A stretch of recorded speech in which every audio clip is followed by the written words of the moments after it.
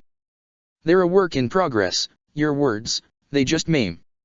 Don't hate the player, just hate the game. You called, Captain? Asked a cold, guarded voice from the rocks, and an older teenager dressed in dark blue with a long braided blonde ponytail crouched on an escarpment with feline poise. She cocked her head at the caravan. They don't look like much. Yujito-chan, always so uptight, you gotta accept relaxin's alright, said Killer Bee, waving away her suspicions as the Chunin from before hustled back out to join them. Who are these guys? Whispered Sakura. Killer Bee, said Indra, stepping forward and offering his hand, which was engulfed in the huge Cloud Ninja Zone. The best swordsman in the 5 great nations, or at least the most interesting. He'd never expected to be happy to hear the Jinchuriki's painful rapping, but since Cloud had fallen in the opening days of the Otsutsuki War, he'd missed his old Kenjutsu teacher's relentless positivity. Only his team recognized the slight smile on the Uchiha's face. I can't believe they let you teach children. Bee's sunglasses glinted and he squeezed Indra's hand hard before he released. Black hair, missing hand, here you stand, Uchiha-san. Bah, doesn't work. You wanna fight us guys, you're in for a surprise. Bee-sama, that's not necessary, hurried the captain, waving his hands with obvious alarm before turning to Indra and the others. Unfortunately, your caravan was one we were told to watch for, and the daimyo of the Land of Lightning has asked that you find an alternative route to your destination. We're not going into the Land of Lightning, and we have no desire to fight, said Karen, wrestling with her map in the wind. Our planned route merely follows this trail along the border of Lightning Country. Yujito flipped down to land on the captain's opposite side as Sakura's eyes followed their way up the tight leggings that accentuated her legs. Lord Raikage's orders, the woman said coolly. We'll help you get your wagons turned around, but go back the way you came. That's how it is, don't make a scene. Just move along and we'll all stay clean, agreed B, folding his arms. Sasuke's hand found the hilt of his sword and the leaves Sakura had planted in her green cloak rustled. We have children with us, and a pregnant woman, said Karen, recognizing a bad hand, but playing it to the best of her ability. She spread her hands and stepped between the shinobi, a peacemaking gesture. I recognize the difficult circumstances, but may I respectfully request that we stay the night here, and descend in the morning? I'd rather not be stuck on the mountain switchbacks after dark. The Cloud Ninja exchanged a flurry of gestures in Kumo battle sign, and Yujito shook her head as the captain ended the argument in a sharp chop. You may stay, one night only, but you descend at first light. Stay within the camp and the boarding house there. We'll be watching you, said Yujito, and her eyes glowed as a cloud momentarily threw her into shadow. Inside Naruto, the Kyuubi sat bolt upright, ears quivering, so rapt and sudden was his attention. Madatabi. The older teenager noticed Naruto staring and cocked her head again. You got a problem, kid. Let me speak, Uzumaki, ordered the fox, but Naruto maintained his stubborn silence. The beast sighed. Naruto. Please. You still haven't told Sasuke and I that story you promised, said his host. Can you blame me, after how the last one went? Yeah, I am blaming you. I am an easy target for your anger, but I alone am not culpable, argued the Kyuubi. The fourth Hokage, Madara Uchiha, they played a greater part in your parents' death. Have you ever apologized for anything, ever? Or have you always been a selfish, angry jerk? Sasuke shook Naruto's shoulder as Yujito strode over and got in Naruto's face. Hey, what's with the glare? I kill a relative of yours or something? The rest of Team 7 and more than a few of the Uzumaki in earshot winced. Nine nay on the Emily Faye, whispered Sakura. Fine. Naruto Uzumaki, I apologize for attempting to kill you and your parents rather than be enslaved anew at mortal hands. However, there is a means to seek restitution for this fault I shall explain later. Now, may I speak to the flesh prison of my youngest sister? A tension he hadn't realized had been thrumming through him relaxed, and Naruto allowed the walls between them to come down once again. Instantly his eyes glowed, red, and slitted, as his teeth sharpened into a predator's grin. Hello Madatabi, flame of my heart, said the Kyuubi in a language that had died out before any of these ninjas had ever been born. I have missed you so. Yujito took several steps back, fingernails lengthening into claws before she shook her head and ran away. The Kyuubi shrugged, and then he was Naruto again. His expression brightening as he turned back to start guiding the caravan in, while Sasuke and the Cloud Captain pelted him and Indra respectively with questions. It's a start. To say Yujito was freaking out was an understatement. First, there was the shock of having a little 13-year-old twerp say something that made the cat in her head wake up and start paying attention. Second, the fact that B, normally such a goofball, was being serious for once and following his brother's orders. A mission like this would usually have B wander off to some mountaintop and practice his Jinchuriki powers, usually cutting a few snow peaks loose in the process. Leashing him with 3 genin to train had been supposed to limit the collateral damage, and instead had resulted in 3 mountain goats who climbed all over B at every opportunity and shouted at each other.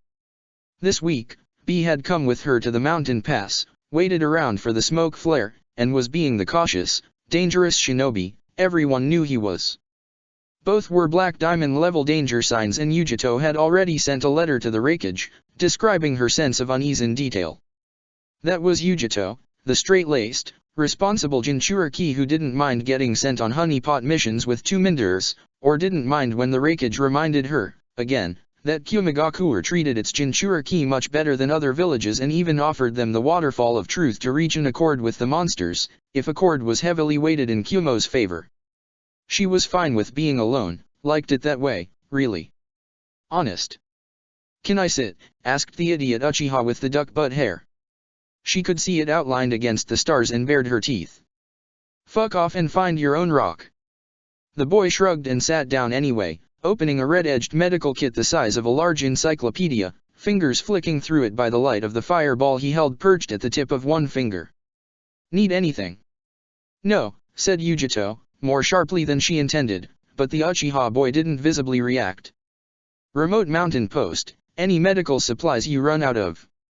Stop trying to make nice, said Yujito, determinedly ignoring the cat-shaped blue fire inside of her, which had been purring all evening.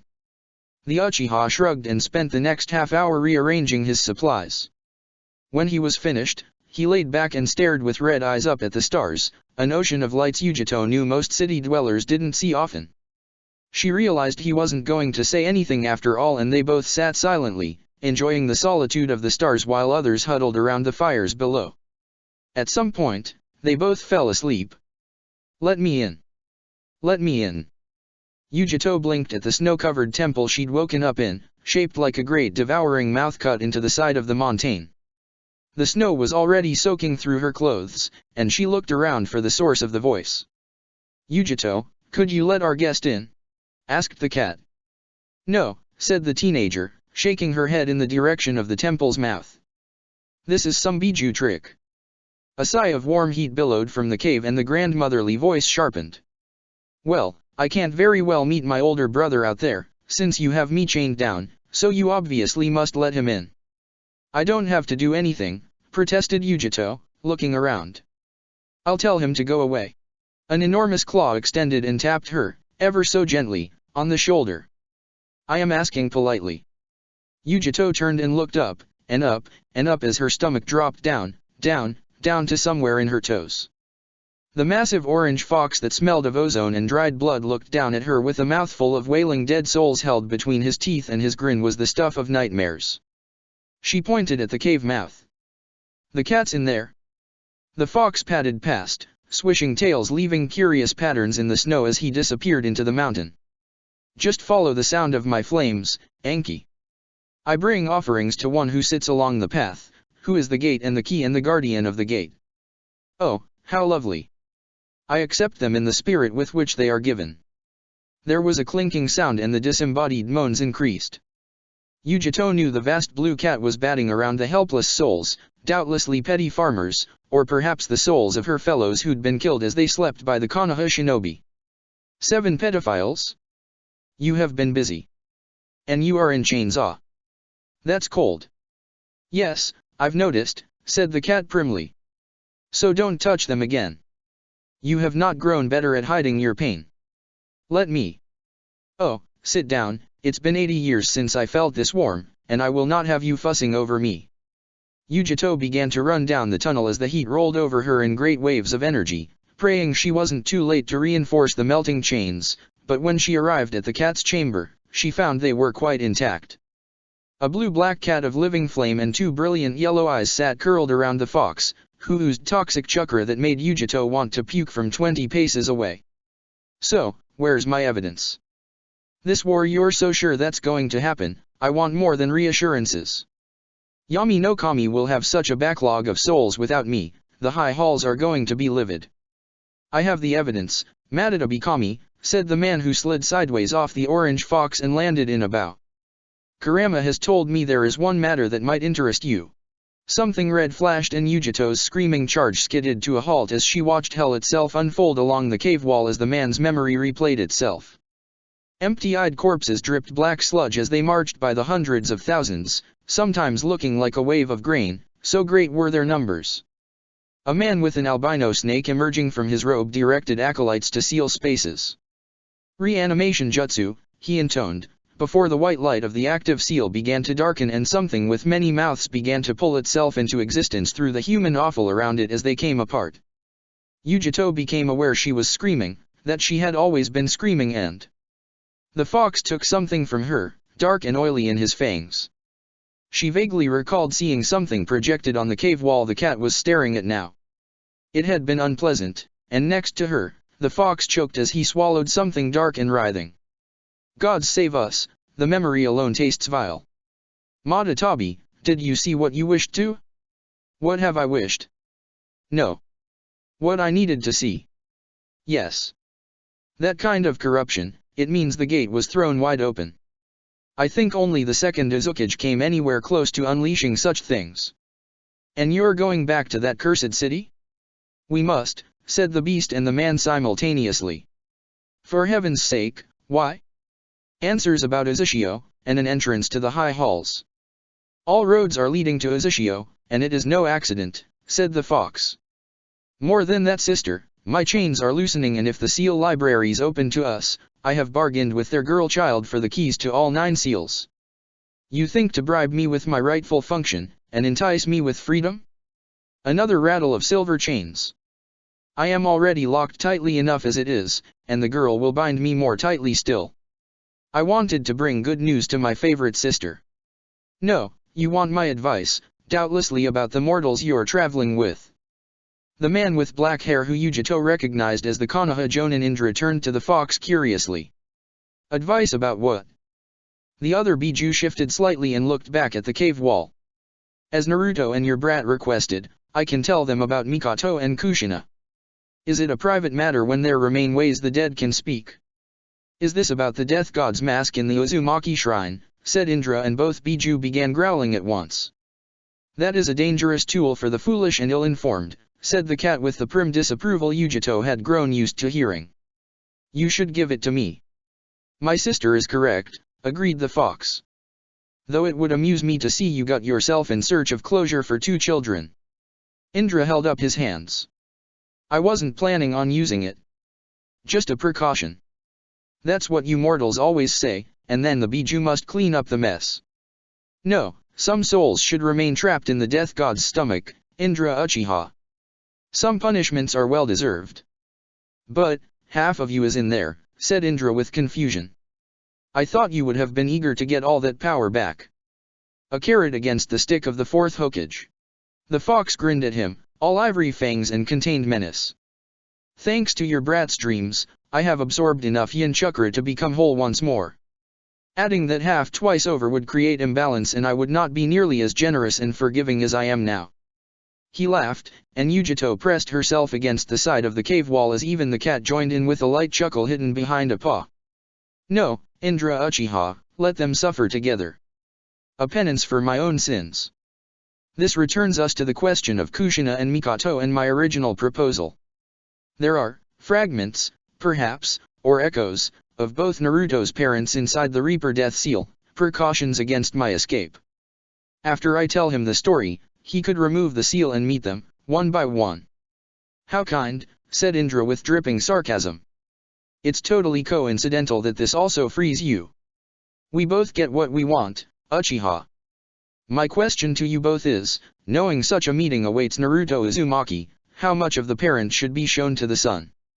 As recent discussion has reminded me, full honesty is not the best policy. You're preaching to the converted, said Indra, as the cat's twin tails twitched and interest in her eyes expanded.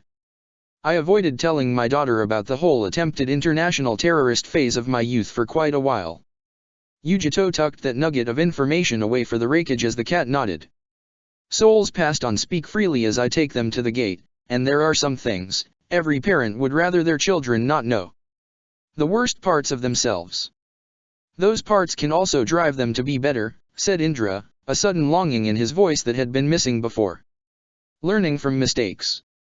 Indeed, the fox was silent, save for the tides of his tails against the stone floor, before a grin split his face again.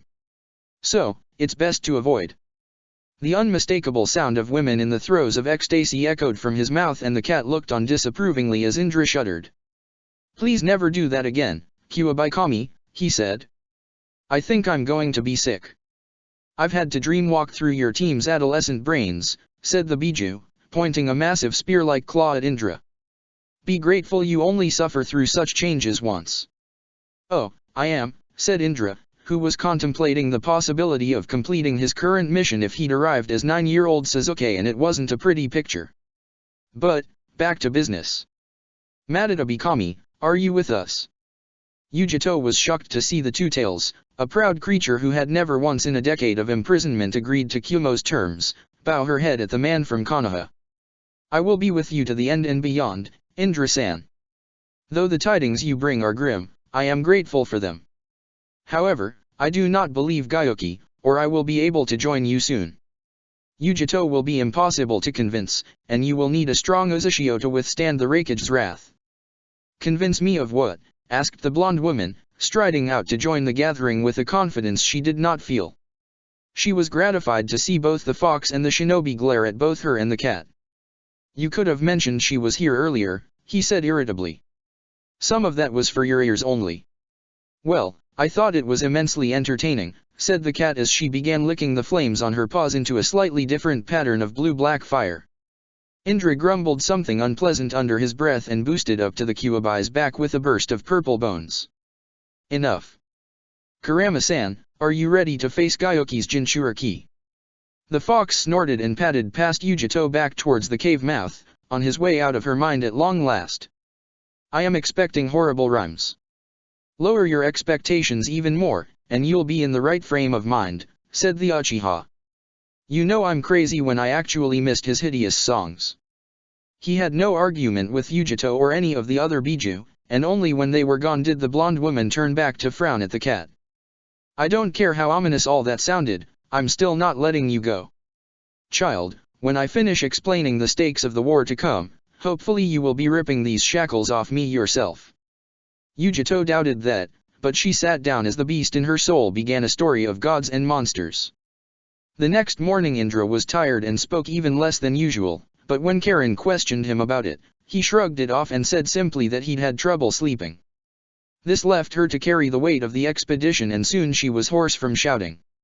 Shouting at the Uzumaki to get up, for the Cloud Shinobi to take your grubby fingers off that cargo, you are thieving bastard, at the donkeys, horses, and rare ox to turn around in the painfully tight pass, and then to start back down the mountain. It was slow going, even slower than the ascent because while before the beasts of burden merely had to pull their cargo up the increasingly steep switchbacks, now every hand and muscle available had to pull, brace, and strain to prevent the expedition's supplies from dragging cart, driver, and beast down off the mountain and into the deadly embrace of the rocks below. Indra had assigned Naruto to the heaviest cart as a strength exercise, which left Sakura and Sasuke at the next, while Indra, Meiho, and Nami each took one of the others. 6 hours later, just after midday and as the end of the steepest trail was almost in sight, it happened. Nami, a woman of no great stamina, and quite a bit of pride, refused to tell her Uzukage she was tiring, because she knew Karen would have ordered a halt and shuffled everyone around. So focused on the sweat pouring down her back and forehead, the former Cloud Shinobi didn't realize the chakra anchoring her to the heavy cart was beginning to sputter out.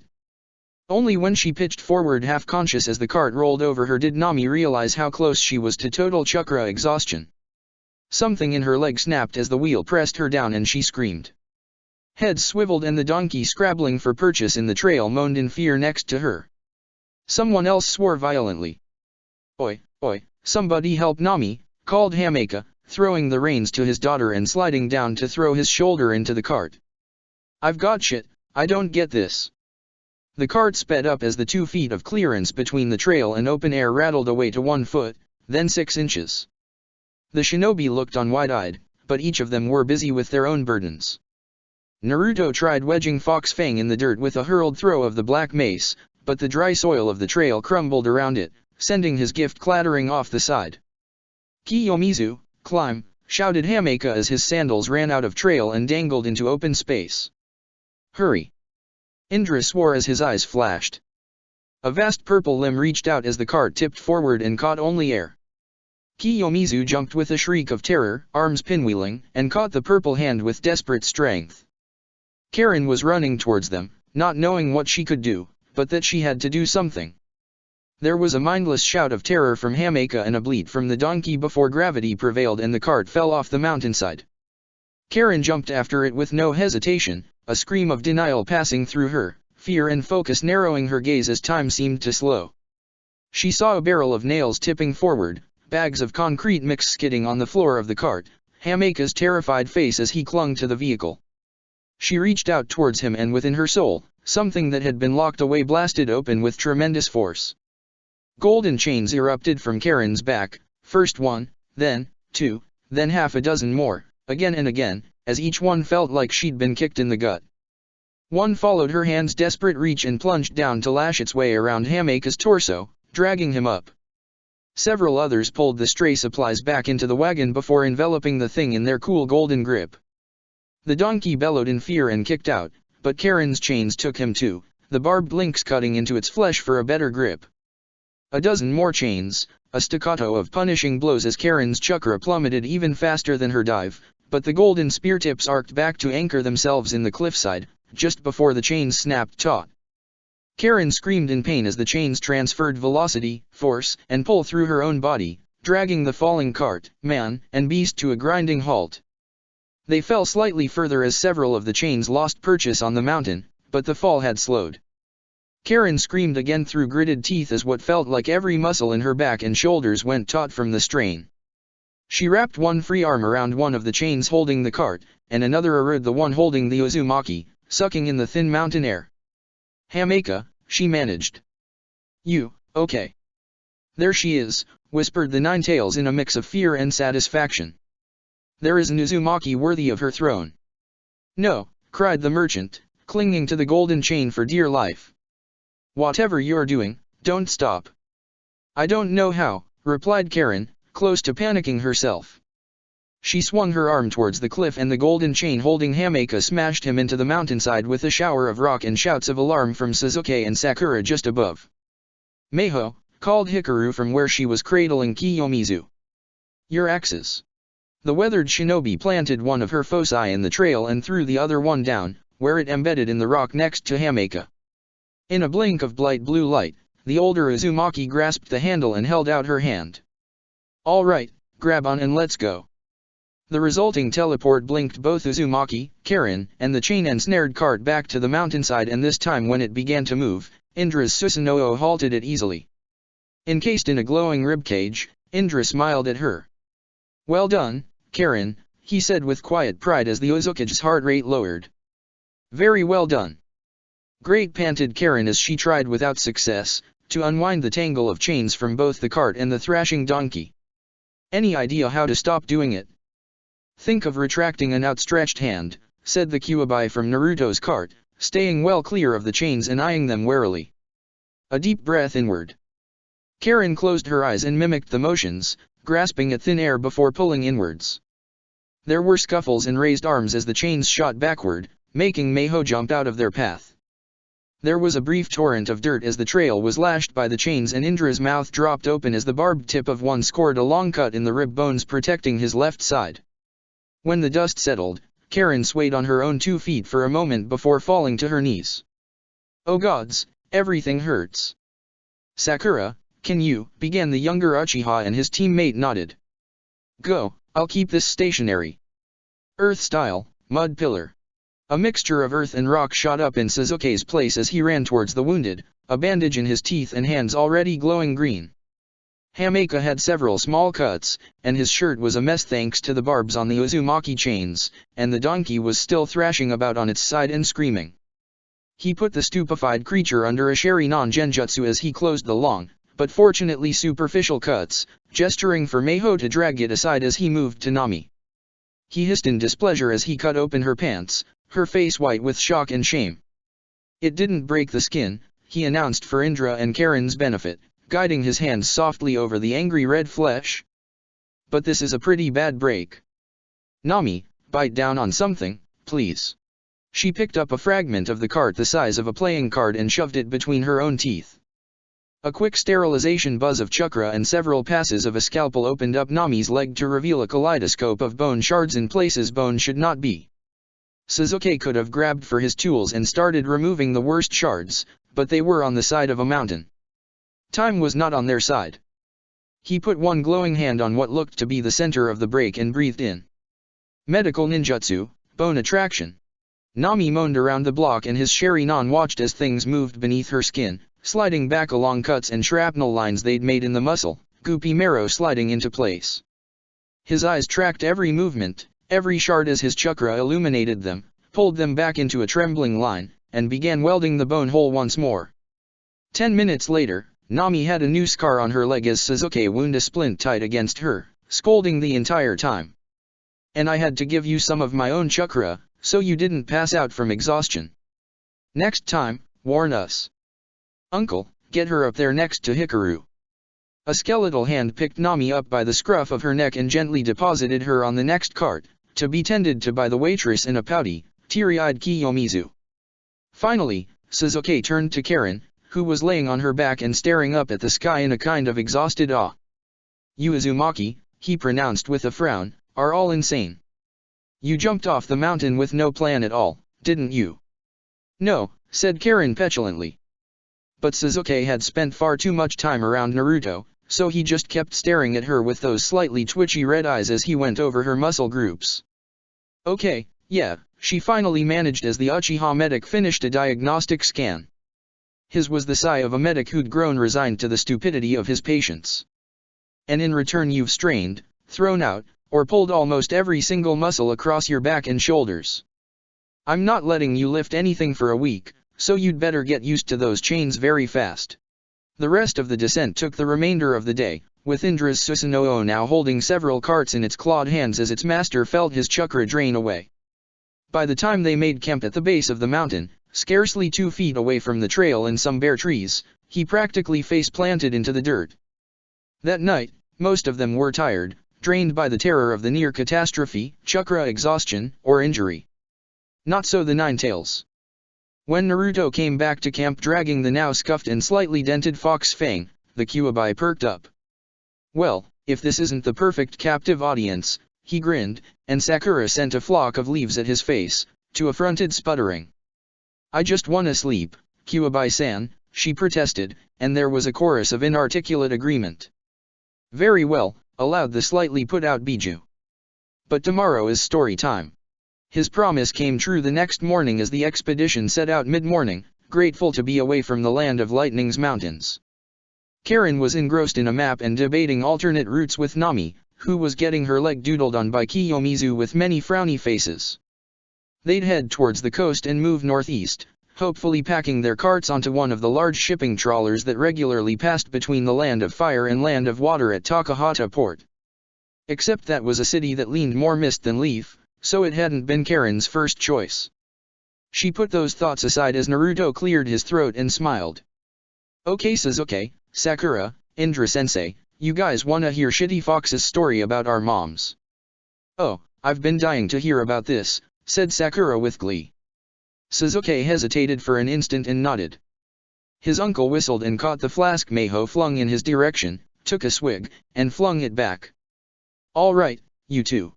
The Ninetales' baritone carried across the caravan with the gravitas of a natural storyteller.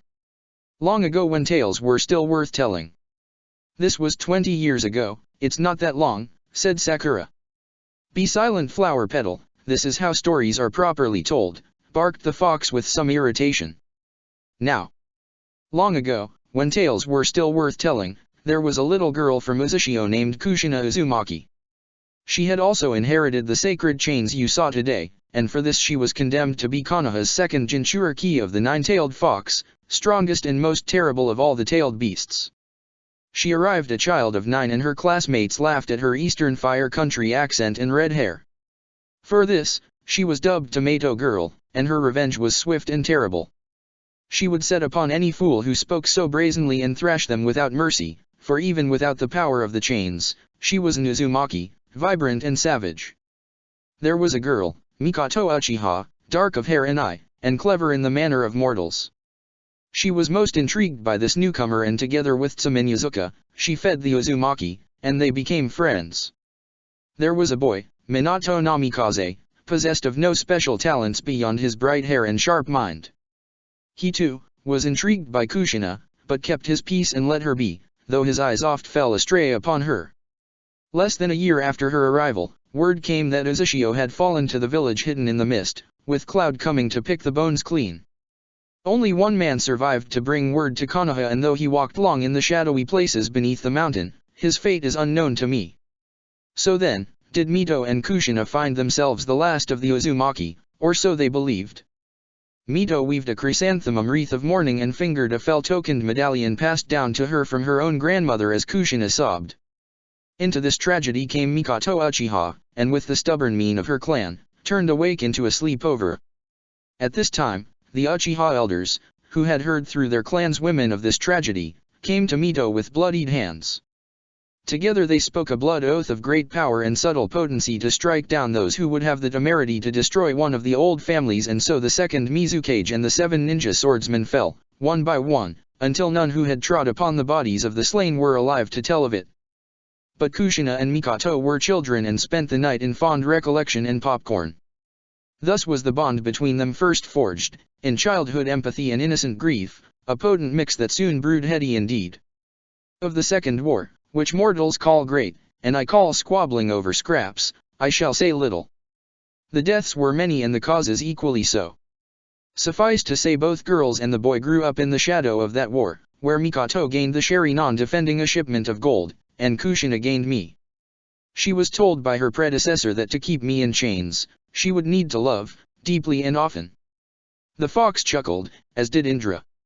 Let us say that in this respect, Kushina Uzumaki had no shortage of suitors. In the spirit of youth, she found that she loved both men and women, in their own ways, for their own reasons. In those days, that alone was a mark against her, and she became known as one of the bad girls. Mikoto, by contrast, was a very good girl, until she wasn't. Naruto's face winked at Sasuke suggestively and the Uchiha turned bright red as he buried his face in his hands. He still listened though, as the fox continued. Proper, well-mannered, quite excellent at genjutsu, Mikoto was thus rather shocked to discover that she too, found Kushina Uzumaki enticing. She nurtured a little crush until the night of her 16th birthday, when a rather foxy scheme by Tsum, their mutual friend, sent both girls to uproar for the usual pastimes of drink, dance, and debauchery. Meiho laughed and Indra whistled for more booze. Of course, they snuck into uproar, the most tumultuous gay bar in Konoha. Of fucking course. Kiyomizu tugged on her father's shirt. What's debauchery, daddy? An adult party, he said as Sasuke swiped the flask from his uncle and drank some himself. It's boring. Wine, women, and song, Shukaku's favorites, mused the fox before Naruto's voice changed again, pulling Kushina's words out of the past to the ears of eager listeners. Those dumb OLIs of yours sure are useful, but sometimes you miss real obvious stuff, you know. I guess so, said a quieter voice that was a younger but still recognizable Mikoto. You know, I think Tsum came up with this whole night because she suspected that I had a crush on you. Yeah, I've never been the most subtle person. No, she thought I had a crush on you. There was a moment of silence before Kushina's voice came again, confident but with the barest hint of quaver. So, do ya? Sasuke was staring into Naruto's eyes as they flickered between rich blue and blood red, but the smile tugging at the blonde boy's lips was the same throughout. After that, they were, otherwise occupied. The fox withdrew and Naruto's eyes were all blue again, his voice rising back to its normal register with a slight hitch as he slung his arms around both Sasuke and Sakura, squeezing tight. Man, that's a pretty great story already, you know. It's adorable, cooed Sakura, unlocking her arms so leaves formed little patterns of hearts in the air around them. Did he have to do the voices though? Asked Sasuke plaintively as his heart wrestled between temporary discomfort and the bizarre peace of hearing his mother's voice again. Even if it was being transmitted by a fox spirit living inside the boy, he also had a crush on. Sasuke briefly despaired. Well, I got to hear my mom's voice, so that was pretty cool, said Naruto with a shrug before he coughed. Yug, my throat feels weird now. Hey, shitty fox, does that mean you can sing? What makes you think I can sing? What about me suggests I sing at all? Naruto shrugged. I dunno, just a thought. Well, I do not. Well, your moms were 16 when they started dash. Sakura blushed mid-sentence and changed whatever she was going to say. Seriously dating? Is that young sensei? When did you fall in love? That's a fairly personal question, Sakura, chided Hikaru, who was a relatively young mother herself, but Indra didn't hear her, deep in thought. Is it young? No, I don't think so. Of course, my youth was spent wandering battlefields and the elemental nations. When I was their age, I'd been experimented on by Orochimaru, escaped, fought several madmen, went mad myself, saved the world, tried to destroy it. I thought I could never fall in love. He shook his head in amusement. I always had other things on my mind, but love has a way of sneaking up on you. Love had chased him across the elemental nations, caused several international incidents of his own trying to bring him home, and culminated in both blowing their arms off. Indra continued, with Sasuke's memories weighing heavily on his mind. All that time, I had someone who still loved me, who wouldn't give up even when other people told him I was bad news. He hadn't had a great childhood himself, my Ashira, so he thought this feeling he had was what friendship was supposed to be. He called me his best friend, when what he meant was, I love you. He wanted me to come home, because to him, home was where I was. Naruto stopped walking as his mouth dropped open, but Sasuke and Sakura didn't notice, spellbound as they were by the words flowing from Indra's absent, peaceful expression. Of course, he was an even bigger idiot than I was, and while I realized I loved him the same day I lost this, he waved his stump. It took Ashira another 14 years for us to get together. 14 years? How could you wait that long, sensei? Did you love him that much? Asked Sakura, her eyes shining as Inner scribbled madly in several romance-inclined diaries. I said he was a bigger idiot than I was, but we were both idiots, said Indra. We both got married, had children, and when we finally did fall in love all over again there was, he searched for the right words as he realized other carts in the caravan were listening. An adjustment period, he finished lamely as Hameko let out a great ha of laughter and Nami sniggered. Naruto was still staring blankly ahead as the caravan pulled beyond him and he felt a nudge from within. Oi, Naruto. Naruto. Quit gawping, you fool, or we shall miss the next part of my story. Huh. The blonde blinked. But if Sensei's right, which he usually is, then that means his eyes moved to Sasuke. You are like your mother in many ways, said the Kyuubi almost gently. Loving others was one of her better qualities. But, Naruto gestured helplessly ahead. It's Sasuke. And? Naruto was trying to put his feelings into words but kept running into Indra's. He called me his best friend when what he meant was, I love you. The friend in question, now far ahead along the path, frowned and turned around as Indra answered Kiyomizu's inquiry. Oi, Naruto, come on. Well? Naruto couldn't tell if the shitty fox was gloating, threatening, or simply amused, but standing here wouldn't solve either of his riddles. Coming Sasuke, geez. He ran to catch up as ahead of them both Indra crossed his fingers and hoped his words had sunk in. The caravan ended up sidetracked into a discussion about everyone else's crushes, which garnered Sakura no shortage of good-natured teasing, so it was nightfall by the time the Kyuubi was able to resume his story. Even in Naruto's body, with an iron weapon at his side and a tree trunk at his back, the Nine-Tails could appreciate a good fire for storytelling purposes. Where I last left off, we joined your mothers in the throes of new discovery and the enthusiasm of youth. Your grandmother, Kikyo Uchiha, did not approve, though she tried to understand, but soon enough word crept out and the clan head became aware. Sayaka Uchiha. The depth of the loathing and hostility the Nine-Tails put into that name was spine-chilling. She was Fugaku's mother, and be grateful you never met her, brat. A loathsome woman, battle-hardened and steeped in Uchiha arrogance. She shall play her part in time. Suffice to say, when it became known one of the clan's bright young stars was involved with that wicked Kushina Uzumaki, her reputation suffered. But Mikoto armored herself in Kushina's love and endured, moving out of the Uchiha district and into the Uzumaki's apartment shortly after her 19th birthday. Once it became clear that their relationship was serious, Kushina told Mikoto about me. The Nine-Tails grinned. Curious indeed that we never met directly, since we were at that point the two most important figures in Kushina's life. One a prisoner to be caged, the other, her little bird who would fly her away to freedom on raven wings. The boy, Namikaze, seeing Kushina's affection so clearly returned, moved on to other women, though his herd still lingered long in those childhood memories. However, war was on the horizon, as your third great ninja war began shortly after. That was a rough one, said Meiho, shaking her head as the gray streaks in her hair gleamed in the firelight. 7 long bloody years, a miserable ordeal. Ah, but for me, it was a festival of carnage, said the Nine-Tails fondly before his mood soured. Now you see the foolishness of binding the Biju, for hosts like Kushina or Rashi of the lava possessed tremendous power, but not the independence or authority to stop a war on their own. Chained to mortal allegiances, mortal concerns, mere brute force in the service of battle. We fought once, on the borders of grass, though neither Jinchuriki knew the other's true nature then, and I felt no need to enlighten my jailer. Both Mikoto and Kushina excelled in strategy and on the front lines, so both were promoted, first to jonin, and then, as their renown spread, they were offered umbu positions by two men you are doubtlessly familiar with. Hiruzen Sarutobi and Shimura Danzo, said Indra, and the fox in Naruto's body nodded. The war had entered its third year and there was discontent in Konoha. Whispers that despite the third Hokage smite, despite the yellow flash, raven-winged Mikoto, the red-hot habanero, Evil Eye Fugaku, and thousand-fist Hisashi, the war was being lost.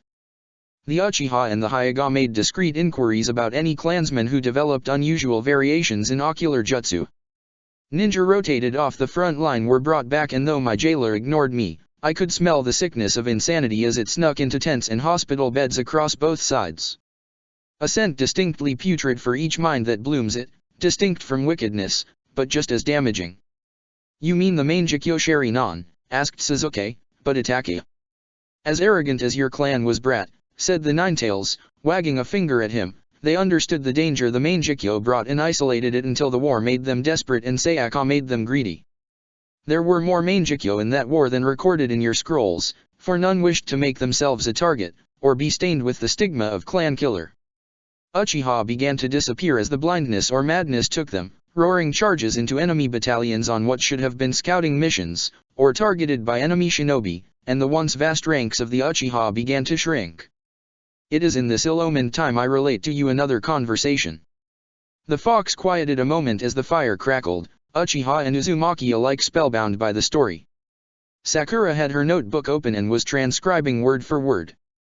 Mikoto's voice came first, still young, but older, more world-weary, quiet. Do you ever worry about us during this war? Kushina answered. Every damn day you duck out of that tent before me, or when my squad gets sent out. I know your teammates died last month and now your cousins. She let out a small sigh. Everybody's losing somebody and your clan's one of the bigger ones. Sure, we're a couple of badass kunoichi, but it's natural to worry.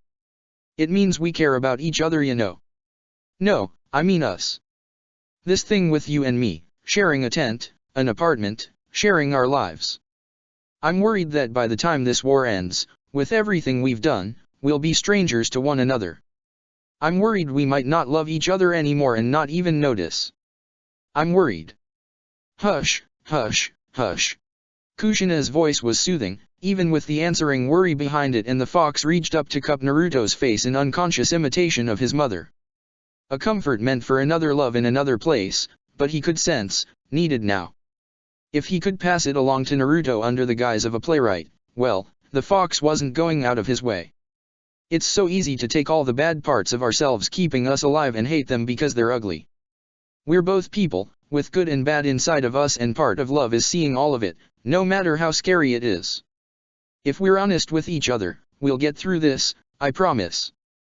This time, the sigh was the fox's, and it conveyed an eternal disappointment in the optimism of mortals and an almost as old regret. Alas, it was a promise they could not keep. Kushina developed a protective streak, throwing herself in front of weapons meant for Mikoto, since as both an Uzumaki and a Jinchuriki, she could heal nearly any wound that was not a severing blow. Her little bird took it ill, and soon Kushina took an assignment along the northern front with Minato Namikaze to escape the arguments. The fox grinned as he anticipated Naruto's question. There was nothing between them then but friendship then, and a desire that Minato knew would remain unfulfilled, but doubt? Doubt can be a corrosive poison indeed, and with time can dissolve the sturdiest structures. The love between your mothers was not undone, but the seeds were sown in those long months, with empty bedrolls and missing friends. Now I must return to Sayaka Uchiha, clan head. Long had she been obsessed with her legacy, leading the clan and the son who was now to succeed her after the death of his older brother. She noted that Fugaku and Mikoto were close, each finding in the other a confidant, the perspective of an insider and outsider yet in different arenas. So, she investigated, and oh, such a secret did she find.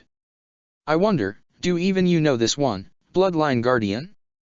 The fox looked over at Indra with an expectant grin on Naruto's lips, and though the time traveler had several possibilities in mind, he shrugged and gestured for the Biju to continue. The fox huffed in disappointment. No sense of showmanship, bah. Regardless, in her searching, she discovered that Mikato's bloodline was, through ancient subterfuge and purposeful ignorance, the last direct line descendants of Madara Uchiha. Sayaka, in her greed, desired two things: for Fugaku to wed Mikato, bearing powerful Uchiha to continue Madara's lineage, and for Fugaku himself to become Hokage. That those involved in her plan had no interest in either of these dreams did not dissuade her one bit, for Sayaka Uchiha's main Jikyo could unleash genjutsu capable of altering a target's mind permanently. "You speak of the Koda Amatsukami," said Indra, sitting forward as his expression darkened. "How do you know this?" The Nine-Tails shrugged. "I had occasion to speak with Shimura Danzo recently, and at the promise of what awaited him after death, he spoke most freely of this matter. For once, we shared a loathing for what your clan's cursed eyes can do." He turned back to the rest of the group. "We returned to the 5th year of the war. Mikato and Kushina were on leave, happy and content. Fugaku, Kushina, Orochimaru, and Minato had all been nominated to succeed the third Hokage, and there was politics afoot. Fugaku was trying rather hard to derail his own candidacy without being obvious, in which time I believe he sired you." He gestured at Indra, who was glad his cover story was holding up, even if the manner was not much to his liking. Sayaka happened to bump into Mikato one day and revealed her hand. Through means both subtle and nefarious, one by one she was stripping Uchiha of incompatible desire, altering their minds so they would bear children willingly and in great quantity, hoping to save the clan from genetic extinction. She made abusive men gentle, traumatized veterans whole, but always for her own interests first. Sayaka could have altered Mikato herself but did not wish to destroy such a gifted kunoichi, Madara's last living descendant. No, instead she issued all manner of veiled threats, and here is when doubt and suspicion truly began to destroy raven-winged Mikato. Sayaka's son could become a relentless suitor hungry to be declared Hokage, she could make Kushina fall out of love, go mad, declare loyalty to Cloud, 1,000 subtle alterations with dramatic results. She could order the Hokage to kill himself, mothers to turn on their children, and she would wield this power until she was completely blind, such was her devotion to the clan. But she warned that if Mikato spoke of this to anyone, Kushina would be the first to fall. All this I learned from Danzo, whom Mikato told that very same day. And yet, she did not tell Kushina, the first crack in their foundation, the first distance born from good intent. The first betrayal? Perhaps.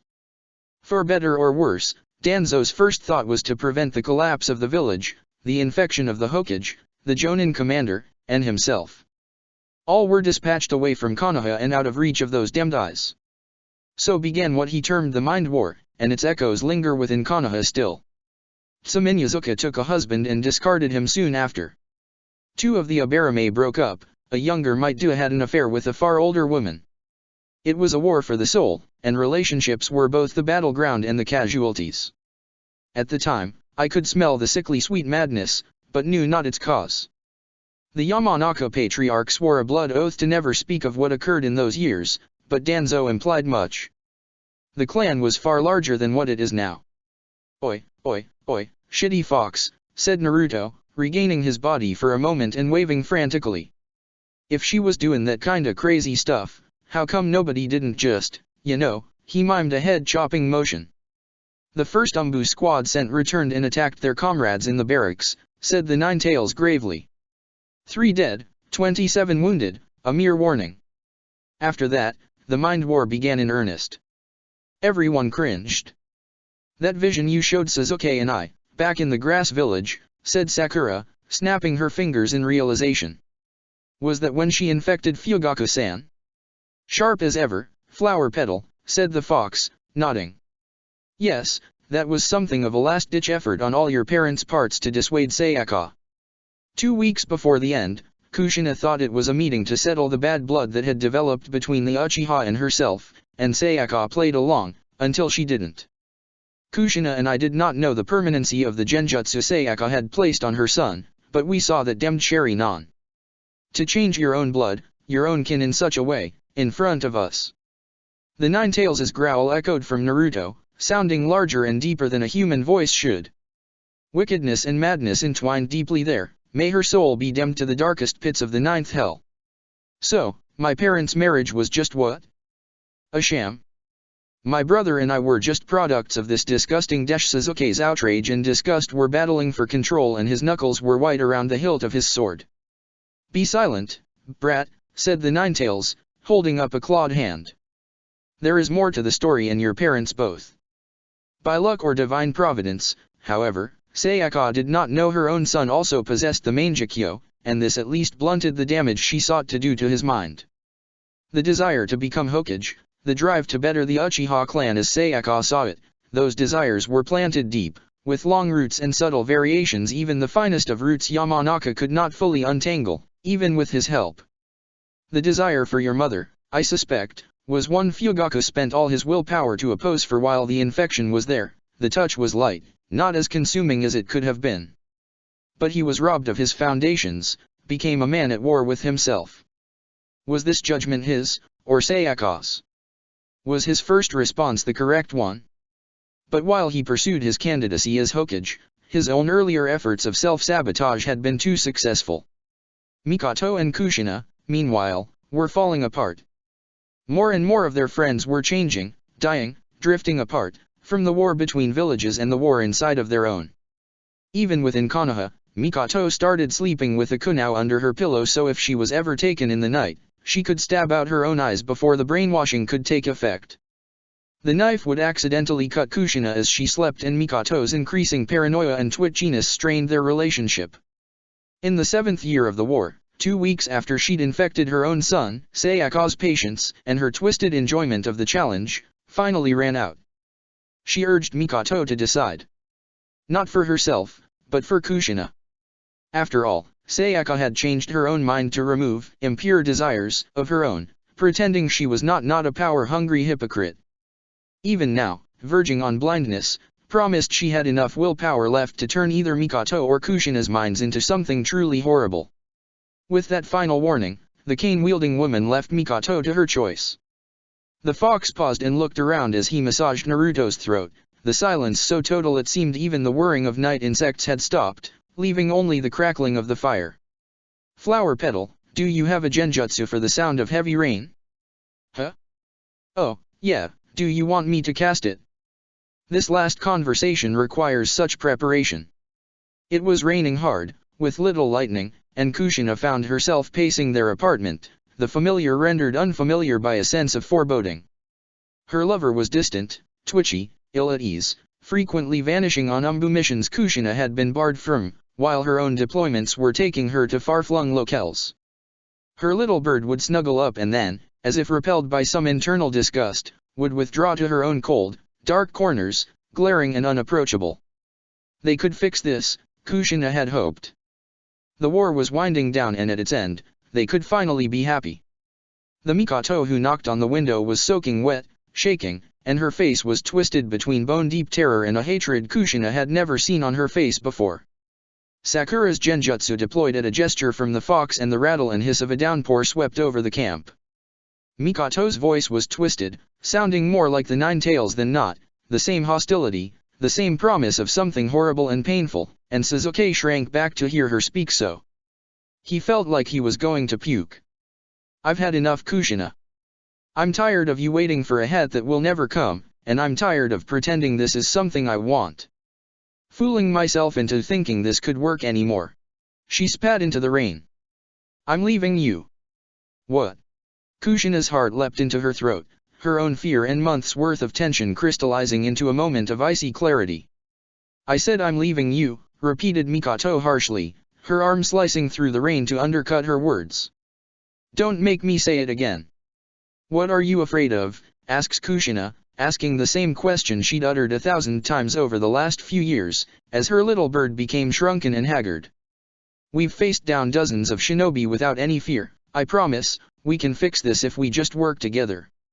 Mikoto looked away. I'm afraid for you, that I will hurt you in a way you can't heal. Kushina stomped her foot and tugged on Mikoto's arm, trying to pull her off the balcony and inside, but the shadowy black wings behind the Uchiha flared, wind and shadow pushing Kushina back. That's what you're doing right now, you idiot. Don't give up. Don't give up on me. We can win. The anger inside of her lover turned caustic and bitter. I'm tired of fighting the whole world. Give me an answer and not just hope. Hope won't save us, Kushi, give me a plan. But Kushina, try as she might, had no answer to give that didn't involve becoming an S-ranked missing nin. With Uzushio lost to her, abandoning Konoha was unthinkable. She reached out a hand and cupped Mikato's cheek. Whatever happens to us, Mikoto Uchiha, know I will always love you and nothing can change that. But something can, thought Mikoto. Something will if I don't stop it. She leaned in and kissed Kushina, pouring everything she had said and several things she hadn't into that kiss. The 5 wedding proposal speeches she'd thought up, the flowers she'd never hold on their wedding day. A future of passionate battle and lazy Sunday mornings alike flowed over her lips as they mingled with Kushina's own, and Mikoto felt a sob rack her body even as Kushina deepened the kiss and held her head in her hands. She tasted like a summer wine, sweet, and gold, and full-bodied. She tasted like love, and they both felt the instant Mikoto almost gave in. It took everything she had to tear herself away from those lips, those hands, those loving eyes. It felt like she was dying, like she was ripping off her own arm, but she stepped back and let go. I'm so sorry, Kushi, she choked out, not caring that the rain was soaking her to the bone, that Kushina was soaked too, that water was pouring into her apartment and ruining the carpet. I'm sorry it had to end this way. I never should have. She turned and jumped, pouring chakra into her wings, trying to get as far away from the woman she loved as possible. She would be safer that way, they both would be safer. Mikoto flapped once, twice, and launched up into the storm with a cry of self-loathing and pain as Kushina's begging dropped away below her. Mikoto Uchiha would never realize she had awakened the Mangekyo Sharinon that night. The wedding was a small, private affair 3 days from then, and Mikoto was a wraith of her former self, pale and miserable. Fugaku was sympathetic, but looked equally as sleep-deprived, fighting against whatever Sayaka had implanted in him 2 weeks ago. On their wedding night, Mikoto questioned what the point of the marriage was, the clan, if it made them and the people they loved unhappy. Fugaku, who'd gotten plastered, said that the clan was far closer to genetic extinction than anyone realized, and that he was willing to do his duty to make sure the clan and his family were safe. Mikoto, acidly, so what, are you going to force yourself on me? After everything? You've had most of that bottle of sake, you can barely get it up now. Is that what you're going to do, future clan head? Fugaku shook his head morosely and hurled the mostly empty bottle out the window, where it made a satisfyingly loud shattering noise. There is no way out of this for either of us that doesn't involve something horrible. You know it, I know it. Maybe we should just try to be as happy as we can, for now. Mikoto threw herself into Jonin peacekeeping missions to avoid both Kushina and her husband, who gave her space and time. In Kushina's own grief, she left the Umbu and returned to Jonin status, where Minato Namikaze was a comforting shoulder to lean on. He was kind where Mikoto had become abrasive, soft where she was sharp, and warm, when Mikoto had been so very cold. Kushina could understand him, and now, looking at the woman she still sometimes saw in the market, in glimpses from a distance, realized she hadn't understood Mikoto for a long time. Because Mikoto could not allow herself to be understood, would rather be wrapped in those cold shadowy wings, in secrets, rather than confide in those who loved her. Indra shifted uncomfortably on his log as the fox continued. Mikoto was approached by the Konoha Council to be a reference for Kushina's Hokage candidacy, and the meeting in the Hokage's office, in front of the counselors and several jonin and the fire daimyo, was exceedingly stilted and awkward. Still, Mikoto tried not to be bitter and gave a glowing recommendation of Kushina's passion for the Leaf Village and desire to make sure no more children had to die. In the hallway, Minato was going in for his candidacy. Kushina was about to remark on this but bit her tongue and asked if Mikoto was still willing to speak to her. It'd be hard not to, seeing as how I'm a character witness, so yes. After wrestling silently with herself, Kushina asked if they could still be friends. Mikoto answered shortly, "That's up to you, Kushina." The daimyo torpedoed Kushina's candidacy, as you know, and she was about to storm the capital of the Land of Fire before Minato talked her down and pointed out this would only make her more disqualified. He also diffused the simmering tension between the three jonin when it became obvious Kushina had hooked up with Minato as her rebound. The entire conversation is what pushed Minato's candidacy over the top and got him the hat. Kushina and Mikoto found a strained, distant version of their prior friendship, but Kushina's focus on laundering her reform plans through Minato and Shikaku Nara caused both women to rarely see each another. Perhaps to both this was a relief. "Your brother was born somewhere in here, though the timing escapes me," admitted the Kyuubi. To Danzo, who was now both Mikoto's umbu handler, confidant, and drinking partner, the union appeared entirely consensual, so we must take your mother at her word. Her first mission post-Itake, Mikoto took a Fuma Shuriken to the gut and decided, reluctantly, to retire for now until her son was a respectable ninja. Sayaka's ever-watching eyes still weighed upon her mind, but she found herself loving her husband and son when by all rights she should hate them. Love, that stubborn, fickle, irritating thing, had grown like a weed where she least expected it. Not the same kind of love she'd had with Kushina, certainly, but it was something that made her feel whole again for the first time in what felt like forever. She was no longer in a war, clinging to an emotional lifeboat as the tempest tossed her across mountainous waves. Now, she was cast upon the shore, shredded, naked, and bleeding, but still alive. Her will was still her own and more importantly, so was Kushina's. There was peace, and pride in her son's accomplishments, and maybe things weren't so bad.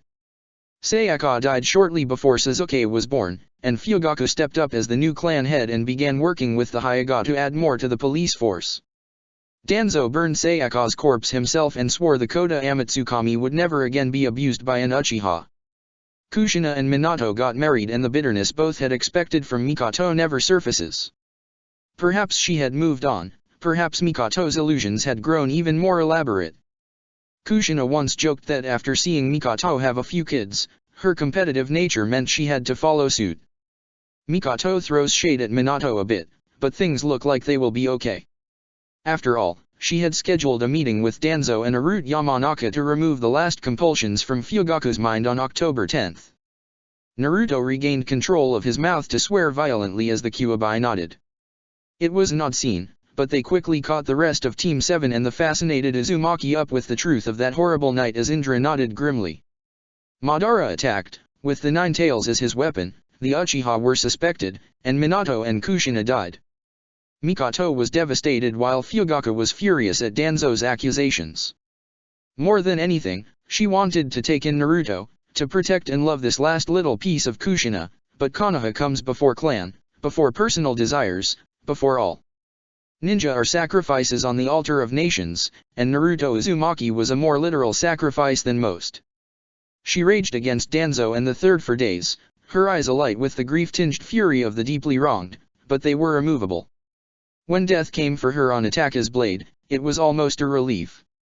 The last thing she said to Danzo, who was confidant, hated superior, therapist, and drinking partner all in one, are her words I leave to all of you. All I want now, in this pittance of time before my death, is for my sons to be safe. I want them to live, to grow up happy, to make something better than the broken world their parents have left them. It is every parent's wish to their child, and now as I look upon you both, carrying words and desires, and regrets from the past, do not let them settle heavy upon your shoulders. You, all of you, walk towards Uzushio, towards a new beginning, new possibility, where you can be free of the mistakes of your predecessors. The chains and curses, the hatreds that bound them do not encumber you. Begin again and prove this cynical old fox wrong. Prove your parents, your ancestors, were right to trust in you. Be brave as Mikoto was not. Be decisive, and fight for who you love, as Kushina did not. But know that despite their grief, they rest now in the pure lands beyond the gate, where all edifice is gone and only truth remains. They are dead and you yet live, so live on, in the name of those who came before you. Who loved you more than anything. The Nine Tails trailed off and withdrew as Naruto became aware that his face was streaked with tears, tears which began to flow anew as he wondered if he had been crying, or if it had been the fox. Sasuke wasn't crying but was staring off into space with a look of longing and shock so profound not even Indra could rouse him. The Uzumaki, likewise shell-shocked, drifted apart to their sleeping bags as they digested the story, and Indra silently drained the flask Mayho past him before she fell asleep. They spoke little the next day, partially because Naruto had lost his voice entirely, but also because despite the Kyuubi's efforts to put a positive spin on the story, that much tragedy put a damper on even Kiyomizu's chatter. It was only when Sakura began experimenting with altering the color of her storm blossom leaves that the mood began to pick up, and Indra's not-so-innocent suggestion for Naruto to try adding a wind jutsu helped as well. As Karen attempted to summon her chakra chains again, Team 7's leader drifted up to Sasuke, who had been walking in total silence beyond the bare minimum grunts. Uchiha walked in silence for the better part of 10 minutes, since Indra had the patience to wait his younger self out. Finally, Sasuke turned to his uncle, and though his expression was carefully neutral, Indra could sense the fragility behind it. "Uncle, you met our father, right?" "Briefly," said Indra, trying to cover for the fact his memories of Fugaku Uchiha were at this point dim indeed. The Kyuubi's story explains one of his more indecisive incidents. Fugaku's waffling between reluctance to lead the Uchiha coup and decisive leadership suddenly made much more sense, as well as how he'd convinced Mikoto to support him. Konoha had buried the Uchiha's misdeeds as well as its own, and he could easily imagine how Mikoto's hidden bitterness would curdle into hatred when mixed with the grief of Kushina's death. And it explains why Shimura Danzo was so adamant that an Uchiha not wield that particular Mangekyo power again. The last one stuffed into his own head with a very nasty self-destruct seal. Sasuke's lip curled. "You said the Mangekyo's power differs for each Uchiha." "There are bloodline commonalities," admitted Indra. "But I highly doubt you'd receive a power like that. It's not in your nature." "Nature?" muttered Sasuke with indirect venom. He kicked at an offending log on the side of the road and sent it spinning away into the underbrush. Finally, he asked the question that had been on his mind, but reluctant to pass his lips. "Uncle, Itachi and I, do you think we were wanted?" The painful vulnerability of the question made Indra's heart clench, and he closed his eye as he sought the right words. Amaterasu, he hoped these were the right words. Naruto would have been so much better at this.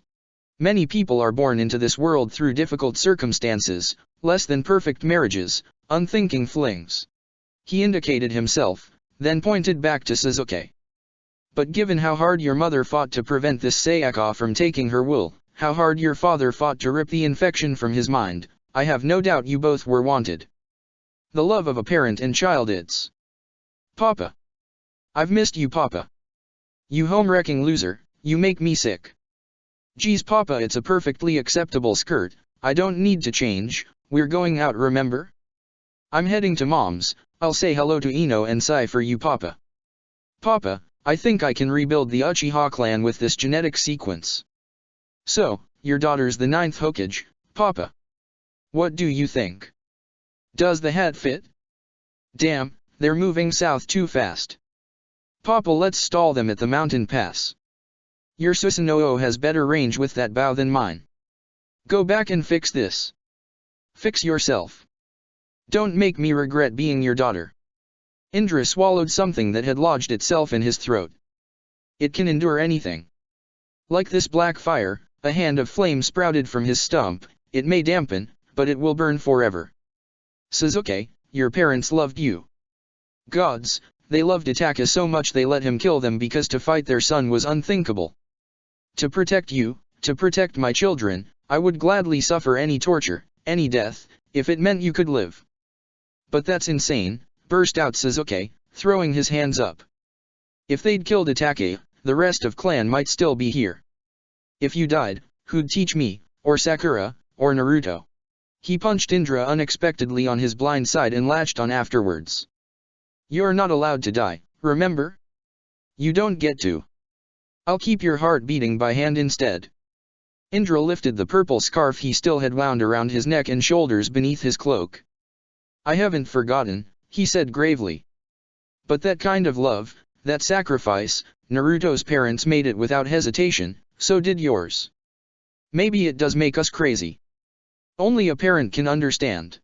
He let the scarf fall on top of Sasuke's head, where it sat awkwardly between the tufts of his messy black hair. We're alive because to experience this world, the choices before us, good and bad, it is all the same gifts. You and I have had worse than most, but look at the good. Indra waved his flaming hand in the air.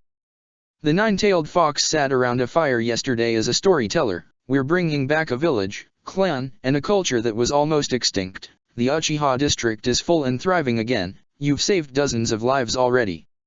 You've saved Naruto's life. Sasuke turned to him with a look of surprise. I have. His uncle snorted and waved at the orange figure ahead, who was helping Sakura turn leaves into funny faces on the breeze. While I was unconscious in the hospital, you took him in, all on your own.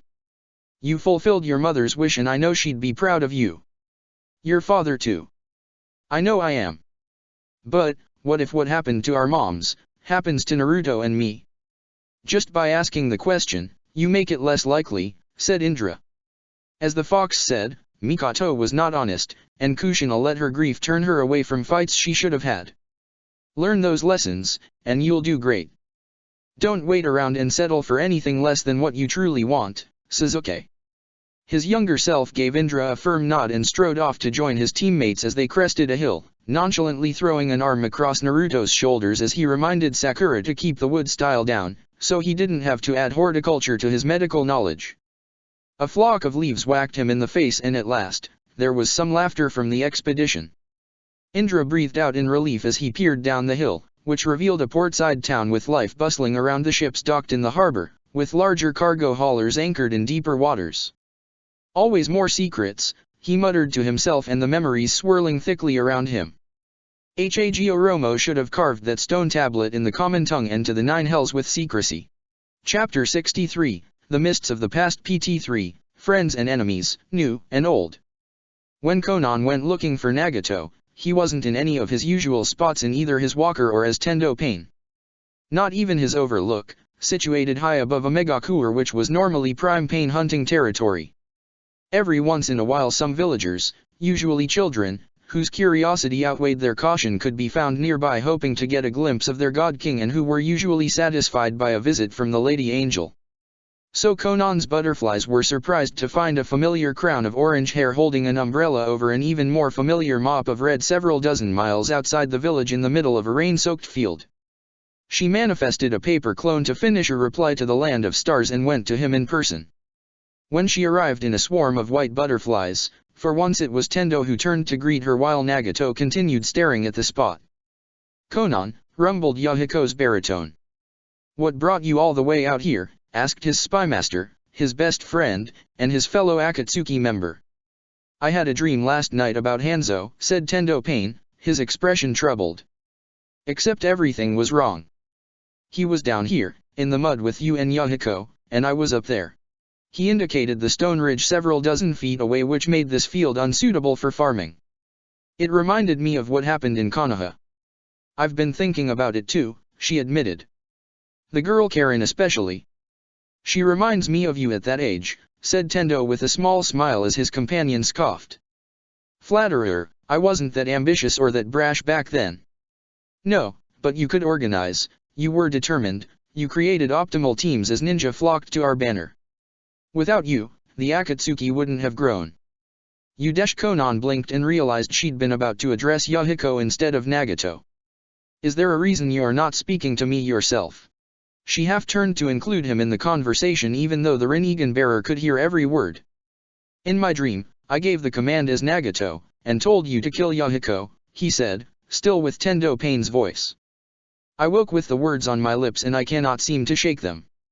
It was only a dream, soothed Konan, taking the umbrella from Tendo and putting her hand on Nagato's frail shoulder. At last he turned to look at her, and she hadn't seen him this haunted in a long while, his determination directionless. I do not think it was, he admitted. It felt heavy. Like those dreams I used to have when we were young. We're not helpless anymore, she said, because she was uncertain what, if anything, she should say. She would support him because she loved and trusted him, because they were a team still, because they ruled a village least of all. I have tried to not be Hanzo, said her Uzumaki. I have tried to rule justly, to maintain the peace Yahiko suffered for, to ensure every death, by my hand or our subordinates, is for a purpose that is just and noble. And yet, Konan could feel Nagato's breathing wheeze. Standing there in the ruins of Konoha, after I had vowed to do no harm to the Uzumaki gathered there, looking at the Nine-Tails Jinchuriki, I had that same feeling.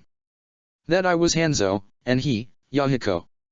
It was not his master or any other shinobi that day who stayed my hand. Just my own. Is it because they said you were family? Asked Konan, a pang of icy fear stabbing her heart. Am I so much less, a nation so much less, compared to the family he never had? How tempting was that offer to leave us? Is my fear becoming real? Perhaps, allowed Nagato, but his walker word as he turned to face Konan fully, reaching up to brush his thumb across her chin stud, her lower lip. To know the bond of love, even when it risks such pain. She caught his thin, paper-white hand between her own and bent down, pressing a kiss to his knuckles. A chaste kiss, in lieu of the one she wanted to give him. I have journeyed with pain for a long time, and you wear his name well. But that is not who you are. You are so much more than what others see you as. They see me as a god, he said, tired of the weight of it, when he never wanted the title. And you are a good man, she answers. How rare a thing that is. No, Konan. We are not good. Nagato sounded tired, almost despairing, and Konan's concern deepened. At best, we are necessary. Is that how you see yourself? And what about you, Konan? Asked Nagato, his purple eyes staring into hers. How do you see me? What am I to you? Konan had looked on impassively as Inari of the Iron Fists aimed an enormous grin at her and drank something that smelled like paint thinner in a crowded Sunagakuer bar. Indra, she had said with a fond sort of pity, is a smoking wreck of a man. He probably hasn't gotten laid in 4 years, pining away for his dead husband. That Kyabusi must have been something. Konan raised a perfectly arched eyebrow as across the bar a portly, hairy, blue-tattooed man began banging a tankard on the counter and singing a drinking song that was absolutely filthy. My point, said Inari as she waggled filed-down fingernails, is that A, never, ever take romantic advice from him because he is absolutely hopeless. And B, love who you can, while you can.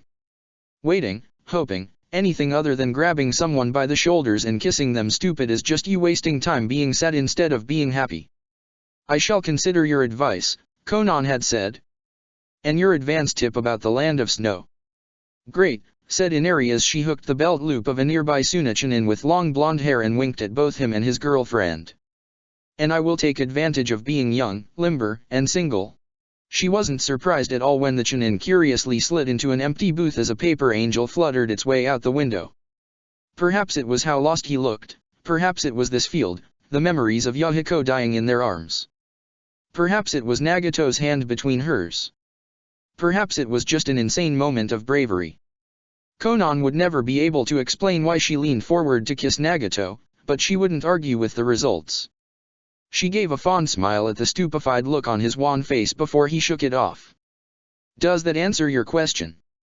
I'm not sure, said Nagato, bringing his other hand up to brush his hair back hesitantly. Do you want to do that again? I've wanted to kiss you for at least the last 2 years, admitted Konan, her blush a stark contrast to his pale skin as the rain lessened into the lightest of drizzles. But you were always so driven, so focused, and so was I. It never seemed like the right time. A distraction or worse, a bad breakup dash. The most beautiful woman in the world considers herself a distraction. Nagato shook his head.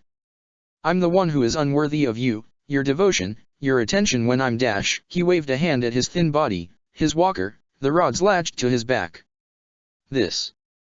You could have anyone. Yahiko was the one you loved, not me.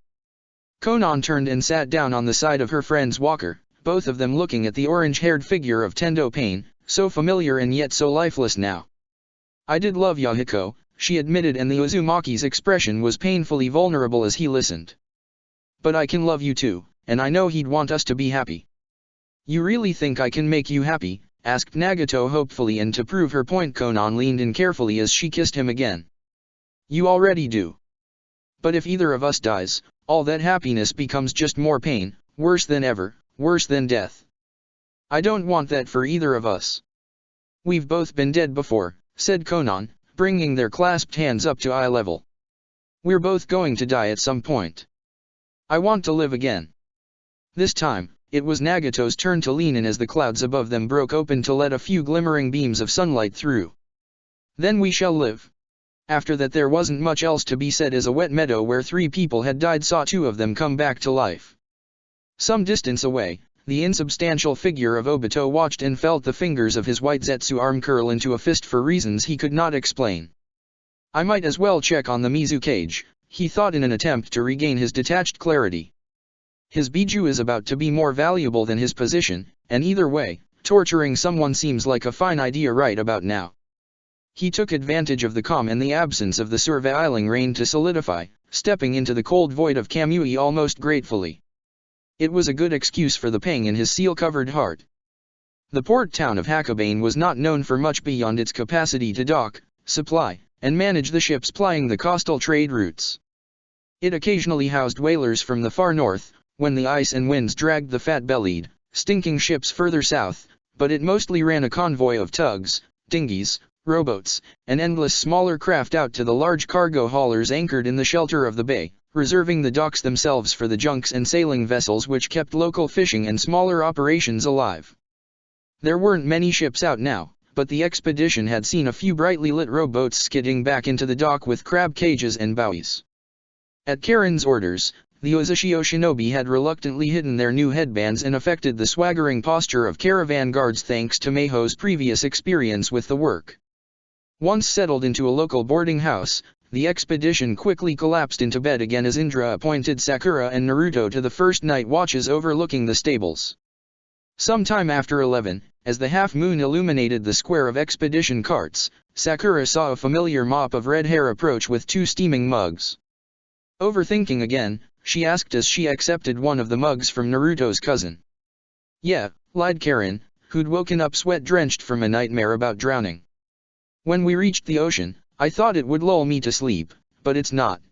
She suspected the reason behind both events was a very bitter goddess, but Team 7 had enough on their minds without Karen adding more. Sakura murmured a vague assent around her own tea. "You think it'll get better when things get settled?" "That could take months, years even," said the young Ozukage, gesturing vaguely at the harbor and the dark waves in the moonlight. "Mist sent a large chunk of their umbu after us dash." "And they all died," said Sakura pointedly, squeezing Karen's shoulder. "Plus they're fighting a civil war and Lady Hokage sent Kakashi-sensei to spook them." "You have time to relax." "Really, you should relax, before you worry yourself into looking as weathered and gnarly as Indra-sensei. We're still kids, right?" "I haven't felt like a kid in a long, long time," admitted the other girl, leaning on the banister. I wouldn't even know how to relax if I had the opportunity. Closest thing I've had have been my letters with Lady Konan of Omegakure." "All right then," said Sakura brightly. "Hikaru and I are taking you to relax tomorrow. Let Meiho, Hameka, and the rest of my team get all our stuff loaded on one of the ships." "But Dash," tried Karen until a swirl of leaves stuffed themselves in her mouth. "No buts about it," warned the pink-haired girl, shaking her head. "Shopping, makeover, spa day, we are going to find you something fun to do that is in no way related to the expedition. Indra-sensei will totally back me on this." "You can't force me to have fun, Sakura, that's not how it works." "Sure it is, Ino used to do that to me all the time and I always ended up having at least a little bit of fun anyway. Sometimes it was a lot of fun." "Fie-ye-ye-ye-Inian," groaned the Ozukage, lifting her glasses to rub at her eyes. "Can you at least genjutsu me to sleep or something? Nice and dreamless, please." Sakura was admittedly very good, because one moment, Karen felt her eyelids getting heavy, and the next, she was being shaken awake by her friend as the dawn bathed the landscape in orange light. It almost looked like the ocean had caught fire, the way the sun reflected and gleamed from the crests of waves. Any vestiges of sleep were gone in moments as Karen whistled. "Now that's a sight to wake up to." "You bet," said Sakura, who was likewise drinking the view in as she yawned. "I'm totally making a genjutsu based on this just to luxuriate in it later." "Look who's breaking out the big words," said Nami through stuffed cheeks as she swung down from the roof. "There's rice balls inside, thanks to Uchiha." Sakura broached the subject of a girl's day to Indra over said rice balls, and after snatching Karen's schedule from her hands, the raven-haired man gave Sakura and Nami the official position as the Lady Uzumaki's bodyguards for the day. Soon enough, Karen found herself on the street, alongside a beaming Hikaru, Nami, and Sakura, with no schedule and no idea of what to do with an entire day. "So," chirped Sakura, who was definitely going to force Karen into fun, "a port town like this has to have some good stuff. What do you want to go looking for first?" "Well," Karen bit her lip. "I've got plenty of everyday clothes, and 1 or 2 nice dresses the Akimichi let me have, but what I really need are some in-between outfits. Fancy enough people know I'm in charge when they walk up, but isn't going to get ruined by a little mud." Shopping for a suitable dress for a cage turned out to be far more interesting than Karen had thought, not least because both Hikaru and Nami had opinions on how elaborate she should look or what style patterns were trendsetters among the civilian and ninja worlds. They were 3 shops into their search when Karen saw a light red robe the exact same color as her hair, with sparkling gold patterns glittering like stars tucked away in a shop corner. All 3 girls made appreciative noises when she pulled it out, and the only problem was that it was sized for a woman 10 years older and 10 years taller than her. After Hikaru's measuring tape assessed how much they'd need to take in, the former waitress assured Karen that some pins and a pair of fabric scissors would be able to turn it into a multi-purpose dress for several occasions. When Sakura expressed some regret the Uzukage would inevitably outgrow it, Hikaru shrugged and said with a few more cuts at that future date it could just as easily become the kind of slyly attractive cocktail dress she'd seen several tea country patrons use to stunning success. With all their qualms settled, the group amassed their various purchases and wandered on as the morning stretched towards afternoon. When the cold air finally wore them down, it was Nami who suggested they go find a sauna. Hikaru demurred, thinking of her unborn child, and suggested that she contribute to the night watch for a change. Chuckling, Sakura gratefully relinquished sentry duty as the girls entered the changing room. Someone else midway through changing squeaked and quickly wrapped themselves in a towel. "Oops, sorry about that," said Karen, Nami inadvertently defusing the awkwardness by undressing without any hint of her own as the others followed her lead. "No, I'm just jumpy," said the short blonde girl as she tucked a black traveling cloak and white robes into her cubbyhole. "Chino Chinesque, charmed." Sakura chuckled while Karen gave the younger blonde a critical eye. Violet eyes, rosy cheeks, cautious smile, and young. Very young, easily around her and Sakura's age. "Karen Harano, this is my sister Sakura and cousin Nami." "Oh, nice tattoos," said Chino appreciatively as Sakura adjusted her towel. "How'd you get them to glow like that?" "They're something a family friend gave me to celebrate my green thumb," said Sakura vaguely as they all filed into the sauna. "Ah, can't believe I already miss Konoha's heat." "We haven't gone that far north," said Nami. "We ever get into lightning country, I'll show you a winter that'll freeze your eyelashes off." "Konoha?" Chino gasped. "Are you guys Konoha shinobi?"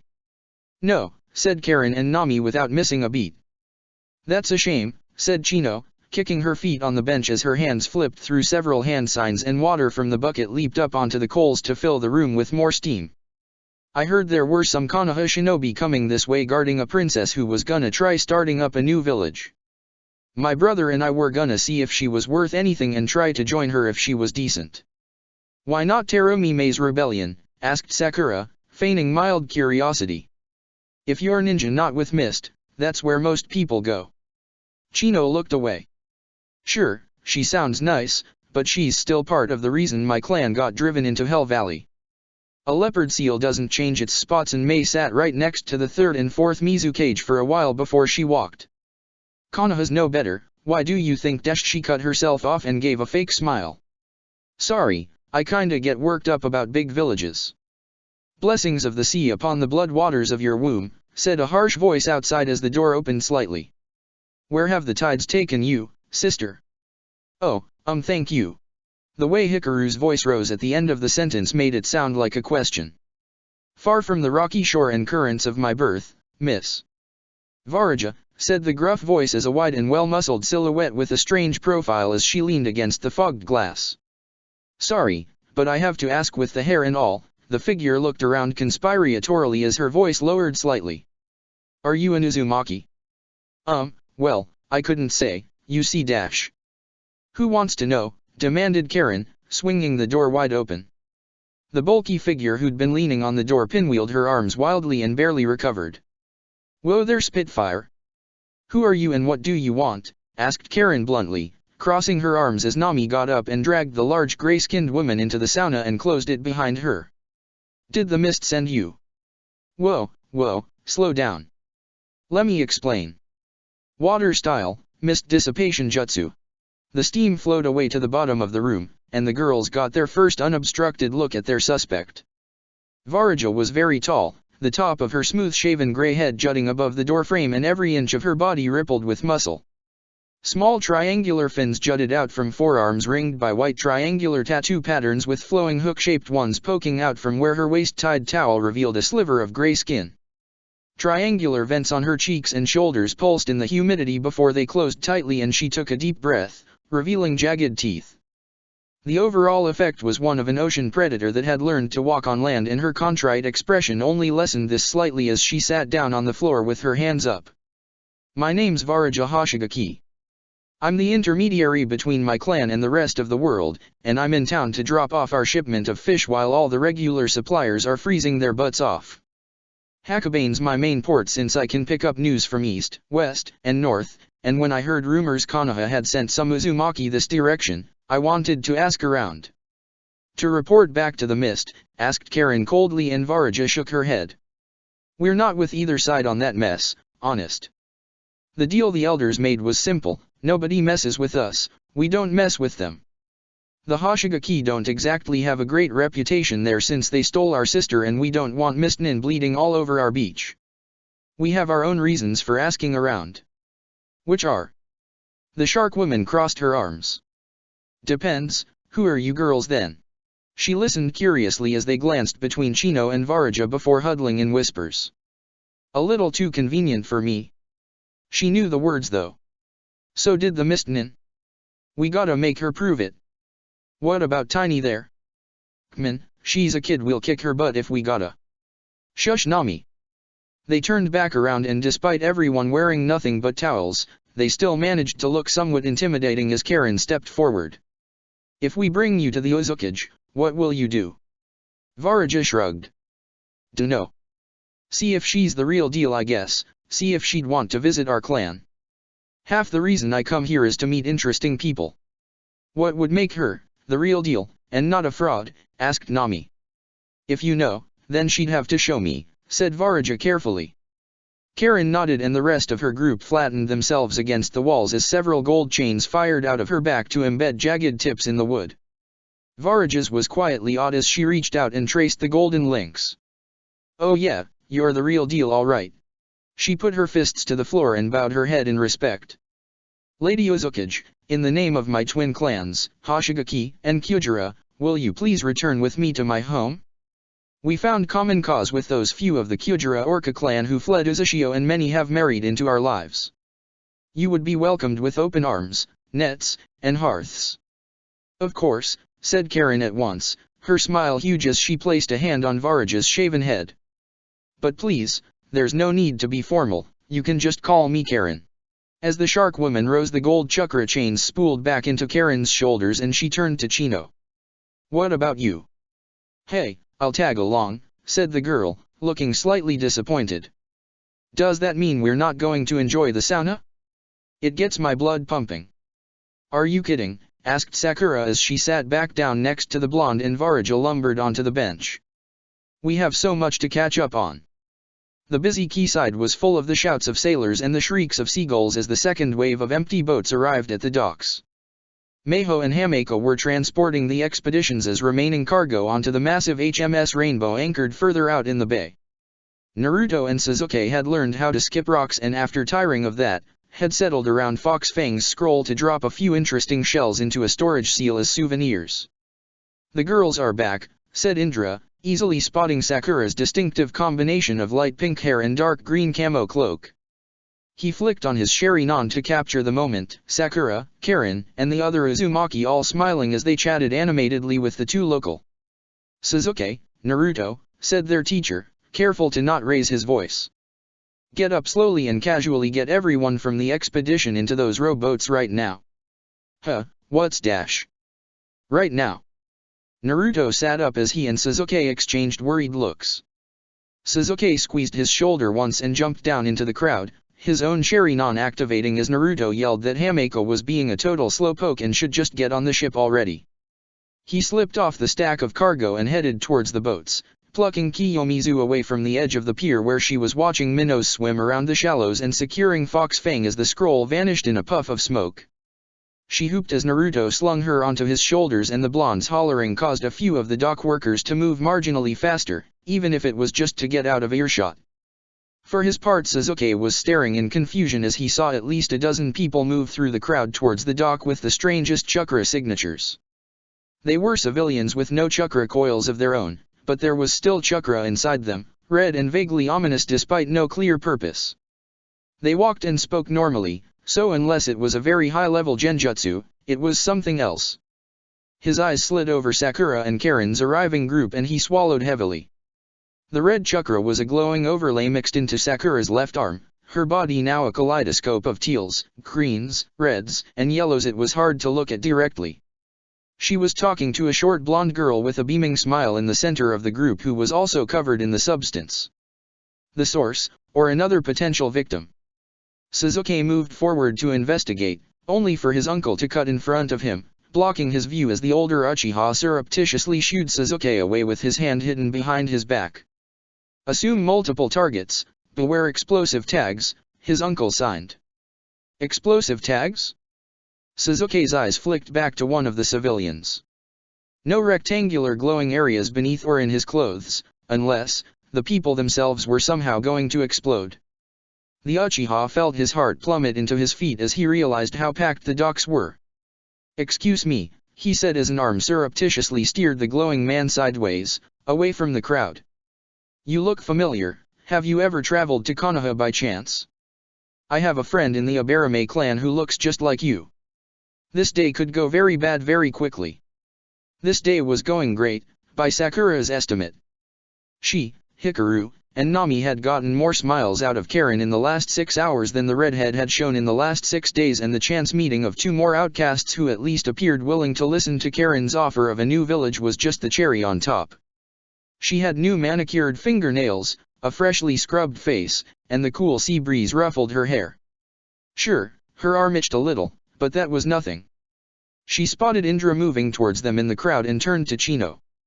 "Here, this is my master, Indra Uchiha. Sensei, this is Chino Shinoik. She's from further west, an old place called Hell Valley, and says her family used to know the Uchiha clan.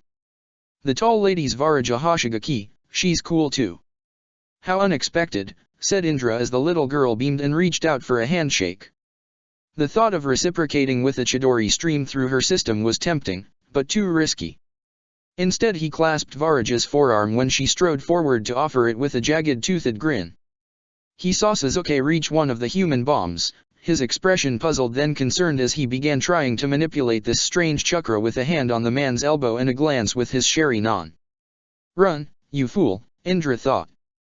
"What brought you out here?" he asked to buy time, standing stiffly as Karen and the others swirled around him, chattering away.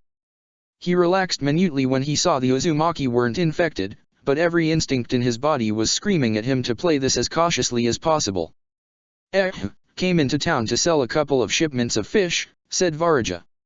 "See what's going on in the rest of the world, there's all sorts of crazy rumors flying around these days, hard to tell what's true. Mind if I join you guys for a bit? You look like fun." Her eyes slid past Indra's shoulder and the Uchiha half turned to see her eyeing Nami appreciatively. He shrugged. "If Karen says it's alright, I have no objections. Slice, I'll help load the boats, pay my way." She strode off with Hikaru and Karen in tow as Sakura made to follow, but Indra stopped her with a gesture. "Chino," he said carefully. "Why are you here?" The woman who only looked like a little girl giggled. "Oh, so serious, Uchiha-san. Is this about your clan?" asked Indra, his eye focused on the girl who could make human bombs and hoping against expectation her brother wasn't hiding out somewhere. "Nah, that's just a bonus," said the girl as Sakura took several steps back behind her master, picking up on the tension in his voice. "Where's Naruto? I've heard so much about him from Sakura here." "He's around," said Indra. "Release Sakura from your jutsu and I might tell you more." "I'm not under a genjutsu, sensei," Sakura said with a scowl. I'd know. It's ninjutsu, not genjutsu, and it's in your blood, replied Indra as Chino's grin shrunk slightly. She's turned your left arm into a bomb. Oh, our boss did say you know too much for your own good, said Chino as Sakura inhaled sharply. Geez, I'm glad we decided to play it safe. Nothing about this is safe, said Indra as he felt Sakura's own chakra kick into action next to him. Her genjutsu swept out over the crowd with a light touch as several dozen people all remembered something they'd forgotten at home and the seal latches on her arm unlocked. Let these people go. Well, I think these people and your pink little student here are the only reason you haven't chopped me into cubes by now, said Chino, blinking as her eyes slipped into the red and rectangular black pupil of the Katsuri Yugan. So my answer's gonna be no. You seem to have a pretty good idea of what I can do, but just a little reminder. Don't, roared Indra, and several heads in the crowd turned his way as purple rib bones flickered around him, his mind racing. Maybe if I boil Sakura's blood to defuse her chakra? No, that would kill her. He saw Sakura's hand begin to bleed as old wounds reopened, the blood running over her fingernails as her hands moved through signs despite the pain. 5, chanted Chino. 4, 3, 2, 1. But the explosion Indra was expecting did not come, simply a large spurt of blood with a distinctly greenish tinge as Sakura clenched her hands in the double-fisted ram sign. Wood style, said Sakura with satisfaction. I've got more chlorophyll in me than your average human. Her blood bubbled and hissed on her skin and she shook it off with a grimace to the peer.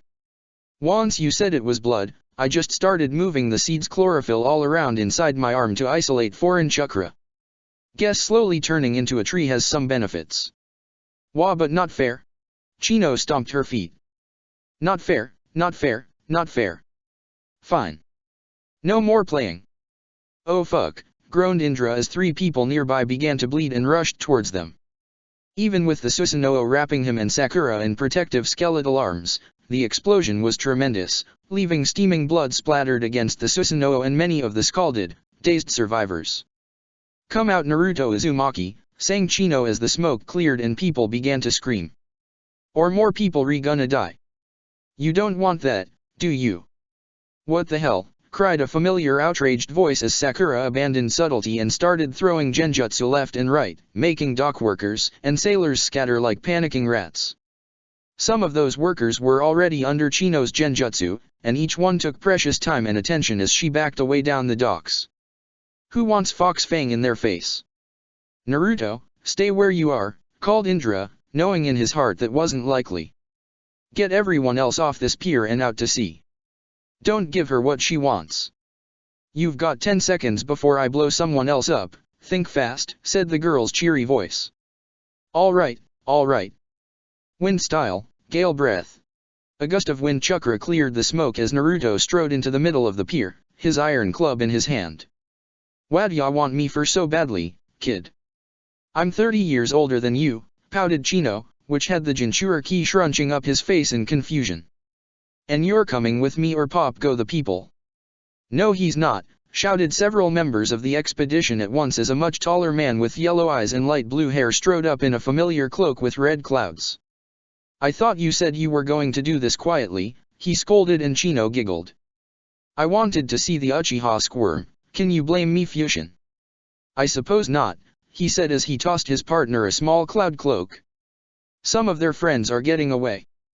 The 2 Akatsuki members turned to see Karen shoving Hikaru into the rowboat and Hameka's waiting arms as Meiho and Nami stood on guard with weapons drawn. Next to them, Varaja was shuddering violently as her eyes rolled back in her head. Blood, she muttered.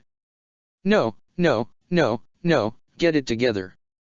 They're not our assignment, said Chino. But they could be a problem, replied Fusion. You take the Konoha ninja, I'll kill them. You will do no such thing, snarled Karen as she strode forward, 4 golden chains arcing over her head like scorpion tails of barbed gold as 2 more wrapped around her arms to form lashes in her hands. Uzushio, guard our convoy until they reach the ship. Behind her Hameka and several of the sailors in other boats were rowing madly. Varaja, are you with us? Oh yeah, said the shark woman, keeping control of herself with obvious effort. This guy's fucking dead. Naruto let out an inarticulate cry as he rushed forward, only to screech to a halt as 2 of the remaining civilians slid in to block his blow, flying back with cries of pain as Fox Fang broke their bones. I can do other things besides make them explode, taunted Chino. She held out her hand and one of the writhing men screamed, his blood flowing out of him as it solidified into a spiked mirror of Naruto's club. Like this.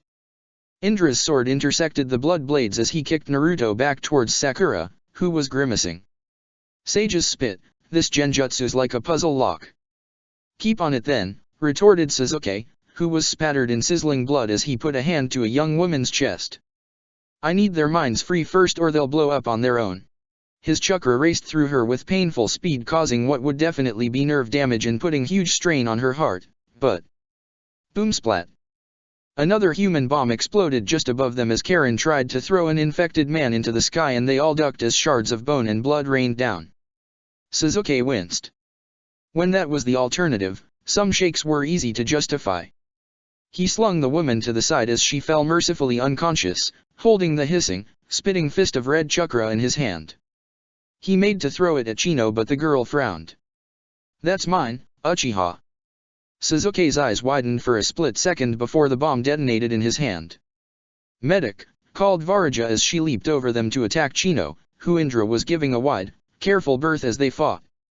That was our medic, screamed Naruto. Fox Fang abandoned as he pawed frantically at Sasuke's body. Please don't be dead, please don't be dead, PL-. I'm not dead, coughed Sasuke as he waved away the smoke and ran a glowing green hand over the bloody mess of his forearm. It's just surface damage, not enough catalyst. Sakura, next victim. I can see your muscles moving, that's not superficial you idiot, said Naruto, fear and spreading smoke making his eyes water. Oi, shitty fox, can you heal Sasuke? Not without burning out his chakra coils from shock, said the Biju at once as Sasuke made several passes over his arm and red angry skin began to crawl forward over the wound in small increments. Naruto, give him some of your chakra, I'll down. The woman Sakura had just broken free of the genjutsu looked up in confusion as Chino cackled and she began to bleed and blacken. Wait, what dash?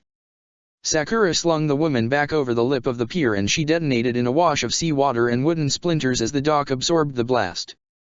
Sensei, keep her distracted, she shouted, Sasuke and I can't save these people if she keeps blowing them up. Brilliant Sakura, said her teacher sarcastically as a purple skeletal fist and a spear of black flame from his stump missed the childlike Akatsuki by inches. But it's hard to keep pressure on someone you can't actually touch. Leave them and get to the ship. We don't need to win this fight. No way, chorused the rest of Team 7. How are the others doing? Asked Naruto anxiously as he began scribbling his mother's chakra disruption seal on a pocket full of slightly rumpled seal paper. Can you tell? Little busy here Naruto. It had started out as a running battle on top of the water, the ninja sliding down the troughs of waves or leaping off the swells as flights of wind-enhanced shuriken carved through the waves towards the vulnerable boats of civilians and sailors. But Karen's chains, clumsy though they were, could not be broken and she'd slapped aside the volleys with ease. No matter how far away Fusion aimed, Karen's chains could extend to block his weapons and Meiho had stepped up the speed of her teleportation to prevent the Akatsuki man from throwing any more. In turn, he'd switched to wind-enhanced kunao, one of which had been left embedded in Varaja's side. The shark woman had tried hit-and-run strikes, plowing out of the water randomly to throw punches that rocked Fusion when they hit, and grabbed his ankles to drag him down. As he struggled for breath at the bottom of the bay, the yellow-eyed man brought his hands together. Typhoon style, devastating gale. The waves parted into a whirling cyclone as the air pressure he was generating forced the water away from him, sending Varaja and Nami flying up and out as the swirling waters tossed them high into the air. The shark woman landed in what had been a fishmonger's stall and swallowed a few anchovies as she clambered out to stare at the rapidly forming waterspout which was causing the massive cargo hauler to list sideways. That little shit, who does he think he is? These are my waters. 6 golden chains cut through the waterspout as they thrashed wildly and glowing blue specks signified the Uzumaki Kunoichi were still fighting. Still on the pier, Sakura and her 2 teammates were crouched in a defensive formation near one of the massive rusting pilings. Naruto, the one the exploding bitch wanted, was shoving and jabbing as a wave of shadow clones sent blank-eyed civilians tumbling back or chasing after taunting copies. Amidst this flurry, Sakura and Sasuke would grab the nearest victim Naruto had slapped with the disruption seal, break the genjutsu on their minds, and violently, messily, purge them of goop. Varaja didn't care, it was goop. She was impressed. If these were the type of ninja going back to Uzushio instead of the usual grave robbers, the elders would definitely be interested. Speaking of interesting types, Varaja turned to see Nami and Indra flow smoothly together in a ballet of black fire and kenjutsu, but each successful slice against the little girl just meant more blood she could wield in razor-sharp discs around her or as spears of crimson force against the purple armor. "This isn't working," cried Nami. "I'm open to suggestions," snapped Indra, and Varaja shuddered again as the thick heady scent of blood entered her nostrils. She wrenched her shirt off and tied it around her face in a makeshift bandana. Lightning style, tiger claw. Nami crackled through the rotating sphere of blood as a searing bolt passed from her sword, vaporizing a sizable portion of the red liquid in one of the infected for good measure. The Akatsuki girl giggled and simply poked Nami's forearm with her fingers. "Tag. You're it." The skin began to bubble as Nami's arm began to turn black. The woman didn't even pause as her sword dropped into her splint-wrapped hand and hacked away her arm in one vicious downward blow. Even as she screamed, she kicked it across the ground towards Chino. Black flames leaped from Indra's eye as they raced against the detonation, and the little girl began to back up with a look of alarm as it became clear the eternal fire was about to combine with her explosive blood into something truly nasty. Varaja was running, feet pounding down the pier as she saw Indra scoop the curse-spitting Nami up over his shoulder, and the kids began throwing the civilians towards Naruto, who kept spawning more and more arms of orange chakra to catch them.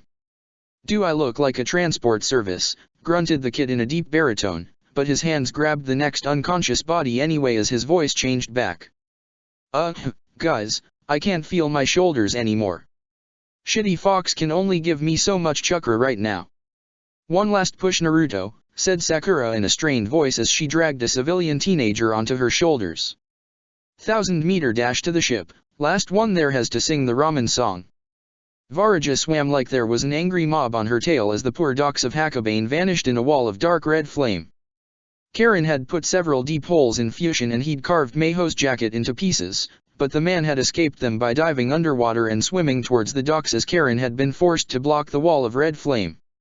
Her chains dangled beside the ship now as it steamed out of the bay at full speed, the water boiling in its wake, and she was trying not to cry over Nami's unconscious body. "She's gonna be okay, right?" Sasuke sat back, still blood spattered in his entire left arm, the itchy, angry-looking red of fresh skin. "She'll live," he said heavily. "But she's not fighting at all unless she puts that sword in her mouth." "I'd like to put a few things in her mouth," said Varaja shamelessly on his other side as she dragged her shirt back on. "That was the craziest thing I've ever seen, and I think I'm in love." "Not until Nami has that cast off," said Sasuke, who was so exhausted it took him several seconds to parse her statement. "Wait, what?" "I said what I said," replied the enormous woman, and Sasuke might have been more disgusted if he had more energy. As it was, the hands that came down onto his shoulders were a welcome respite, and he leaned back into Naruto's legs with a sigh. "Naruto, don't move, now it's my turn to pass out." "Nuh-uh," replied the blonde as he dragged Sasuke back to start massaging his shoulders. "You saved like 20 people from exploding. You and Sakura were awesome. You kept those guys off our backs and allowed us to be awesome, then you carried like 20 people on your back all the way to this ship," replied Sasuke, who was very much enjoying how Naruto's strong, calloused fingers were making his muscles ripple with released tension. "Like Iruka-sensei always said, team effort." "When do you think they're going to wake up?" asked Karen, who'd been tying one of Nami's Uzushio forehead protectors back onto her waist. "I mean, we're kind of kidnapping them right now." "Doubt they'd want to go back," said her cousin. "That explosion was something else, took out the whole docks. I think it actually spooked Sensei." Karen hauled on one of her golden chains and cautiously lifted it back up above the waterline as they peered over the side at it. Smaller red flames still crackled merrily along several of the links, and with a sigh, she dropped them back into the water. "Can't imagine why," she said dryly. "Is he still screaming at the sky?" "Not anymore," said Sakura as she walked up to the huddled group with Kiyomizu holding her hand. "He's talking to the captain and glaring astern. We're being followed by some kind of cruiser." These guys just don't take a hint, growled Naruto, pounding Fox Fang on the deck until Sasuke glared up at him and silently pointed down at Nami. The blonde Uzumaki paused mid-blow and looked guilty. Are we gonna have to fight again? Asked the little girl, looking up as Sakura squeezed her hand reassuringly. I don't like fighting, it's scary. Tell me about it, agreed Naruto. Sasuke almost gave me a heart attack today. You give me one every 5 minutes, replied the raven-haired boy without missing a beat. But no, Kiyomizu, I don't think we'll need to. He pointed astern, where a massive purple armored form launched upwards with a roar of fury, soaring up where it disappeared into the clouds. Okay, is your teacher a god? Asked Varaja. Seriously, that's insane. Yes, he is crazy, but he's not a god, said Sakura. His mind is kind of a mess, when I've been able to sneak peeks during genjutsu training. Gods don't look like death warmed over in the morning, said Sasuke. The Nine-Tails could attest this wasn't the case, but unlike Shukaku, he kept his mouth shut as a voice drifted down on the wind. Earth, wind, sea, and sky. All part at its caress. Gentle as a first love. Terrible as a last enemy. Begone and trouble us no more. Heaven's blade. The winged giant hit the deck of the pursuing ship with a bolt of pure white elemental lightning in its hands. Everyone covered their eyes and ears as the wave-shaking fury from the chakra construct mingled with the crack and roll of thunder. Now that's an explosion, roared Indra's voice as the enemy ship split into several pieces crackling with electrical discharge. What followed was a certain amount of maddened cackling and slashing motions among the waves that raised eyebrows among the Uzumaki. There's the Uchiha madness, said the Nine-Tails into Naruto's mind. I'd wondered where he was repressing it all. To Indra's credit, when he landed back on the deck as smoothly as if he'd just stepped off a curb, he caught the uncertain mood immediately and grimaced. You all heard me, didn't you? Kinda hard not to, sensei, said Naruto, sticking a finger in his ear as the rumbling thunder rolled on overhead. I'm not mad, said Indra defensively as Sakura shook her head and made a, maybe a little bit, gesture on his blind side. Well, you solved the problem and protected the expedition, said Karin. Even if you are a little bit mad, I think that was perfectly justified. We saved some people, added Sasuke as he stood up with a grunt. Better than none at all. This was ignored as Varaja strode forward and fell to her knees, clasping Indra's hand with awe in her eyes. Raijin Kami, I beg of you, grant our village your blessing, we dash. I'm not a god, said Indra, trying to pull his hand away from the shark woman without being rude. I've just had a long time and great need to train with lightning chakra, that's all. As you will it, Kami-sama. What I will is for you to give the captain a heading. You want us to visit your village, we need to regroup. Karin, do you want to join us? In a moment, replied the girl, glancing down at Nami. I'd like to be alone for a bit. Indra hesitated before gesturing for Team 7 to follow him, which they did with some backward glances, leaving only Kiyomizu sitting on Nami's opposite side. Kiyomizu, what do you think about all this? Starting Uzushio again. Nami and Meiho were the first ones to really believe in me, people who barely knew me at all, but decided to take a chance. Everyone's been amazing, but we haven't even got there yet and there's already been a bunch of fights. I don't like fights either. I'd hoped we'd need to have only one or two to show people we were serious, but, the older girl trailed off as she stared down at Nami's bandage-wrapped forearm. The fights are scary, admitted Kiyomizu, who was braiding her unconscious relative's hair. But thanks to you guys bringing everybody here, I got to meet a lot of nice people like Koji and Toga Akimichi, and Mr. Indra and Sakura and Naruto. Before, Daddy and I were moving a bunch, so I never really got to know people. Now I know a bunch of cool people and we're gonna get to have our own house and everything. Plus Nami-san's headbands are cute. Once we get there, we can start fixing things and make Uzu a safe place so there won't be any fighting. Then things will be better, right? Her voice had started low and gloomy at first but rose back to its normal cheer and Karin found herself breathing a little easier. Yeah, she said as she traced a thumb over the swirl and arrowhead design on Nami's own forehead protector. We'll make things better. Kakashi of the Sharingan strolled into the capital of the Bloody Mist with a box of dead Umbu masks on his back as if he was simply another delivery courier. The thick fog covering the village helped limit the visible hostility directed his way, but ninja and twitchy civilians in the streets spat in the dirt as he passed or made superstitious signs at him to ward off the evil of someone carrying even a stolen Kekai Genkai. Several mist jonin were following him with their hands on their swords, but as Kakashi had repeatedly said at the gate and every few blocks just to be sure, he was a diplomatic messenger and not to be harmed. As his guides and guards brought him closer to the Mizukage's tower, the tension and the chakra in the air mounted until all Kakashi could smell was the potent stench of a Jinchuriki's chakra battering against the retaining wall of the village edge nearby. To his credit, he was as cool as a cucumber. Though the wall and the pier were small, the Mizukage's tower was tall enough one could jump from its apex and easily reach the sea, a feat which had foiled Terumi Mei's initial assassination attempt against her old teammate and started the civil war as Yagura the Bloody escaped to rally his supporters in the village.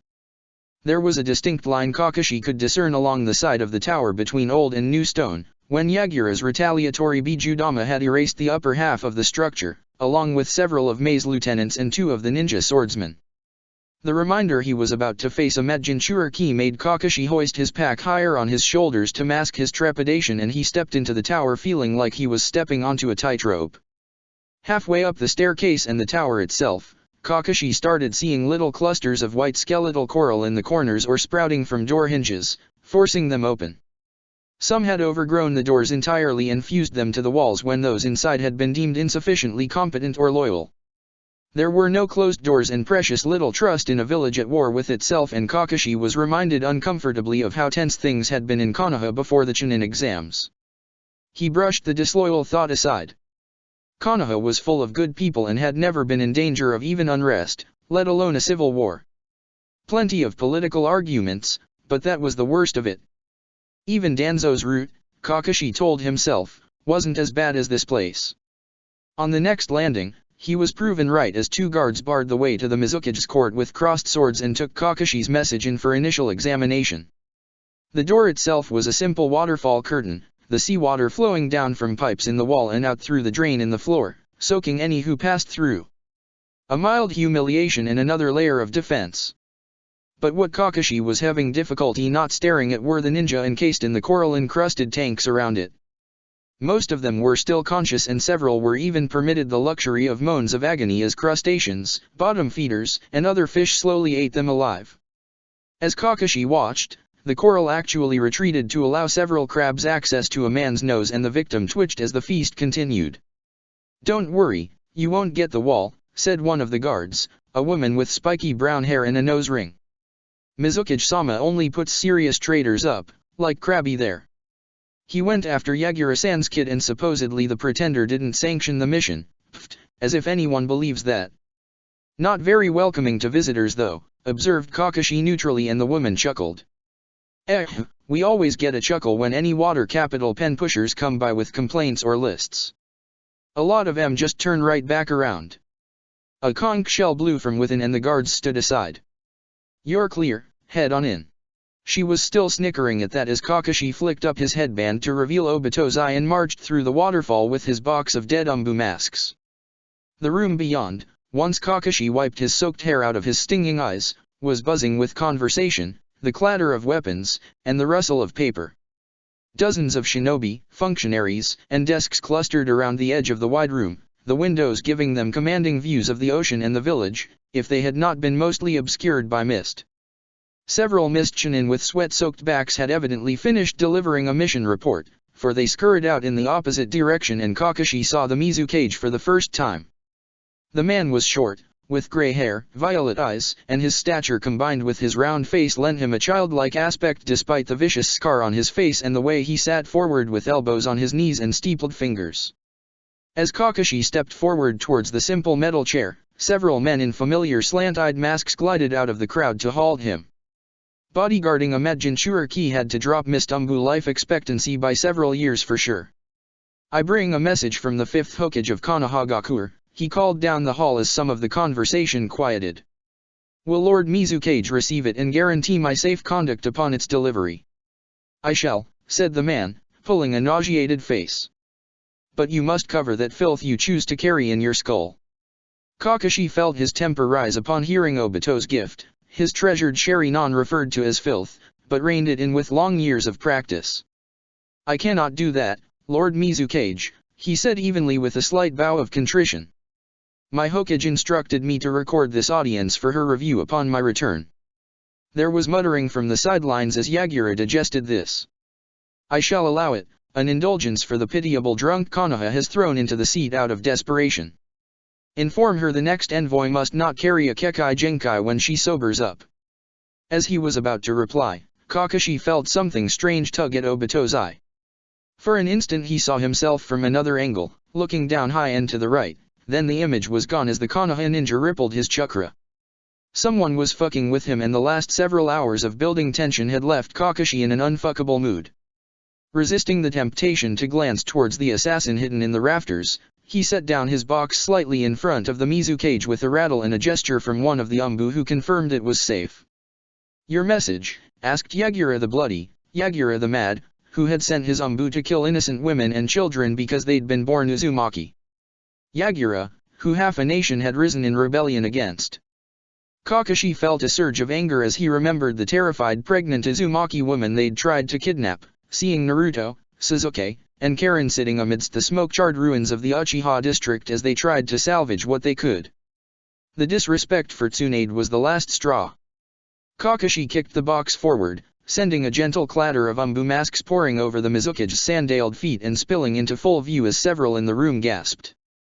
You misplaced quite a few of your Umbu, said Kakashi tightly, his anger a directed weapon as ever. You attacked ninja and civilians of Konoha unprovoked, during the Chunin exams, because you thought Konoha was so weak we could not protect our own.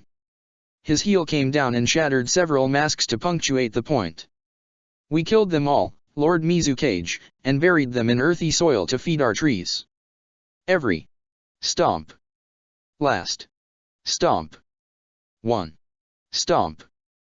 The Uzumaki survived 112 of the mist's finest and I must say, I was not impressed. The name Uzumaki rippled through the crowd and left either brief whispers or dead silence in its wake as Kakashi continued, every inch the hound he had been. Lady Tsunade was there you know, since her grandmother was as Uzumaki as well so here's her message. The Jonin leaned forward over the box in a wolf's anticipatory crouch. The Uzumaki are off limits. They have Konoha's protection and if you go after them again, we're prepared to back that threat. Did I mention Konoha's Jinchuriki is also an Uzumaki? His teacher is Black Hand Indra and his cousins got half the noble clans of Konoha wrapped around her little finger. Plus me, copy ninja Kakashi. I can keep going for a while, you've pissed off pretty much all of Konoha's scariest ninja. He clapped sarcastically. Good job. Are you quite finished? Asked Yagura with disdain. Your village is in ruins, your own Umbu forces have been decimated, national reputation in doubt, and you think I will listen to a barking dog over the words of my predecessor? No. He stood up and the column of coral next to him dissolved, sending a razor-sharp hook staff into his hands. The Three Tails Jinchuriki slammed it into the floor as his voice carried across the room. Uzushio cannot return, he said with finality. If you wish to save the Uzumaki clan, you will bring them all to Kirigakure, where they can at least have dignified deaths. Beheading and a pyre to be thorough. It has been the long-standing policy of Kirigakure to hunt down and execute every last member of the Uzumaki clan no matter how many bodies we have to walk across. Kakashi heard cheers and shouts of affirmation from other shinobi in the room and felt his heart sink as he saw the madness gleam in Yagura's eyes, the man's hook yanking him down by the scruff of his flak jacket. Now your head will join dash. Kakashi looked into violet eyes as Obito's Sharingan pulsed and the world fell away. He landed hard on a mossy boulder and had that been the real Kakashi and not a mental construct, he would have broken his back. As it was, he groaned as he stood, because that was going to ache. All right Yagura, you mad bastard, he said, I'm going to genjutsu your brain into egg salad with my filthy eye and enjoy doing it. Now, where's your bladder control? Hello? Asked an echoing voice that sounded like it was coming from the bottom of a very deep well. Is that someone new? It didn't sound like Yagura and with Naruto as a baseline, that left only one other thing it could be. Kakashi kept silent as he crouched behind the mossy boulder in the middle of the ocean and tried to consider his options. Finding the Love Uzumaki switch would be impossible if he had a furious Three Tails chasing him and telling Yagura's brain to shut down might unleash the Biju anyway, at the top of Kirigakure's most important building several hundred feet in the air. That was actually a pretty good option. I could really use some help, pleaded the voice. My friend and I have been trapped for a very long time. My reefs are going to need so much pruning when I get back. Oh, so many duties to do. Kakashi stood up, a deceptively simple idea forming in his head.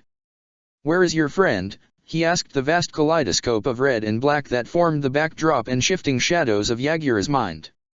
No wonder the man was mad. I'll try and help him. That's what the other one said, so I shan't. Help me first. You're the Three Tails, said Kakashi as he climbed on top of the weathered stone, but it was turbulent, choppy water as far as the eye could see. Who's the other one? I don't know, Swirly Mask, Red Eye, wicked man, said the Biju, and it sounded frustrated. He was supposed to be here a few hours ago to make sure we didn't get free, but instead you're here, so I have a chance. When my friend and I get out, we'll tattle on him to Kurama and he'll be in so much trouble. I know the guy you're talking about, said Kakashi, snapping his fingers. That's Madara Uchiha. You don't work for him, do you? Asked the voice suspiciously. If he sent you instead, I'll squish you just the same. The rock Kakashi was on began to shake, and the Haytake realized with a sinking feeling he'd been standing on top of the Three Tails the entire time. Ma, Turtle-san, he protested. Madara tried to kill one of my old students last month. I certainly don't work with him. Really? Asked the voice hopefully as massive sheets of water sloughed away down the sides of the angular spiky shell. Who's your student? Naruto Uzumaki, said Kakashi cautiously, but he was unprepared for the throaty gurgle of obvious delight that echoed from the turtle's shell. Uzumaki? They were such pleasant people, except when they weren't, which was almost never. A shame about their village. I was on the other side of the world when a pod of whales told me. So by the time I returned, all I could do was put out what fires remained and squish a few scavengers. How are they doing? Better than they used to, tried Kakashi, looking around anxiously. Turtle-san, I really don't have much time to talk. There's a whole tower of mist ninja who are probably going to cut my head off if Yagura doesn't do it first. Oh bother, said the massive turtle. But I'll need your name first, helpful stranger. Kakashi Haytake, said the Jonin, who was trying to reconcile the Biju with the host and left with plenty of questions. Well, hello Kakashi Haytake, I'm Isabuya the Three Tails.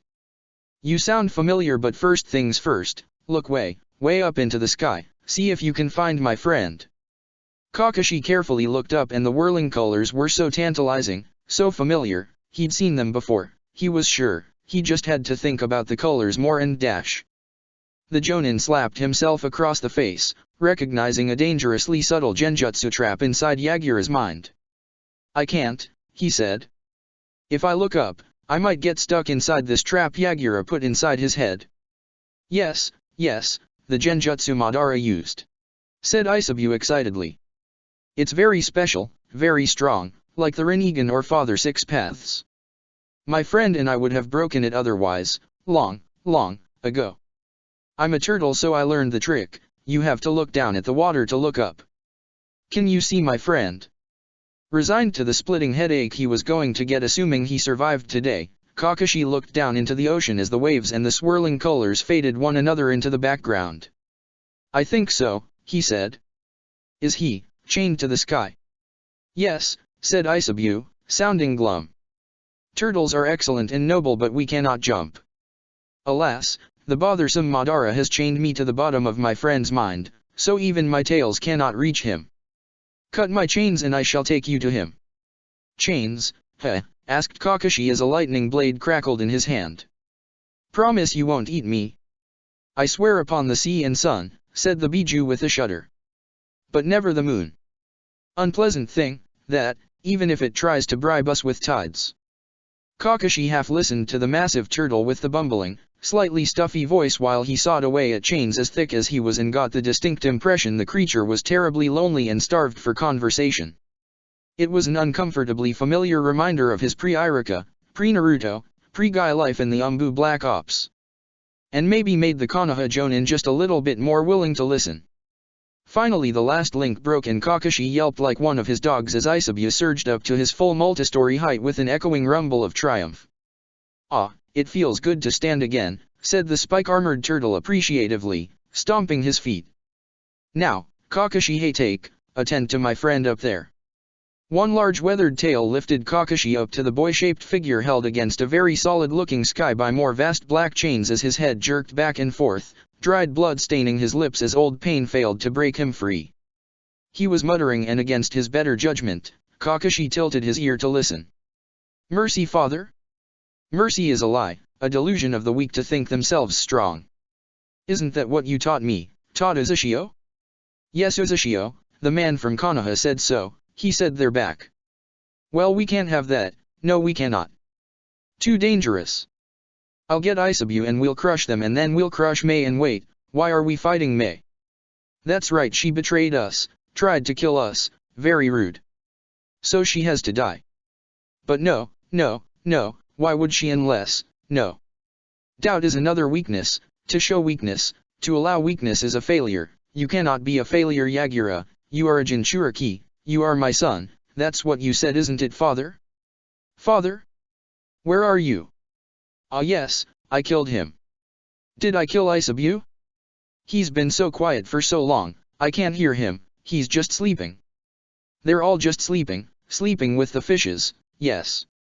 I've heard enough, said Kakashi as he yanked Yagura up by his matted, filthy hair. This will be quicker than you deserve. His hand froze midair, the lightning blade so close Yagura's face flushed from the heat. His eyes weren't violet, but red. Red Sharingan. Yagura was already under a Sharingan's genjutsu. The Konoha Jonin took an uncertain step back, the red and black surroundings taking on new meaning as his Reikari dissipated. In the physical world, Yagura had a razor-sharp hook wedged against the back of his neck, and though Kakashi could definitely get out of that jam in a Konohagaku minute, the entire village of hateful Mistnin wasn't something he looked forward to escaping through. But if Yagura had been under a genjutsu, was still under a genjutsu, one with multiple reinforcing layers strong enough to bind a Biju as well as the Mizukage. Itachi was the obvious suspect, but the pogroms had begun before the massacre, which left Madara Uchiha.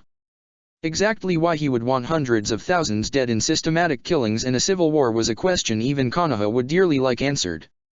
Like it or not, the only person who could answer those questions was muttering in front of him.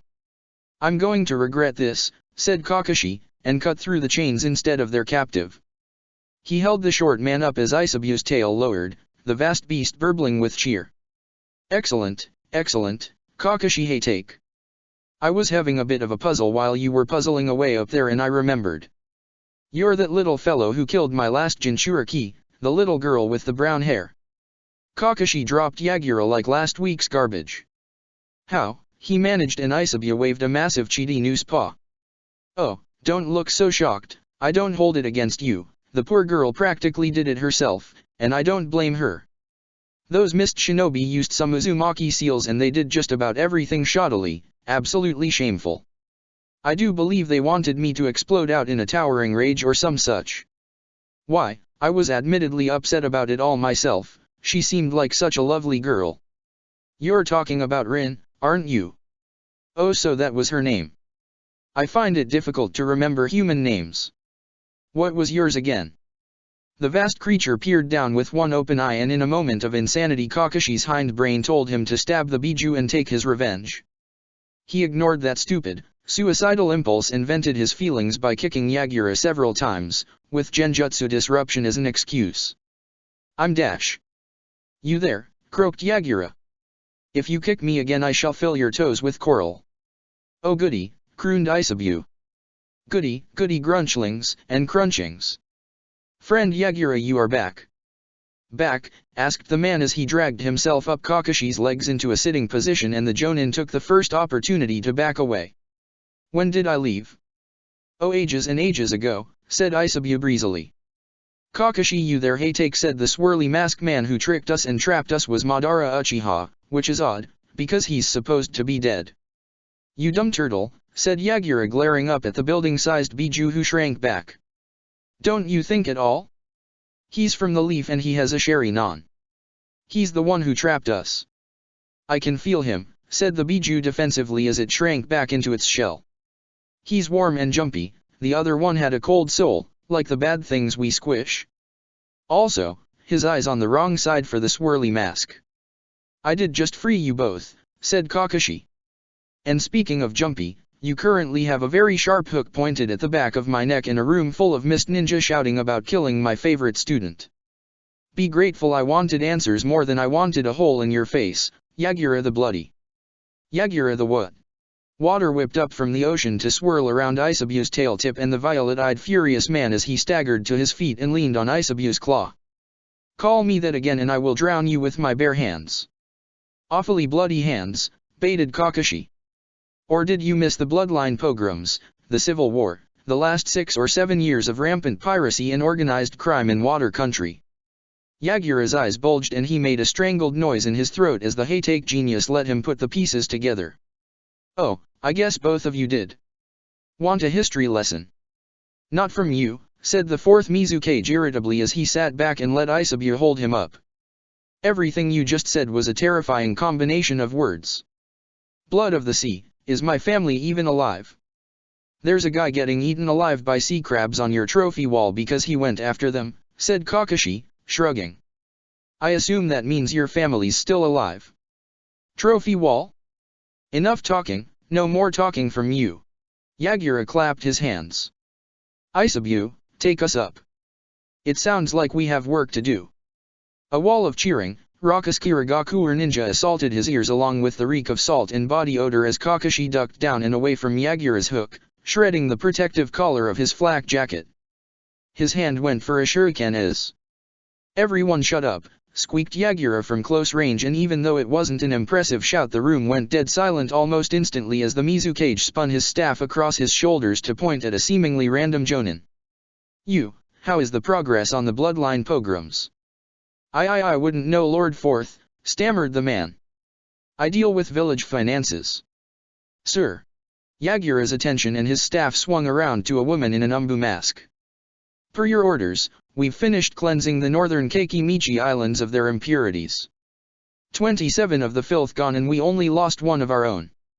Unfortunately several of the Hojiki escaped thanks to the rebels, but I'm not interested in excuses, said Yagura, his lip curling. I'm interested in results. Gather all the commanding officers still in the village, as well as my council. We shall reassess our strategy in 2 hours. Go.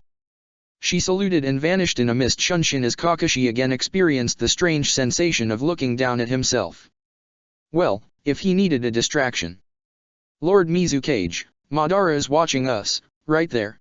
He turned and pointed as dramatically as he could, letting a lightning-enhanced shuriken fly into the rafters and through a momentarily illuminated orange spiral mask. There was a blast of dense chakra behind him, a roar of fury, and everything in the line of Kakashi's throw disintegrated into splinters of wood as Yagura's tailed beast cloak plowed through the insubstantial masked form. One of Isabu's tails lashed around a support beam to slingshot the ball of chakra, chitin, and spikes around for another pass that was as inconclusive as the first. Oh no, wailed Toby as he flailed his arms. I've been spotted. I told the boss I was more of an escape artist than a spy. Oh, what'll Toby do? Stick around and die, someone in the crowd shouted as the mist shinobi launched a small armory of jutsu and blade weapons at his cloaked form to little effect. Toby pouted. Aw geez, those leaf ninja sure are troublesome. I'm gonna have to try and take the 3 tails ahead of schedule. You've taken everything from me, shouted Yagura. You will not take Isabu. As a pitched battle broke out on the roof of the Mizukage's tower for the 4th time in as many years, Kakashi did the sensible thing and ran for his life. Nightfall found Yagura surrounded by the 4 best genjutsu experts still in the village and 2 funinjutsu experts slapping anti-teleportation seals onto every available surface. He ignored them all and stared in silence at the letter it had taken him an hour to write. Like all his letters, it was short and to the point, but at least this one wasn't ordering his forces to kill everyone in a geographical area. Dear Terumi. Good news, I'm not insane anymore. Bad news, I think I've fucked up absolutely everything that can be fucked up except for maybe my marriage. And that's a big maybe. So you'll be doing better than me in every department now, not just in height. I have apparently been ordering our entire hidden village to eat itself alive under a genjutsu that chained down even my tailed beast. Meanwhile you held out way longer than it sounds like you should have before trying to kill me. Good job? Anyway, since I'm Yagura the Bloody now, you get to be May the Miraculous, or something stupid like that. I'm giving you the hat, what's left of the village, and a damn good story for the history books. Every vile, clan-killing, heinous piece of human garbage in my forces who's all gung-ho about civil wars, pogroms, and mindless bloodletting is coming with me north along the eastern coast to Azari Point in a week. Feel free to come kill us all. Make it dramatic. Ambush, armies coming over the horizon or up the cliffs, some lava, and I'll give it my all. Yes, I'm coming out there so you can kill me, but I'm making you work for it. You're earning that stupid hat. Everyone I leave back here in the village is going to be either the kind of useful killers you'll need to put some steel back in Kirigaku's spine, or decent people who can be salvaged. I hope my son is the latter. Be kind to him, and poor Remain as well. In that same spirit, I'm letting the three tails go once you've kicked my ass enough, and that dumb turtle's likely going right out to sea. He thinks I can just apologize to you and there won't be any more squishing. I damn near laughed myself stupid. Can you ever apologize for killing almost 1 million people? My father would know, and I suspect we're both going to the same level of hell along with the orange-masked bastard who trapped me in the first place. Hopefully I won't ever see you there. I'm sorry for everything. Your old friend. Yagi. Satisfied, he turned to his second letter, which was even shorter. Dispatch, Umbu Unit Yellow to reinforce depleted Umbu Unit Cobalt on Whirlpool Watch alongside 2 battleships. In the event the ruins of Uzushio are compromised, shell it into oblivion and detonate the magazines before they capture you. May the gods have mercy on your souls. 4th Mizukage Yagura. The sailors of the HMS Rainbow were not happy. In fact, they were quite irate at the expedition for failing to inform them that they were being hunted by exploding typhoon maniacs. The captain gave them an earful about how they were traveling with one of the ocean demons that devoured unlucky ships when they were hungry. Varaja had seethed at that and thrown one of her teeth at the man, which from how the other sailors reacted was a very grave insult or some kind of curse. When Karen had asked, reasonably, how Varaja had arrived in Hakobane if no one wanted her on their ship, the shark woman had stalked over to retrieve her tooth and replied that she simply swam from port to port, which at least explained the long seaweed-drenched net as a robe and knife belt over a skin-tight wetsuit. The sailors refused to allow her below decks, and since she was currently directing the cargo ship away from its normal trade routes and towards a village of even more shark people, that plus a hefty bribe was the best the expedition was going to get. Well, there goes all our emergency money, said Karen as the captain and 2 sailors staggered off with a chest of gold Naruto had retrieved from Fox's Fang. Pretty sure getting chased by crazy children who want that fox spirit's an emergency, replied Hameka as he cleaned his glasses. Hey. Maybe we'll get lucky and these shark people will be filthy rich and willing to join us. Willing to join, maybe, said Varaja from the bow. But we're mostly dirt poor. Killing yokai doesn't pay well, since most people don't believe us and those fish fuckers steal pretty much everything they can get their slimy claws on whenever there's a shipwreck. I've never heard of any demons in the ocean, said the Uzumaki merchant stubbornly. And I've made plenty of trips up and down the coast. Yeah, because we do our jobs, retorted Varaja. Unlike that stupid turtle, friggin' freeloader. You speak of Isabu, asked the Nine-Tails as Naruto suddenly swerved aside from wherever he'd been going amidships. My brother is many things, but he is attentive to his work. Okay, pot calling the kettle black here, but don't diss the great turtle, said the shark woman, pointing a finger at Naruto. Only we can do that, and don't go pretending he's your brother just cause I thought your master was a god. But you are speaking to a god, Sawtooth, said the baritone voice with pride dripping from every syllable. The glorious flame of the 9-tailed fox was sealed inside of Naruto Uzumaki here. Though at our journey's end that may change. But I'm not gonna die though, right? Asked Naruto, and seeing the switch happen in front of her Varaja had to blink several times. When you got dragged out of my mom, somebody said something about how that normally kills Jinchuriki except for the Uzumaki. That is usually the case, admitted the fox. But assuming Uzushio's vaults have no solution to that particular conundrum, rest assured I will not let you die without seeing if you are a worthy Jinchuriki. Thanks shitty fox, I think. Yeah, no offense kid, Kuwabaikami, said Varaja flatly. I like the turtle better. It took them 2 days to cross the ocean on a northeastern course. All of Team 7, including Indra, was horribly seasick at least once when there was a brief but powerful storm in the late afternoon. On the bright side, the tossing and turning of the storm woke Nami, who Sasuke almost immediately hit with the strongest pain nullification jutsu Sakura had in her book that wasn't addictive. Genjutsu and conventional drugs worked on similar principles after all. The dark-skinned Uzumaki was very loopy as a result, and conversations with her had a tendency to go in circles, but Karin and Varaja didn't mind. Varaja actually asked if Nami would marry her at sunset, which was apparently how Hoshigaki did things. They saw someone attractive perform acts of impressive violence. Within days they got married and set about the business of making more and stronger Hoshigaki babies. When Nami protested the shark girl should at least take her out to dinner and get her a few presents first, her prospective paramour accepted this with a gleam of challenge in her eyes. In the meantime, Karin attempted to practice with her chains against Sasuke's crescent moon dances on the deck or the ocean to eager spectators, while Naruto carefully experimented combining his shadow clones and Meiho's teleportation sealed axes. While the latter venture was a miserable failure, there was soon a thin but steady plume of smoke as the blonde Uzumaki attempted to successfully copy the seal to a pair of kunao. By the morning of the third day, he'd made little real progress and the kunao were twisted, blackened hunks of metal. The Kyuubi admitted that it had taken the fourth Hokage the better part of a decade to perfect his own seal, and he'd been working off of the second zone. Meiho's axes had been a family heirloom, and to the Jinchuriki's unpracticed eyes, the two seals appeared to use entirely different principles to establish the same effect of personal teleportation. Indra wrote back to Anarian Team 2, who had been joined by Fu and Kurene's Team 10 on a long-term basis as the Sunanin crisscrossed the land of wind. Kiba and Hinata got along with Fu well, but Shino fairly worshipped the ground she flew over. Or at least his beetles certainly did. Hinata and Fu made a habit of meditating together, one frequently speaking with her Biju and the other seeking the divine enlightenment Indra had teased to her alongside the Kensho Byakugan. The one-eyed Uchiha shared his own adventures as he continued his on-again, off-again discussion with his ex-wife about time travel ethics. He looked up from another paragraph about the Boruto Sarada question when a piercing whistle cut through the air and the ship drifted to a halt. Thick reefs 2 points off the starboard bow, one of the sailors called. We can't take the Rainbow through there, she'll be ripped apart or grounded.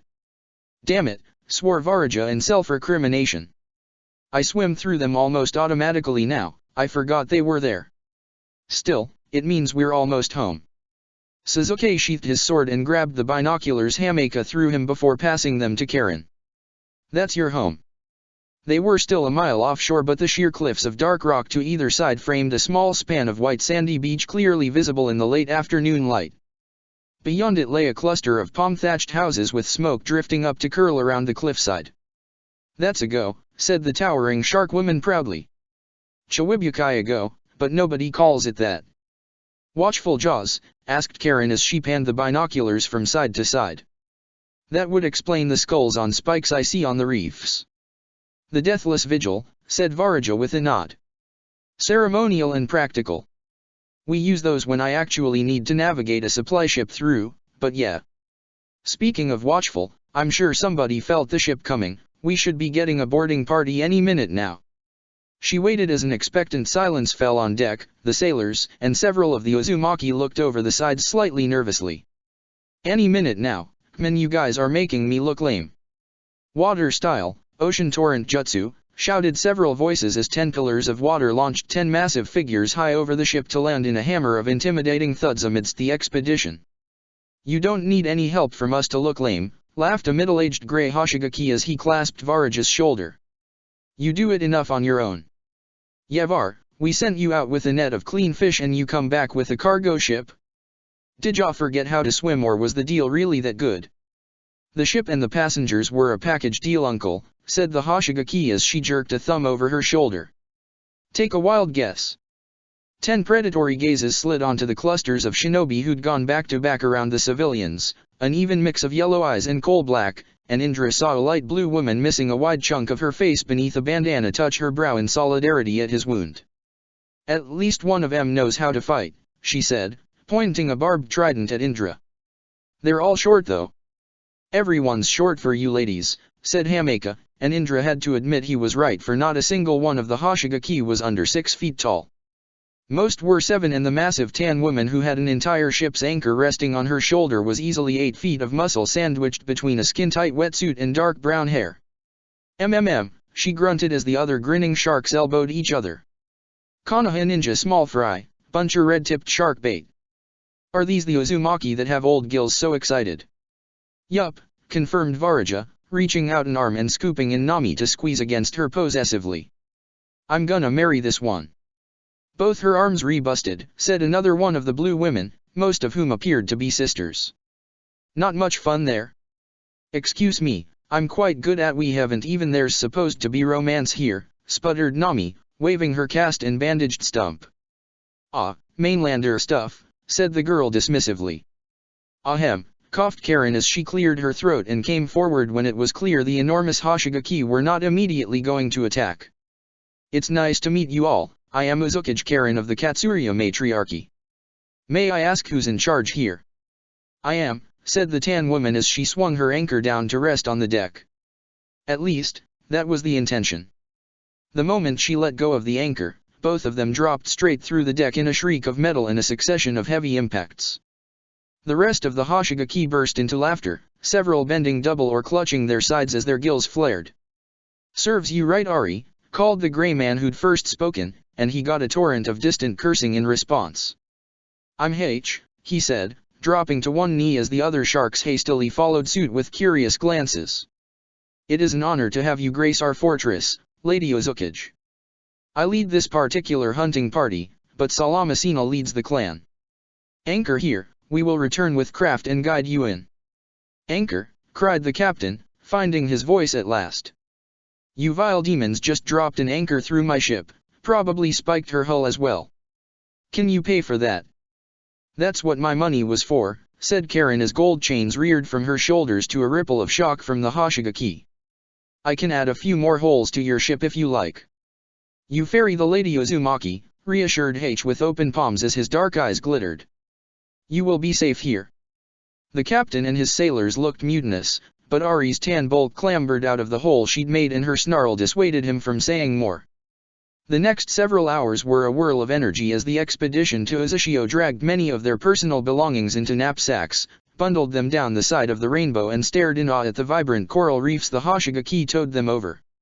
Even Indra was drinking in the wavy undersea forest of pinks, violets, and yellows with his mouth slightly open as the Kyuubi chuckled inside Naruto's mind. "Isabu does fine work," he said. "Halfway between artist, architect, and gardener." Karen had rushed below decks and returned in the red dress she'd bought earlier in the week as Naruto gave her 2 supportive thumbs up. Several of the Hoshigaki sisters had scampered over the side at H's orders and returned with enormous flounder in their nets, which they dumped in a longhouse that clearly served as a communal kitchen before scattering to shout the news at the top of their lungs. As a result, there was quite a crowd waiting for Karen, Team 7, and the Uzumaki ninja when they splashed out of the shallows, from the very young to the very old, and when Karen stepped onto the beach there was a moment of silence as 3 figures stepped forward. One was a wizened old man Karen correctly assumed was Old Gills, leaning on a shark-tooth spear from some truly gargantuan specimen as he peered at her from roomy eyes and thick facial tattoos. The second was Salamasina, unsurprisingly tall, just beyond middle age, and while the slack in her dark blue frame showed a warrior slowly going to seed, the sword hilt at one hip and easy authority told Karen this was a woman long accustomed to leadership and who wore it well. Her dreadlocked maroon hair and facial structure were familiar. After all this time spent traveling, arguing, and talking, Karen recognized another Uzumaki descendant instantly as the woman knelt in the sand and opened her arms. "Welcome home, sister." Karen hesitated for a moment, then abandoned protocol in favor of flinging herself into Salamasina's rough embrace. "It's good to be home," she admitted as the Hoshigaki gave a thunderous cheer that echoed off the cliffs until it sounded like a mighty army instead of a village of 70. Last was a short, wide woman named Vahir with thinning blonde hair over spotted gray skin and a snub nose who was clearly from the orca-like Kyujira clan. She spoke briefly with Karen, patting her hand, and Naruto recognized her through years, children, and worry as the little girl who'd walked from the sea in the fragment of Kushina's memory. But when he mentioned Kushina excitedly over a crowded, raucous party spreading across the sand as the longhouse grew too full, the old orca woman simply shrugged and said she had no memory of the girl. Dinner itself kept the expedition on their toes, as seeing drooling blank-eyed faces or gnashing orca teeth next to them, even when directed at delicious-smelling flounder, was still a tad unnerving. Varaja had been cajoled by the eager crowd to tell her story, since as her fellows had said, she'd left with a net full of fish and returned with a cage, a wife, and a ship. There were muttered benedictions towards the pregnant Hikaru from many, appreciative murmurs for Karen and Indra as they chimed in with details from the battle at the docks, and a chorus of disgust when Indra had explained Chino's Kekai Genkai, which allowed her to control blood. "And you didn't bite?" asked Salamacina as Old Gills thumped his spear against the sand for quiet. "No ma'am," said their guide, shaking her head. "I wanted to, though." "Uchiha-san," the clan head said, turning to Sasuke, who swallowed his mouthful of flounder hastily at the unexpected attention. "You are a medical student, are you not? This child creature, how many bodies worth of blood would you say she was manipulating in the open air? Could you give a rough estimate for us?" Sasuke thought back to the whirling half-sphere of red blood, dark and bright in turns as she attacked his uncle. He remembered the sound one of the men had made as his blood flowed away from him and shuddered. 7. 8, he hazarded. "More if you count the exploding humans, but is this appropriate dinner conversation?" 8, said Old Gills, impressed as Salamacina and several others made sounds of assent. "I believe that calls for a black band. I shall ready the squid ink tonight, assuming I am not so slovenly drunk as to spill it." "I'll be there at first light," promised Varaja, eyes shining. "Even if I am slovenly drunk myself. I will likewise speak to the forge master and see if he is in a sufficiently good mood to measure you both for prosthetics." "So Varaja does not have a wife who is completely armless," replied the old man to a chorus of groans. Indra held up his stump and allowed a flame-black forearm to curl itself into a fist seamlessly before it dissolved again. "Do not trouble your armory on my behalf," he said as his handkerchief dabbed away at the small trail of blood from his tear duct. "I've grown used to." He trailed off as he noticed the entire longhouse had gone quiet and many of the Hoshigaki were staring at him. Or, more precisely, at his handkerchief. The Kyujira clan and their hybrid children were not affected, nor was Salamacina, and they linked hands or grabbed for their fellows quickly. At the touch of familiar hands some of the hunger faded from their eyes. "Uchiha-san," said Old Gills seriously. "Cast that token into the fire, and if you value your life, do not use that ocular technique in such close company again." Indra wiped his face clean with water and threw the cloth in at once, and as it blackened and curled into ash the room relaxed again.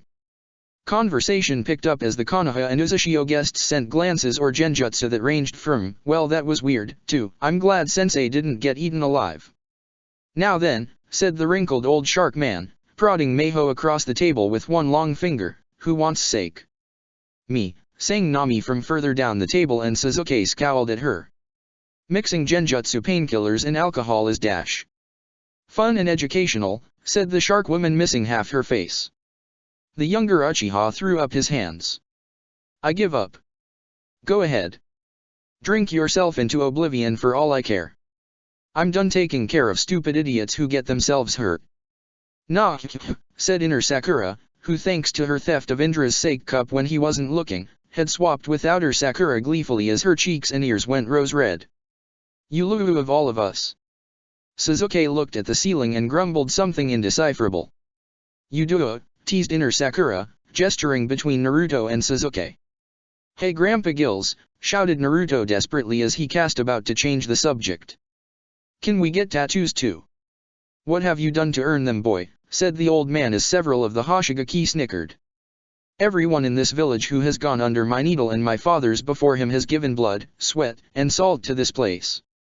I have no doubt you are brave ninja, but you speak lightly of weighty matters. Come to my home at dawn with Varaja as your masters and mine speak of the future, so you may learn of the past." "Wherein," said Sakura at once. "Half the reason we came on this trip is so these knuckleheads could learn about the past." "Might as well," added Sasuke with slightly exaggerated reluctance. The rest of the evening continued in much the same way as the party-goers swapped stories, boasts, and good-natured ribbing.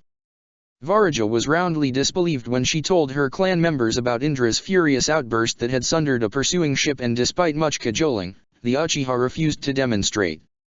Karen's account of the Konoha crush was met with more approval as both Team 7 and the Nine-Tails preened at the attention. Sakura's offhand mention of Kisame, however, brought squeals of excitement from the trio of light blue sisters, and they begged for news of Pipsqueak while the rest of the clan gave various snorts of dismissal. A runaway young enough to lack even a single tattoo was not worth their concern. The news he'd acquired Samehada, however, definitely was, and many significant glances were cast at Old Gills as he pressed the Konoha ninja for details. Sakura's memories were diluted by excruciating pain, and Indra's terse responses were clearly not what the old man was looking for. Still, by the end of the night, the girls had practically adopted Sakura after her genjutsu showed them a brother who, to their cackling delight, was still the shortest of the family at 6'4". In the end, the Hoshigaki and Kyujira tottered off towards their homes in various states of food comas, inebriation, or simple exhaustion as the expedition dozed in the longhouse. None of them noticed the rainbow, a distant light on the waves as it steamed away with the rest of the Uzumaki's supplies. Something crystalline flew across the treasure chamber of the Dragon Palace and shattered satisfyingly against the rose marble. It sounded expensive, so Otohime no Kami threw several more just to make sure. She couldn't remember what they were or who had gifted them, doubtless some other minor ocean spirit trying to court favor, or even a human prince. Which brought her back to the reason why she was in a towering fury in the first place. That toothy crossbreed, she snarled. Who does she think she is, walking on land, talking to my Uzumaki like she's more than a beast that learned to speak? How did she get there? Why is she alive? Why are any of the Hoshigaki still alive, you stupid dash? She trailed off as someone knocked on the door, her breath smoothing out just like her robes as the queen of the Dragon Palace composed herself and assumed a face that wouldn't tip her newest devotee into gibbering madness. Enter, my child, she said in as sweet a voice as she could manage. Teiwa Uzumaki opened the door and knelt appropriately, though mid-ascension her body was still an ungainly, unbalanced thing. Ah well, there was no rushing perfection. Mother Goddess, she said with the zeal of a convert. There is a visitor in the central hall who wishes an audience with you. Her next sentence was swallowed by a throaty coughing fit, and Otohime swept past Teiwa impatiently. If it's another one of the shipwrecked dullards, simply offer him the choice. I am in no mood to be bothered by such petty distractions. It's not a sailor, said Teiwa urgently. Mother, he's some kind of dash. I understand we share a common interest, said a silky smooth voice on the still palace air. The death of the one-eyed warrior and the removal of a contemptible store of chakra that thinks itself a fox. Otohime strode out into the main hall, where her guards pointed spears at the pale yellow-eyed archer floating in midair. Are you willing to hear my offer? Asked the Otsutsuki. Otohime sat down in the throne she'd killed her husband for and crossed her legs. I'm listening. Chapter 64, The Mists of the Past PT4, Homecoming. Dojo Kazuhana of the Land of Snow had big plans for his brother's weapon, plans that would take the Land of Snow from a minor backwater to a significant player in the northern portion of the continent with a stranglehold on the Arctic roots and the wealth they brought.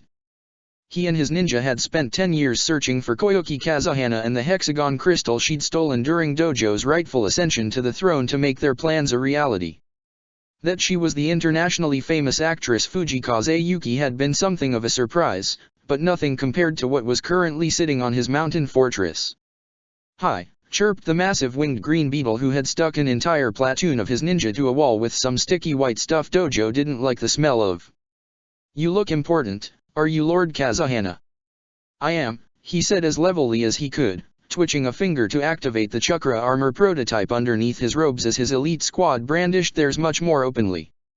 And what might a creature like yourself want of the Land of Snow? I'm Fu, said the creature brightly as it fluttered its wings. My team was supposed to protect this actress lady from your guys, but then we found out this weird guy and his buddies wanted to use her to take over your country dash. He stole it from us first, piped up a voice over the howling wind. Sorry, one moment, said Fu apologetically. Spirits of the mountain wind, be still and silent, lest our wings shadow your own. The wind which had roared through Dojo's mountain fortress for 20 years quieted with alarming swiftness as a tan figure climbed onto the massive beetle's chitinous shoulder and clapped an armor plate. "Thanks, Fu, Kome. Gara, take us down." "As you wish." A platform of sand deposited a thoroughly eclectic collection of individuals on the battlements, and Dojo was surprised to see one of them in a pink parka was Koyuki Kazahana herself, glaring at him with distaste. Another was a bearded, bespectacled man in samurai armor alongside two similar fellows with their hands bound behind them, and who was switching his glare between Dojo himself and the team in sand tan. Two were wrapped so thoroughly in layers of cold weather gear only spiky red and dark brown hair were distinguishable, while the third, a teenager with blonde pigtails, appeared to have wrapped herself in some kind of swirling wind armor for warmth. It was this last who spoke firmly as her brown-haired master loomed behind them all with hard, calculating eyes. "Lord Kazahana, I am to marry Tanmuk, daughter of the 4th Kaze Kage Raza.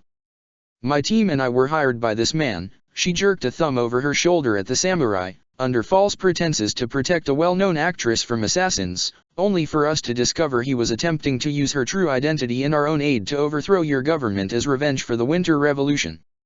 Dojo raised an eyebrow. "Is that what this is?" His best, Ruganadere stepped to his side with a pack of ice wolves ready to pounce. The man had driven off Konoha's Umbu decades before, and time had only sharpened his skills. "No, this is Tsunagaku operating as a neutral party to allow all sides to come to a satisfactory understanding," said Tamari, folding her arms. "I'm not spending a single instant longer stuck in this snow than I have to." "You want this, don't you, uncle?" asked Koyuki, holding up a small jade crystal as the snow ninja couldn't hold back an eager grin. "Do you even know what this is? Or did you destroy my father and our house in search of it just knowing it was important?" "The hexagon crystal is the key to a great power that has long slept in these lands," quoted Dojo with poorly disguised hunger. "Your father ran the economy and our ninja into the ground trying to complete the weapon, and now dash." "It's not a weapon, dumbass," replied Kankuro through his black scarf. "Powerful, yeah, but it's a weather machine. Big enough to change the climate of this small nation permanently. Sounds like a real mess. We checked it out before flying all the way up here." "What?" Dojo's eyes narrowed. "You're lying." "I wish," said Koyuki with venom, and she spat into the snow at his feet. "You've hunted me. This dumbass thought he could use me as a figurehead to rule a country I don't want, and I've been running since I was 6 for a stupid spring sunrise." She threw the crystal at his face, and Dojo was so surprised Rogira had to catch it for him. "Just take the damn thing and stop hunting me." The large man peered first at the crystalline key and next at Koyuki with narrowed, suspicious eyes. "And you do not want to return to the land of snow?" "The only reason I'm even here is because of this jerk," she said, kicking the plating of the bearded man in samurai armor. "Go ahead, Sandayu, tell him." The man stood up, giving Dojo and Ruga a look of pure hatred as the Suna Jonin's hand landed on his shoulder in warning. "I am Asama Sandayu, leader of the 50th Brigade of Kazahana Regulars. I only ever sought to restore Princess Koyuki to the throne dash." "My name is Yuki," she snapped. "What part of I don't want it, did you not hear? First you pretend to be my manager for decades, then you get us sent to this ice water dash." "Oi," objected Ruga, but she ignored him as the sand ninja exchanged amused looks. "And you think I can just run a country? I'm an actress, and lessons from my father from when I was 6 aren't going to cut it." She shoved him forward towards Dojo. "No thanks." "That's good to hear," said the daimyo before she turned his glare on him. "Screw you too, uncle. You ruined my life and killed my father. This doesn't make us family. As far as I'm concerned, you're dead to me." "I can live with that," he replied with a shrug, slightly turning to wave at the doors. "If you would care to discuss this inside, perhaps. Over tea." "Something stronger, please," said Yuki, breezing past with the sand ninja in her wake as Sandayu shouted about traitors and ungrateful money-grubbing ninja. "Considering I have to be in a room with you." "Sweet.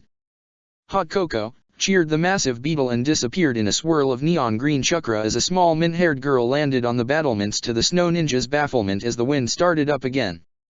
"We could still take them," muttered the bulky misery mutinously, and quailed as both his leaders hissed at him to shut up. They'd felt the powerhouses of chakra and destructive potential gathering on that ledge, and the 15-story beetle was likely the least dangerous one there. After his subordinates had taken the samurai to the dungeons unharmed for the moment, Dojo reclined in his chair and thought about the coterie who'd chosen to stay for the negotiations. Yuki, Temari, and Gara of Suna, and their unnamed master. Ruga had looked slightly ill when she'd introduced herself with only a handshake that had cracked his chakra armor, but since then, she'd kept quiet and let the others handle the talking. Yuki's requests of personal safety, Sandayu's exile, and to allow her movie to be shot in the land of snow were laughably small-scale. Temari and Gara's requests for an embargo on importing stones goods had been written up, and Dojo had promised a response within the month. Without a super weapon to give his nation leverage in negotiations, several of the Land of Snow's economic and military moves planned for the new year would have to change radically. But a weather machine presented other, exciting possibilities. Now, at last, the brown-haired woman alone sat across from Dojo Kazuhana, hard teal eyes and weathered face staring right back at him. "You've been very quiet," said Dojo, rolling the hexagon key across his wide hand in thought. "But considering how all of them gravitated towards you, the actors, the ninja, the samurai, this was all you're doing, wasn't it?" Asama Sandayu's actions were his own, though he hardly deserves the name of samurai, replied the jonin with a shake of her head. "Romantic notions, but he can't force his dream onto someone he professes to love. All I did was provide counsel to my students, and a rather distraught young woman. Regardless, I appreciate your assistance in settling this matter," said Dojo. "Some may slander me, but the Winter Revolution truly was dash." "Oh, you're everything they say you are," she said with icy reproach. "Kinslayer, dictator, thug, but your scientists are what interest me.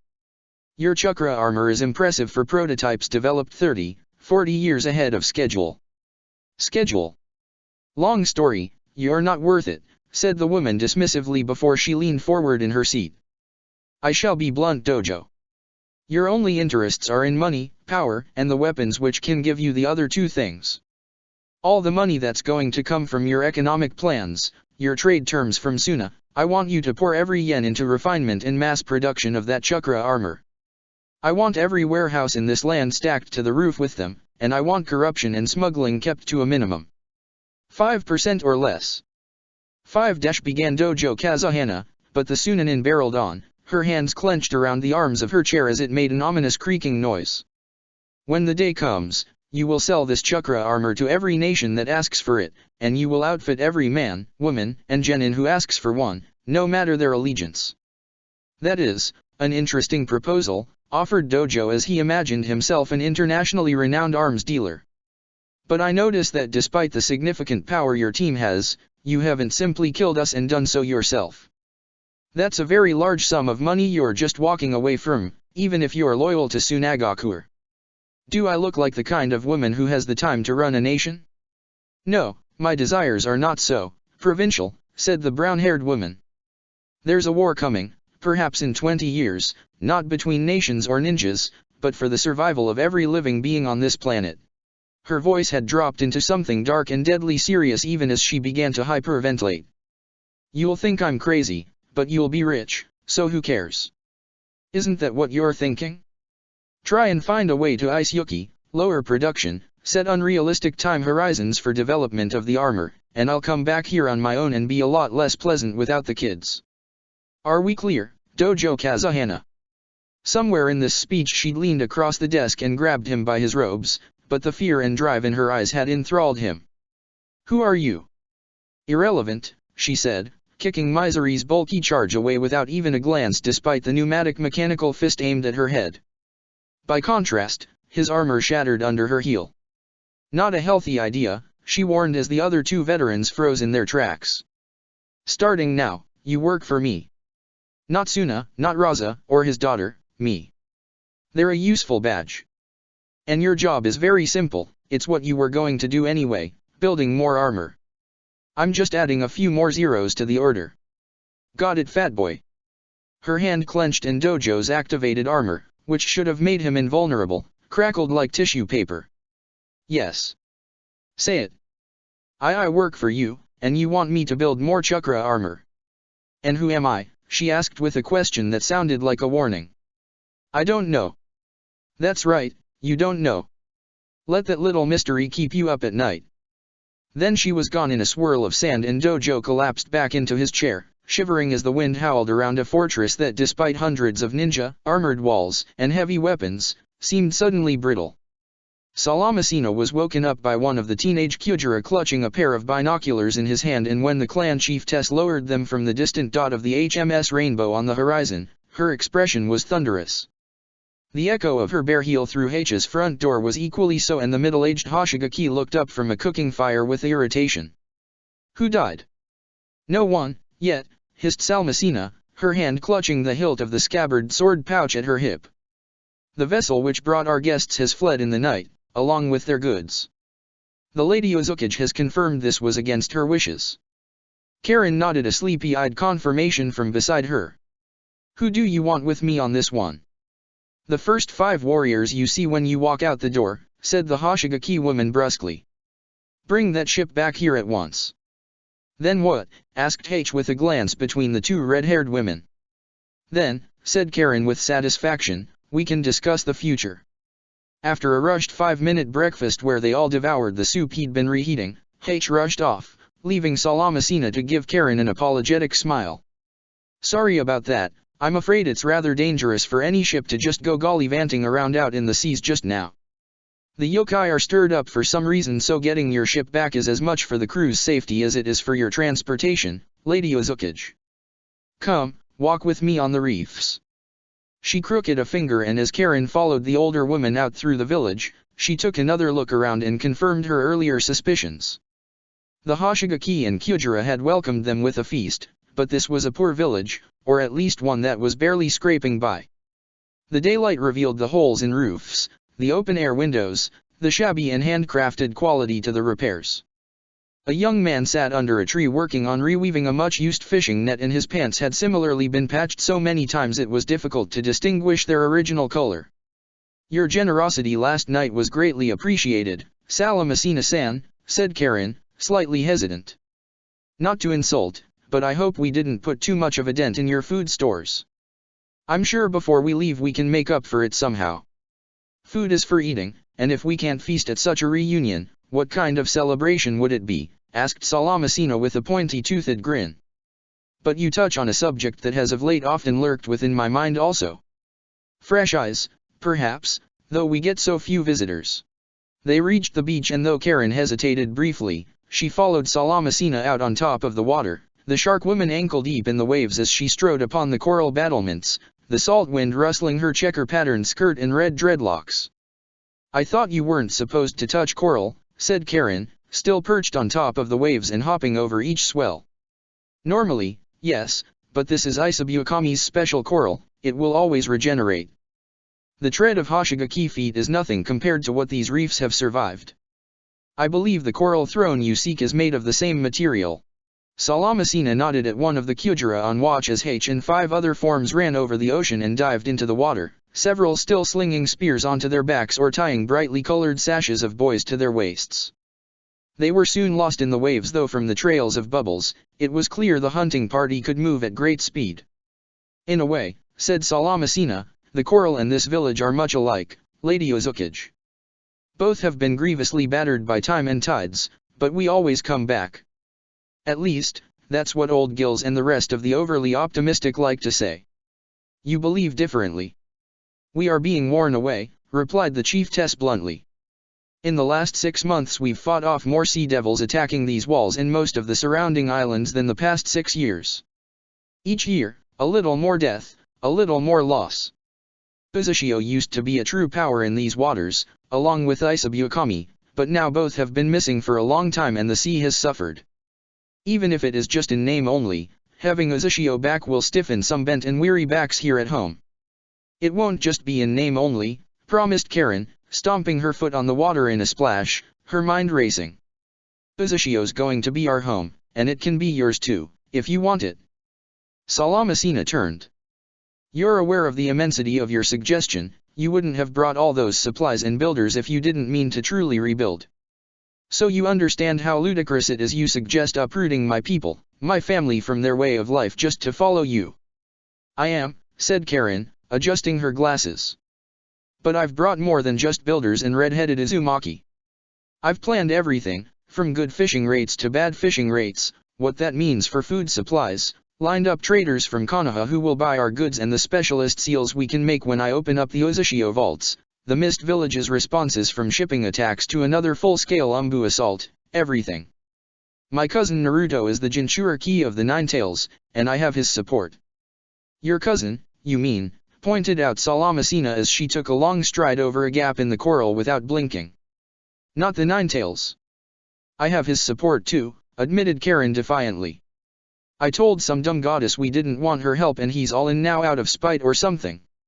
Which goddess did you piss off?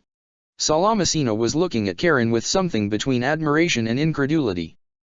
Better not ve Binars or old Gills'll pitch a fit. Oto Himkami, from some place called the Dragon Palace.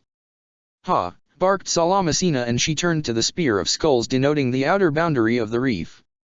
You hear that, Dad? I told you. I told you I wasn't crazy. Wait, you believe me? Tall white lady showed up in your dreams, really insistent about making a deal in blood, sweet promises, asked the chiefess, putting her hands on her hips.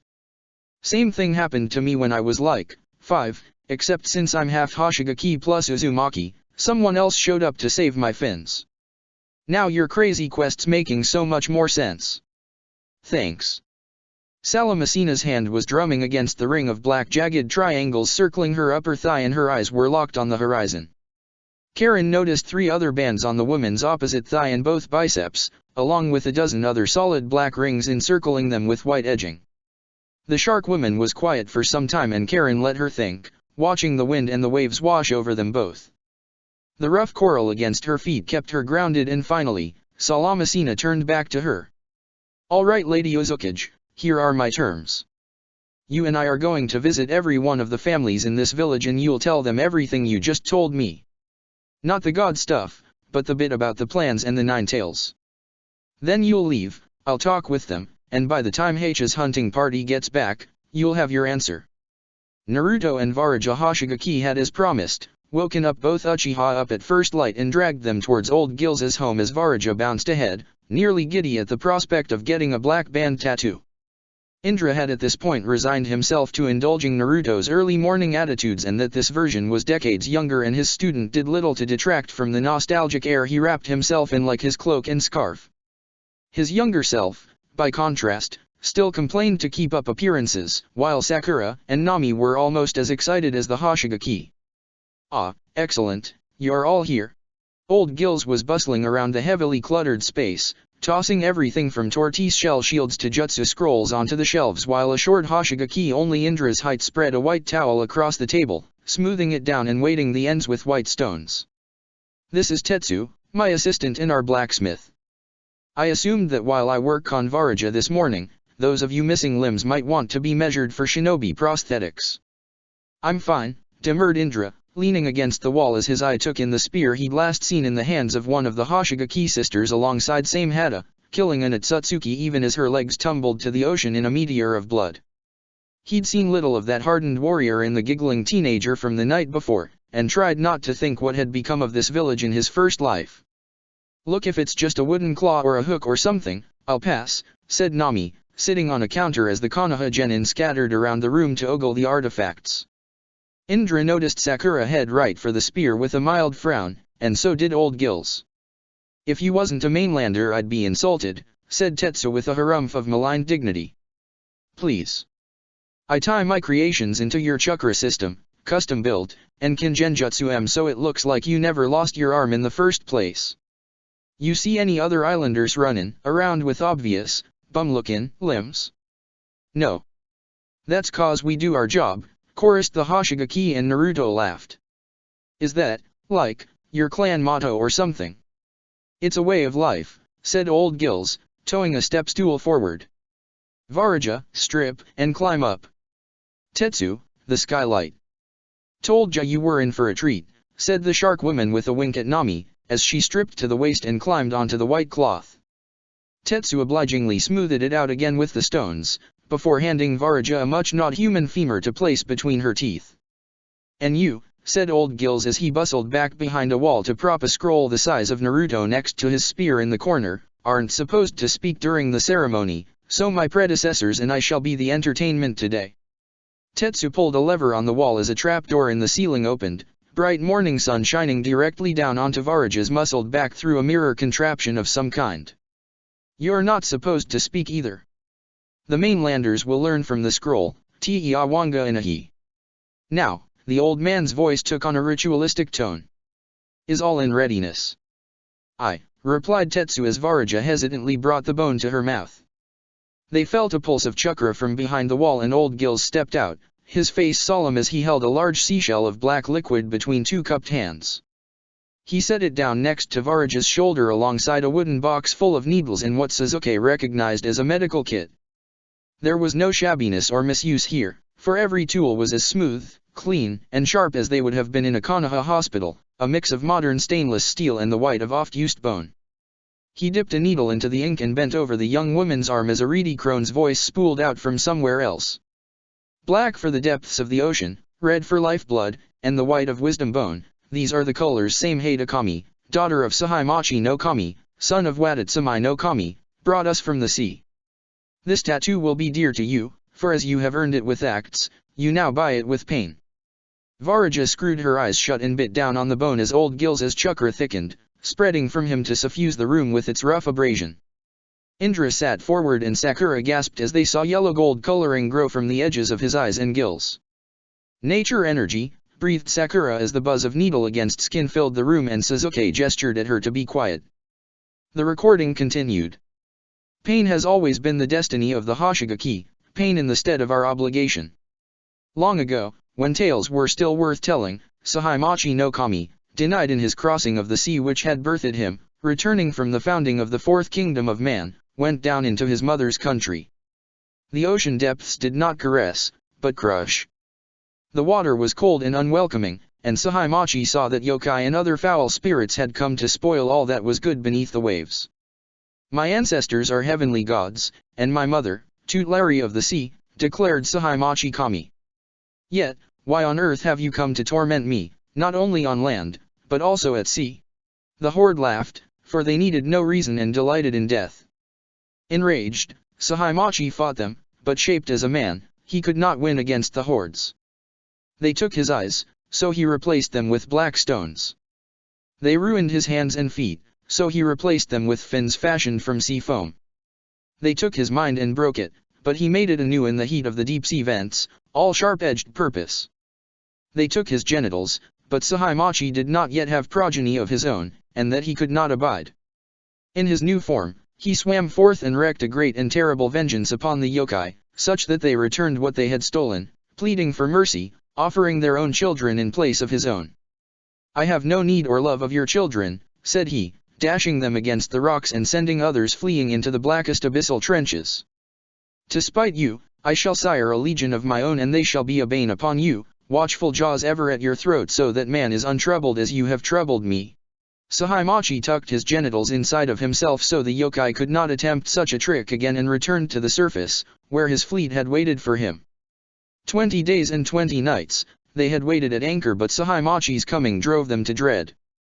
His black eyes held no comfort, his mind held little of their memories, and his fins made the Lord an ungainly thing on land. He returned to the sea and dwelt there for a time with his many siblings until he took a fish wife. With her, he indeed sired many children, but most set out for the world of man, seeking light above the waves and cared not for the black depths. However, 3 lingered, for Hitohiro, his youngest son, was a frail and sickly thing who could not bear the pressure of the waves and so could not leave his mother's side. Hitohiro prevailed upon his beloved twin sisters, Inahi the Keen and Samehada the Mighty to present his case. He sought to inherit his father's position as a force against the yokai, though he was too frail and weak to do so, and the love between siblings was strong. The twins thus went to their father and protested that Sahaimachi must bestow his gifts upon his last son, offering their own power and speed in his stead. Seeing the wisdom in their decision, Sahaimachi Kami bit the twin sisters in two and fashioned them anew with the brutal artistry of blood and bone as his horrified wife watched.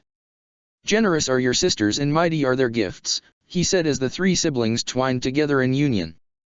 Inahi shall grant you her speed and farsight, for you must be swift and sure for your jaws to close upon the foe. Samehada shall grant you her strength to weather any challenge so that you might endure the adversity your choice brought.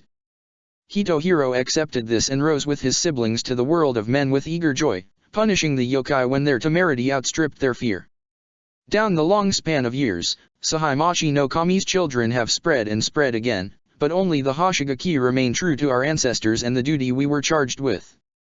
Great struggles have you endured, Hoshigaki, and great struggles await you. When you die, each tattoo on your soul will be a boast to all the halls high and low, in the clouds and the sea, so you may walk those halls with quiet pride in yourself and the name Hoshigaki. The scroll continued for several hours as Old Gills tattooed black bands around Varaja's biceps, joining the swirling, suggestive patterns on her shoulders hidden underneath the wetsuit. Dozens of voices recited stories of previous Hoshigaki in between explanations of the tattoos.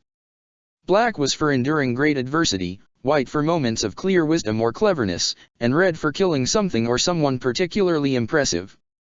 The mainlanders listened with interest, even Naruto sitting enthralled as the scroll spoke of Kadrin Hoshigaki helping to end the Shinigami siege of Uzushio, which had apparently involved at least 2 Jinchuriki, though given the way the Nine Tails was grumbling, it probably wasn't accurate. Finally Old Gills stepped back from a slightly sweaty Varaja and clapped his hands together in a serpent-ox-monkey series of signs as his chakra swept back into him, the yellow fading from his face. Yosh, it is done. He sank down into a chair while Tetsu went to shut off the scroll and smiled as the Konoha genin barraged him with questions. You okay? Asked Nami as her self-appointed fiancé sat up and gingerly poked at angry-looking flesh. Don't do that, said Indra, ever the voice of reason as the blacksmith emerged from behind the wall with several bone-yellow prosthetic arms wrapped in string, jutsu markings, and ending in an impressively articulated hand. Indra tuned into his genin's conversation in time to see Sakura gesture towards the spear sitting in the corner, which sprouted even more shark teeth from the handle and hissed at her in an ominous manner. So that big jagged purple sword that Kisame guy had must have been Samehada, right? I heard he stole it. And the Mist Village stole it from us decades ago when their first Mizukage thought his ninja swordsman group needed impressive blades, said Old Gills with long-burning resentment. Quite why that runt is joyriding around the continent with Samehada like a fool, I'd very much to know. So are they actually shark gods you know? Asked Naruto and Old Gills shrugged. Minor demigods, perhaps, but Inahi has been my teacher and companion through many dangers. Settle, dear, the girl's just curious. The spear retracted the line of shark teeth and returned to looking more or less like a normal spear, though Indra still eyed it suspiciously.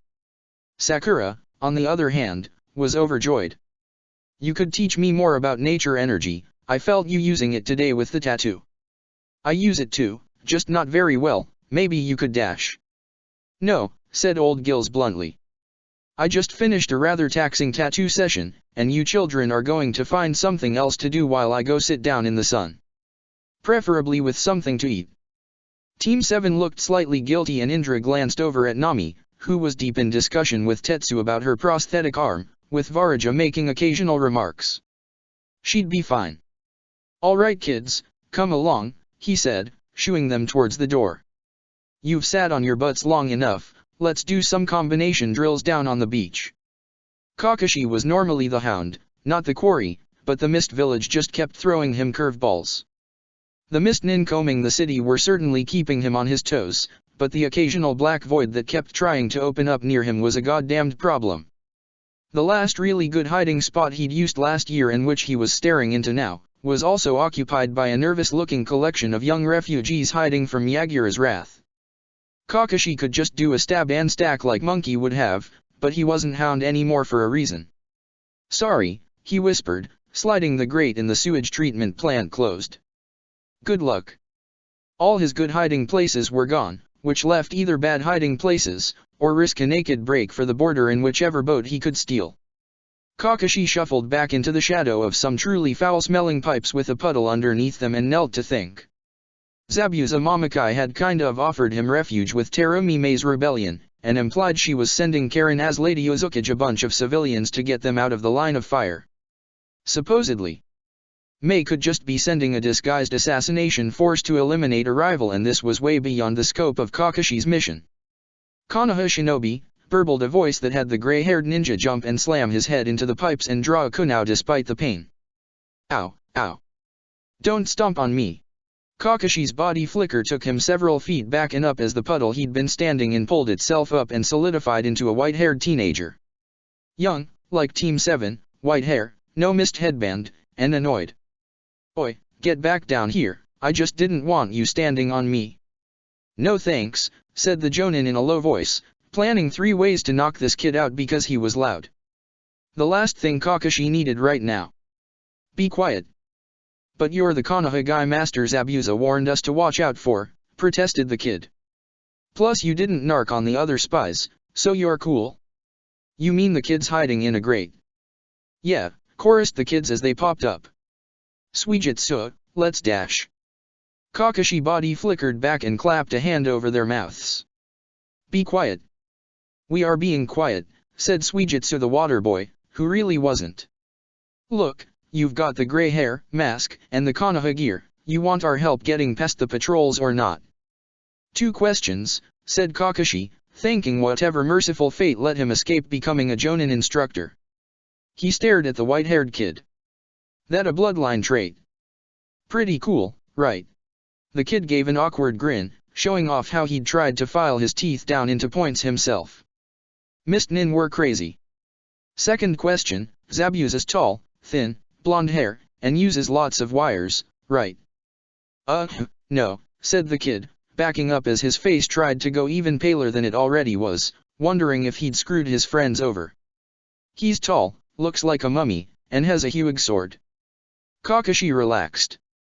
And he's got someone else working with him, long dark hair, androgynous, pretty girl looks, blue kimono. Suijutsu turned into the world's most relieved puddle. Yeah, Haku. You really have seen them. Thank the waves. I thought dash. Yeah. Now about those patrols.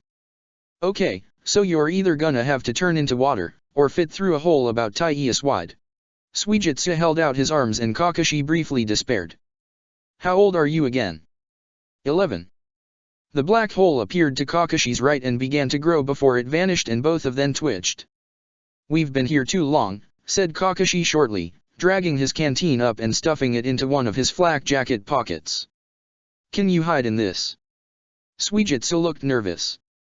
Yeah, just not for very long. I'll move fast then, said the Leaf Ninja as he flung his kunai into the newest black void. We're getting out of this madhouse village and you're going to tell me how.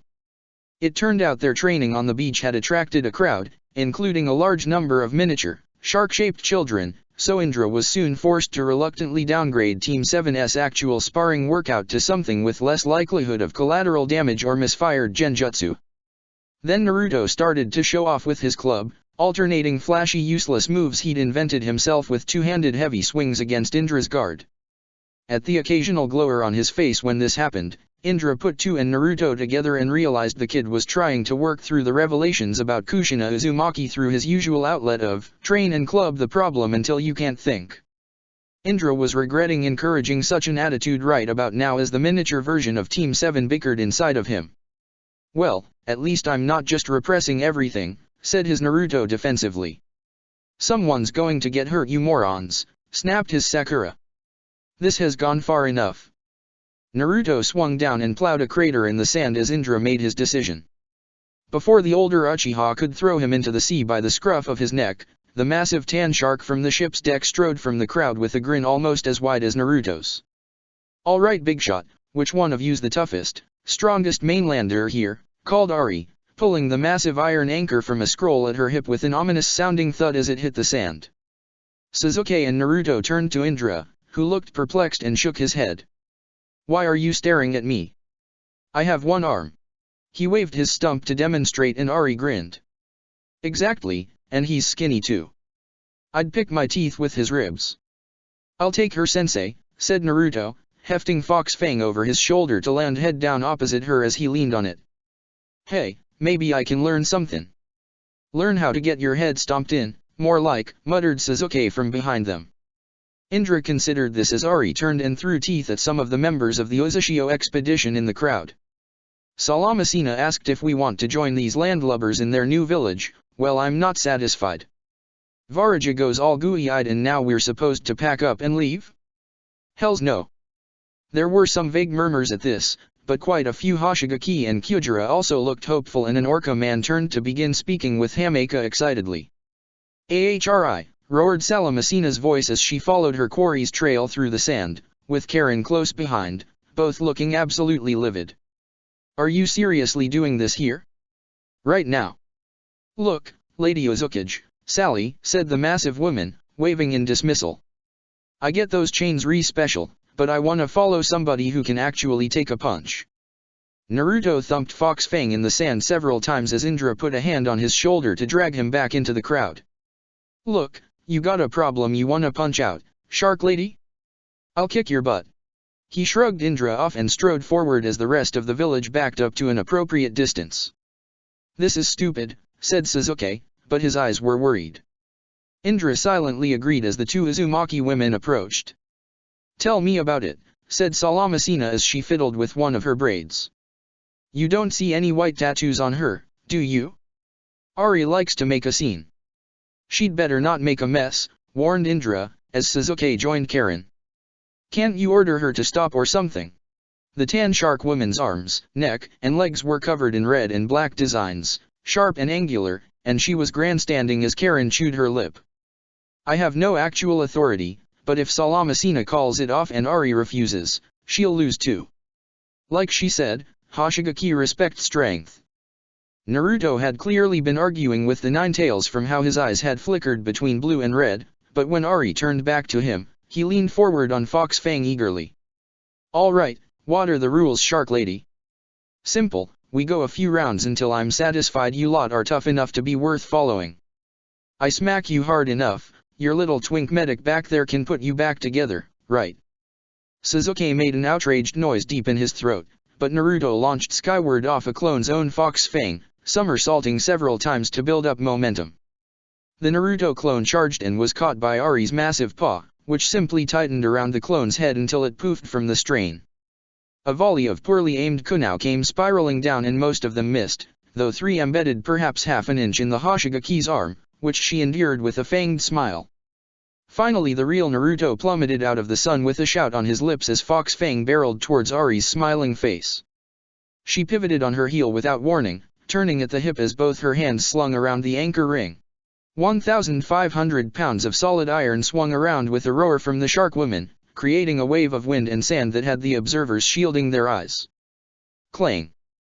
The impact was so loud Karen and several of the Kyujira staggered, clutching their ears, the very air itself seeming to vibrate as both weapons shook with violence. Sparks flickered off the point of impact until Naruto, his momentum spent, jumped off the anchor stalk to land back in the sand, his grin as wide as ever. "So, the shark bait can dish it out, how fun," said Ari, rolling her shoulder as the other braced her weapon. "Let's see if you can take it." Around came the anchor again as her hands shifted to the shank and stalk for a strange perpendicular hold nowhere near the violence of her first swing. Still, Naruto only had time to brace Fox Fang against his shoulder before the impact jarred the iron club from his hands, wrenched his wrist sideways, and sent him flying into the water. Sasuke's Sharingan saw the landing blow, and it wasn't the long bar of the shank, but the blunt tip of the anchor arm which had hooked around Naruto's guard and into his unprotected shoulder. He was glad she wasn't using the pointy end, or Naruto would have been wriggling and writhing like fresh bait on a hook. The image was difficult to shake. The blonde Uzumaki heaved himself back onto the surface of the water, wheezing and massaging his shoulder. "Geez, that hurt," he called back to the beach, and for a moment Ari looked worried. "Seriously?" "He's fine," said Indra, who had relaxed once he'd seen her swing. The woman was monstrously powerful, but she wasn't aiming to kill or even wound. This was a show to assuage her wounded pride, and if Naruto learned a lesson about biting off more than he could chew, so much the better. Naruto doesn't stop for a bruise. A small army of shadow clones charged back towards the beach screaming their heads off, and Ari licked her lips. "This's gonna be good." Indra and Sasuke watched, both appreciating that shadow clones merely vanished in smoke because the vast blows Ari's anchor was ripping through the line of Naruto's would have been carnage against any living opponents. "Uncle, she's using a ship's anchor, how is she that fast?" "Rock Lee method, I suspect," answered Indra as Sasuke swore under his breath. Train until something breaks, or your limbs give out, then do it all the next day. Met a merc like that, said Mayho as she sidled up with a necklace of flowers over her kit-bashed flak jacket and smelling like fish. Was number 2 of a pretty big band. Hawk something, led the raiding party. Was he like this? Asked Sasuke, who gave up on hiding his worry as he saw a group of Naruto's trap Ari's anchor and the genuine article land a punch against her face. The Hoshigaki in the crowd owed appreciatively.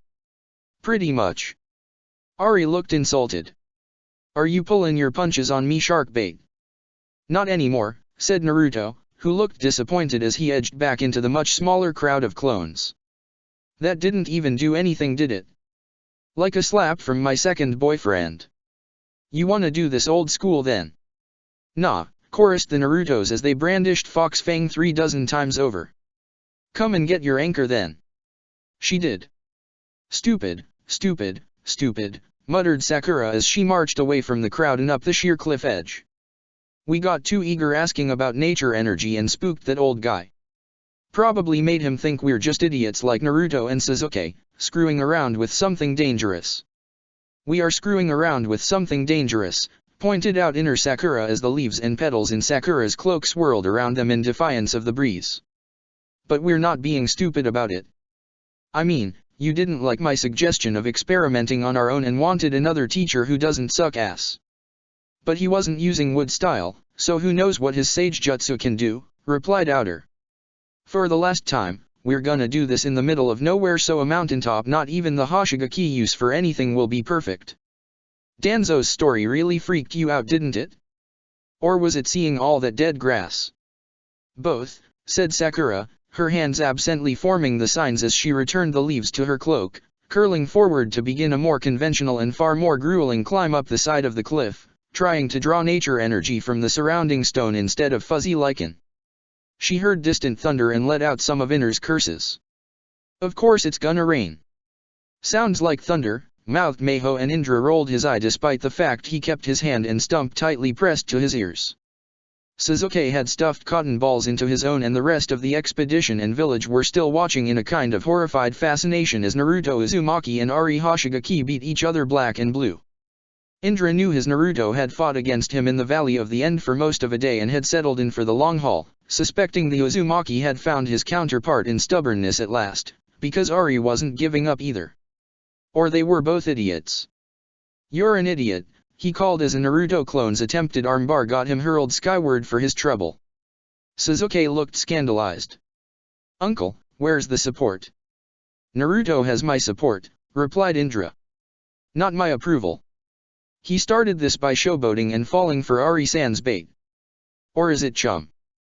Karen's face twitched and some of the expedition snickered, but Salamasina frowned at him, so shark jokes were probably in poor taste. You're worried, Indra observed with the barest sliver of teasing in his voice. Uncle Desh groaned Sasuke, but the crowd gasped as Ari drove her anchor sideways and the clone she'd punched in the face failed to poof. Instead, there was a gasp as Naruto was launched sideways over the crowd and hit the cliff face, silent and disturbingly limp. Sasuke vanished in a body flicker as the rest of the clones dispelled at once, which wasn't a good sign.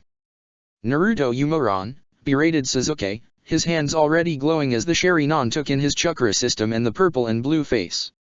I warned you last night, remember? I said I was done with stupid self-destructive Uzumaki. I have to keep healing. He cradled Naruto's face in his hands as healing chakra started to reduce the swelling. Obviously that was where the worst wounds were and not for any non-medical reason. Wiry here though, tanks, managed Naruto, patting Sasuke's thigh as the healing chakra briefly sputtered and the Uchiha debated if he should strangle or kiss Naruto. Yeah, he managed, before Ari's foot on his back took the decision from him and he fell forward into Naruto's face. Hey, shark bait, nice job. Wanna go one more round? Sasuke's universe had narrowed to the 2 or 3 inches of Naruto's lips against his own, which tasted like blood and faintly of miso soup because Sasuke's tongue was in Naruto's mouth. The teenage medic reared back, his Sharingan whirling, his head on fire as Ari pulled him to face her and shrieked something that was partially a great fireball jutsu and mostly just pure horror. Naruto was babbling something, his hands leaving weird after images and his face bright red. Sasuke fell back onto the gravel and clapped his hands to his eyes, wishing he'd learned the Umbu's instant death jutsu to drop dead on the spot. What happened? Demanded Salamasina, Indra, and Karin on her heels. Sasuke kissed me, stammered Naruto. On accident, then he did that. He gestured at the flaming figure of Ari, who'd ran shrieking into the waves and emerged looking slightly singed. Which was also an accident. I think. Figures the twink medics the on who gets in a cheap shot, grumbled Ari. What are you smiling about, dipshit? Nothing, said Indra, and it was the only sentence he spoke for some time as he struggled not to break out into cackling laughter. Inari was going to love this. The HMS Rainbow returned to anchor near sunset and Sakura watched it approach from the cliff top with quiet frustration. This was the fourth peak she'd climbed to, and at each near barren place, each alternate attempt to draw nature energy still left dead lichen. But at least the Hoshigaki weren't using the cliff faces for anything. She could hear Danzo's voice in her head, one which inner Sakura had been therapeutically pummeling all afternoon. Try again, girl. Is your will not strong enough? Do you lack the discipline the first Hokage had? Are you weak?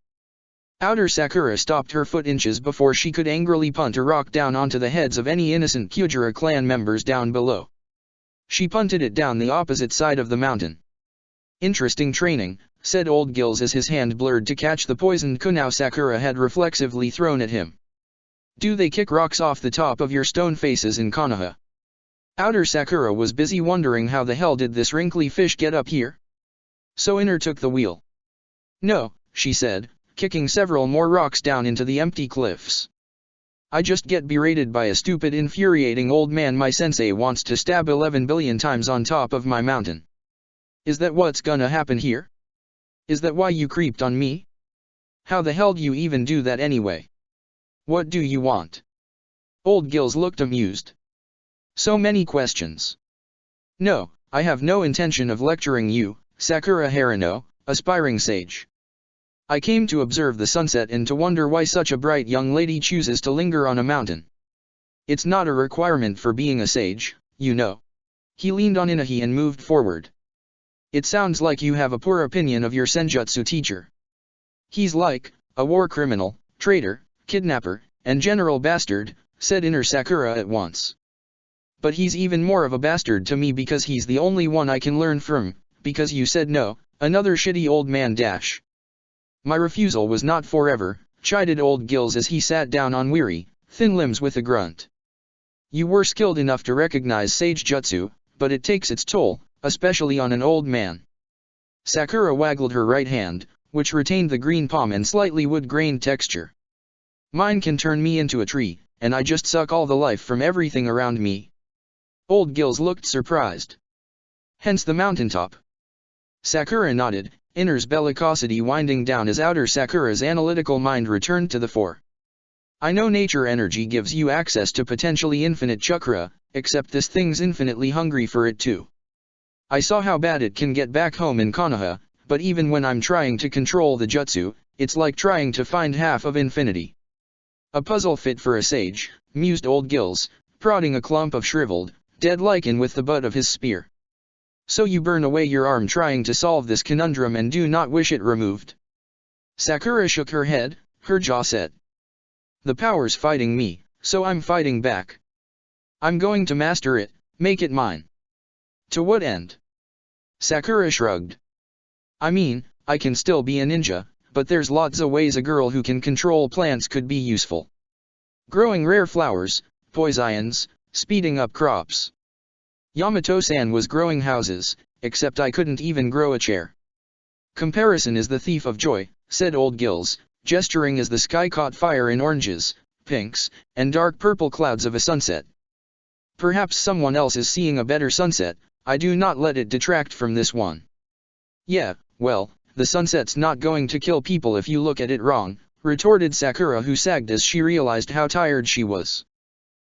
Now I gotta either use genjutsu signals to have sensei grab me or climb down the mountain before dark. Plus, I should have stopped an hour ago. On the contrary, your determination is an admirable quality. Every sage is presented with unique challenges, but all of them test the will in some fashion. The whole, sway with the grass, stout like an oak speech. Been there, heard that lecture, said Sakura, wincing at once. Sorry, normally I'm the polite one, I'm just tired. Then eat and rest, said old Gills, who rose from his rock with the aid of his spear and stepped forward to pat Sakura's arm. The world blinked around them and Sakura's jaw dropped as she realized they were standing between two of the Hoshigaki huts, almost 1,000 feet below. How did you dash? Sage, whispered the old man and held a gnarled finger to his lips as yellow lines faded from his face. Now, it's dinner time, but I shall see you tomorrow on the mountaintop, Sakura Harino. He strode off towards the longhouse the other villagers were pouring into as inner Sakura shrugged. I got nothing, sister. But let's eat, I'm hungry. Sakura entered the longhouse and almost failed to recognize her team, though she'd trained with them hours before. Suzuki was chatting non-stop with the three Hoshigaki sisters, his face pale and alight with something that was almost desperation as words vaguely related to medicine poured out of him. The flow was occasionally interrupted by a rock in the conversational stream because whenever someone said Naruto's name, desperation would give way to the kind of terror only Itachi or the Nine Tails could inspire. Speaking of the Kyuubi, he had apparently taken Naruto's body for dinner, though the red-slitted eyes were barely visible behind a hideous constellation of bruises and a nasty black eye he'd refused to heal. The fox spirit's table manners were barely any better than Naruto's and he was occasionally laughing in between dropping fish bones down an impossibly wide mouth. Salamasina took this in without blinking and in fact, she appeared to be the one making him laugh. Between them was Indra, as stone-faced and reserved as ever, but Sakura could sense her master had placed a genjutsu on himself for some reason and rolled with it. Sensei, I'm going to be doing sage jutsu training with old Gills tomorrow, if that's okay. Go ahead, creaked Indra, who appeared to be hiding some emotional tempest Sakura suspected was PTSD from whatever war he'd fought in. He sipped at his sake and the strain lessened slightly. If you feel he's trustworthy concerning your hand. It's not like anyone ever listens to me, said the old man as he dragged his way towards Salamasina's other side. I'm just a wise old man with most of the answers no one wants to hear. It means everyone ignores you, so you either go senile or find something else to do with your time. Sakura, called Karen, patting the seat next to her. Sit here, you don't want to get mixed up in that. You mean Naruto and Sasuke? The heck happened while I was gone? Indra-sensei's not burning the village down, so it couldn't have been too bad. Karen yanked her down and whispered in her ear. No way. The Uzukage elaborated. And? Karen simply peered over her glasses at Sakura as Sakura's mouth formed a small O of utter surprise. That's not even the best part, whispered Karen as Naruto briefly emerged from his own head with a goopy smile utterly befitting his affectionate idiot status. When plates were empty, Salamasina finally rose and at her firm manner, any conversation in the room died. Right. Thanks to Ari's very public disobedience, I'd best get straight to it. The Lady Uzukage has offered us a place in the new village of Uzushiyoshi's building. Better fishing, better homes, and the resources and authority of a nation to support our hunts. There was some chatter, a few shouted questions as Karen stood up as well, but both disappeared as Salamasina spoke again. What's more, the nine-tailed fox has promised his support and his brother, Isabukami as well. There was general applause at this, and more than a few joyous prayers to the great turtle as Naruto's body waved lazily. The old promises have not been forgotten, and I shall drag my brother from whatever human he's hiding in to answer them. His gaze turned to Karen. I have a vested interest. Karen picked up the thread of conversation. I will not lie to you, she said, her hands clenching behind her back. We will face hardship, but we've all faced hardship before and emerged stronger for it. Bad fishing seasons, heavy storms, and oh right, a mist village trying to kill us all. Sounds like we have that in common, called one of Kisame's sisters, to general laughter, and Karen began to look a little more sure of herself. You've all been very generous to us, and it means the world to me, as Uzukage, and as Karen Uzumaki. I know it's a risk, leaving your reefs, your way of life here in this cozy village. Join us, and I will repay that generosity tenfold. We won't have to scrabble at the edges of the world to survive, always looking over our shoulder. Our children will be safe, our homes new and beautiful, and our work will be rewarded. I'll be challenging, but challenge is what you live for. Will you come home with me? The longhouse roared their assent, and Sakura caught old Gill's smile. There was fondness in it, but mostly grim acceptance as his hands tightened around his spear. Sakura caught some of that same mood in him the next morning when she arrived at the mountaintop, the bustling clans down below like an overturned anthill loading their lives onto the HMS Rainbow. "What's eating at you?" she asked. "Oh, just Inahi," he replied easily, tapping the spear, which was an obvious lie. "I'm reminded of a simple basic truth I learned in my own sage training, but which I've resisted in my old age. Sharks must move to survive, constantly, passing water through their gills, always in search of prey. We thrive on new things and change, and while Isabu's fortress walls have been useful indeed in these long years, those are the turtle god's ways, not our own. But you are here for lessons, a young springtime to my withered winter, so let us begin. Begin your technique again, and I shall observe. Rest assured I will not be harmed." Sakura looked doubtful, but planted her feet and flicked open her seal. The chakra natures had gotten easier to mix under Danzo's tutelage, she had to admit that, and her flock of multicolored leaves took flight from her shoulder. The green and pink motes followed the wind momentarily as it whipped them out into the sky before Sakura dragged them back against the flow. It took far more chakra compared to the breezes down below, and the leaves settled back into her cloak with a rustle. "That was my regular wood style," she explained as old Gills peered at her through rheumy eyes. "Just for reference. This is what happens when I try to use nature energy." Sakura kept her eyes fixed on the horizon as she felt the flow of life and chakra in the world around her, faint traces in the moss and lichen around them, a sparkling yellow fire from old Gills, and she stopped. "Your spear's weird, is it, hiding itself? I can feel nature energy, but it's smothered or something." "Inahi and I do not wish to blind your senses," said old Gills. "Continue." Sakura reached back out, feeling the world, trying to skim just a bit of chakra from the empty rock and sky, but her own restraint was nothing to the hunger of the seed in her arm. Nature abhors a vacuum, and she felt the energy rush into her body, her arm, and forcibly wrenched her hands apart to slam the seals on her arm closed. She checked her memory and began glowering as she burned the very nature energy she'd taken in to reverse the wooden transfiguration process on her arm. "Fascinating," said old Gills appreciatively, and Sakura was relieved to see he did not look any more ancient or life-sucked than he did before. "You do have a puzzle on your hands, aspiring sage. I could feel you grasping for my chakra, even accidentally. You hunger almost as much as Inahi. The spear's not like sucking your life, is it?" Old Gills shrugged. "A question, aspiring sage. Why is it you plant your feet just so?" He copied Sakura's stomping. "You are heavy and solid when your jutsu so clearly wishes to bend and fly like those leaves." "I have to," said Sakura. "I have to be totally still to take in nature energy, it's what Danzo-san said, and even with," she avoided the subject of her inner self, "certain advantages I have, forcing myself to stand still in a fight's a pretty big liability." Standing still, old Gills dropped into silence, and Sakura waited, sensing the ancient was deep in thought until the spear in his hand clicked at her. "Yes, I know it's our secret," said old Gills. "You realize she's sharing her secrets as well? Sages so rarely share. Of course I remember the promise, I'm not that senile. Don't tattle." Sakura wasn't sure how a spear could rattle teeth at her in a vaguely threatening manner, but Inahi was doing it. "I shall polish you," wheedled the old man. "The finest preservatives and wax, the last of the anointed blood." The spear stilled, and old Gills tugged at the collar of his wetsuit and robes, looking embarrassed. "Ah, yes. I feel like we peeked into a bathhouse," observed Inner. "That's going right into the little black box of bad memories." "Where was I?" "Standing still," prompted Sakura. "Thank you. Now, what I was about to say is how curious your sage is, all his solidity. Supposedly like a tree or a fat ugly toad. I was taught that to absorb nature energy successfully, one must be in constant motion.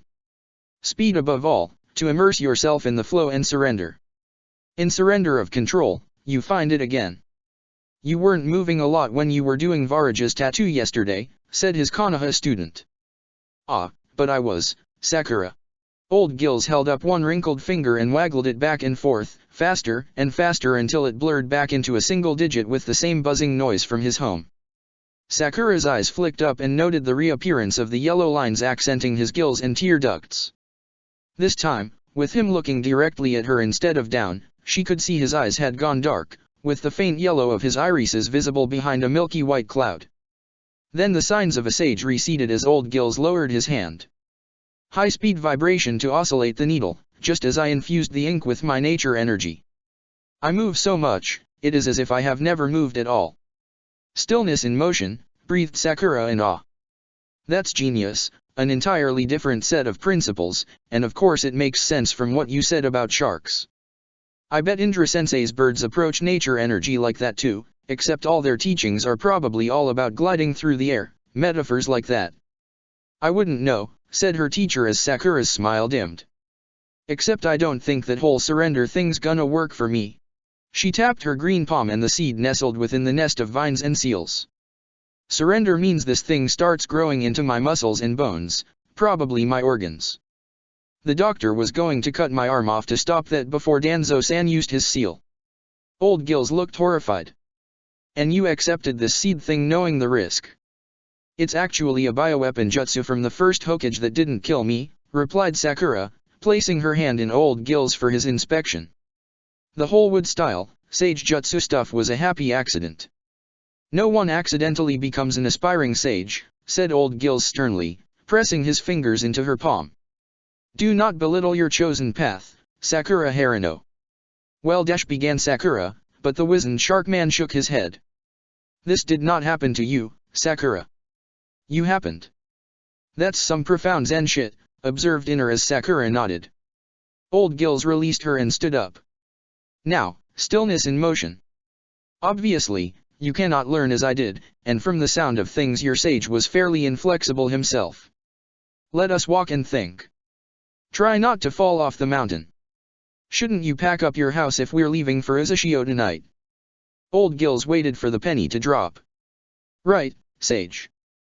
Naruto was getting better at multitasking, or at least the fox was getting better at controlling his body, because while he helped throw the Kyujira children up to the deck of the rainbow with whoops of excitement, he was carrying on a silent conversation with the Biju. So if it was an accident, it means nothing, right? If I say anything about it, Sasuke's gonna get all weird again, you know. You enjoyed it, said the Ninetales with an exasperated air. Obviously, that means something. Remember what I said about your parents, you must seize what chances you have. Yeah, but Sasuke and I are on the same team, we live in the same house, it kinda feels like we're brothers instead of, I don't know. Your master did not seem overly upset. 'Cause it was an accident. If I kissed Sasuke again, like, on purpose, he'd be mad. Both of them really. That is your fear of rejection speaking, pointed out the fox, choosing to omit the amusement and muffled joy he'd felt leaking from Indra's genjutsu the night before. If Sasuke turns you down, you have 2 days to mope about before I take matters into my own claws. What the hell does that mean? Naruto gave the small wiggling orca girl in his arms a skeptical look before throwing her up to Meiho's waiting hands, but the fox did not reply. Soon enough the next boat arrived packed with bags, boxes, and one heavily bruised Ari. She looked away as soon as she saw who was standing on the water waiting for her and tugged on the crab traps slung over her shoulder. Aw crap. Thanks Sally, she grumbled and shook her head before shoving her paw at Naruto. Listen sorry for kicking your ass I guess. You were pretty strong shark bait, but I had more bite with Salamacina's decision than you. Plus your little cage is not super impressive just yet. Didn't want all of us getting dragged into something that's not our fight and dying for her. You didn't kick my ass, I kicked yours, retorted Naruto before he swallowed the flicker of petulance in his voice and shook her hand. I mean, thanks Shark Lady. Hey, you're decent, like I said. Once we're underway, show me some of your moves up on deck, I'll see if I can give you a few pointers. Think I can maybe use a huge anchor like you one day? No, replied the Kyuubi, and the Hoshigaki is one. Alright, let's do the forms again, but faster, said Indra as he spun his sword in a semicircle. His younger self nodded and both Uchiha launched into a familiar dance of Kenjutsu sequences they'd done 1,000 times before. The only difference now was, both sides sported a 3-tomo Sharingan. While Indra's moves still retained the casual lethality of the predator shinobi he was, Sasuke's limbs were all over the place, fast, slow, smooth, and jerky as his body sped up to meet sword strikes Indra hadn't made yet or responded to subconscious twitches in muscle groups. It was a fascinating contrast to when Indra himself had developed the predictive third tomo in the Valley of the End against his Naruto's first tale so long ago. His working theory was that the Jinchuriki's speed had been so great, yet Naruto's moves so clearly telegraphed that Sasuke's own brain had been forced to use the third tomo to its fullest extent from the get-go, with no learning curve allowed. By contrast, the state of relaxation the current Sasuke was in meant he was jumping at every little movement. Or it was just that kiss. "What's with the Uchiha smile?" asked Sasuke as he blocked a sideswipe and pushed back with a riposte. "Just remembering my own training," said Indra, which was a half-truth Sasuke's Sharingan wouldn't be able to detect as a lie. "Funny how some things repeat themselves, that's all. I got my third tomo by being thrown into a mountain as well." They exchanged several more blows, Sasuke's twitchiness lessening as he chewed over some internal crisis and left the combat to the rest of his brain and body. Eventually, he spoke. "Sensei, do you think I should apologize to Naruto?" "What, for kissing him?" Indra snorted. His own surprise first kiss with Naruto certainly hadn't been that bad, though the second, longing one they'd shared under a rain-soaked awning 20 years later had included an apology of a different sort. Meanwhile, his younger self had turned red and launched into a flurry of attacks devoid of any deception at all. "No. But, I guess. It was an accident." As opposed to on purpose, teased Indra, vestiges of teasing Sarada from decades before passing down to another embarrassed Uchiha. "You're the one who screamed about it." Naruto just sat there with a dumb look on his face. "Naruto always has a dumb look on his face, uncle. I didn't expect." "So you spend a lot of time looking at his face then?" Sasuke gave an inarticulate scream and threw himself at his teacher in an impressive display of Sharingan enhanced fluidity and mortification.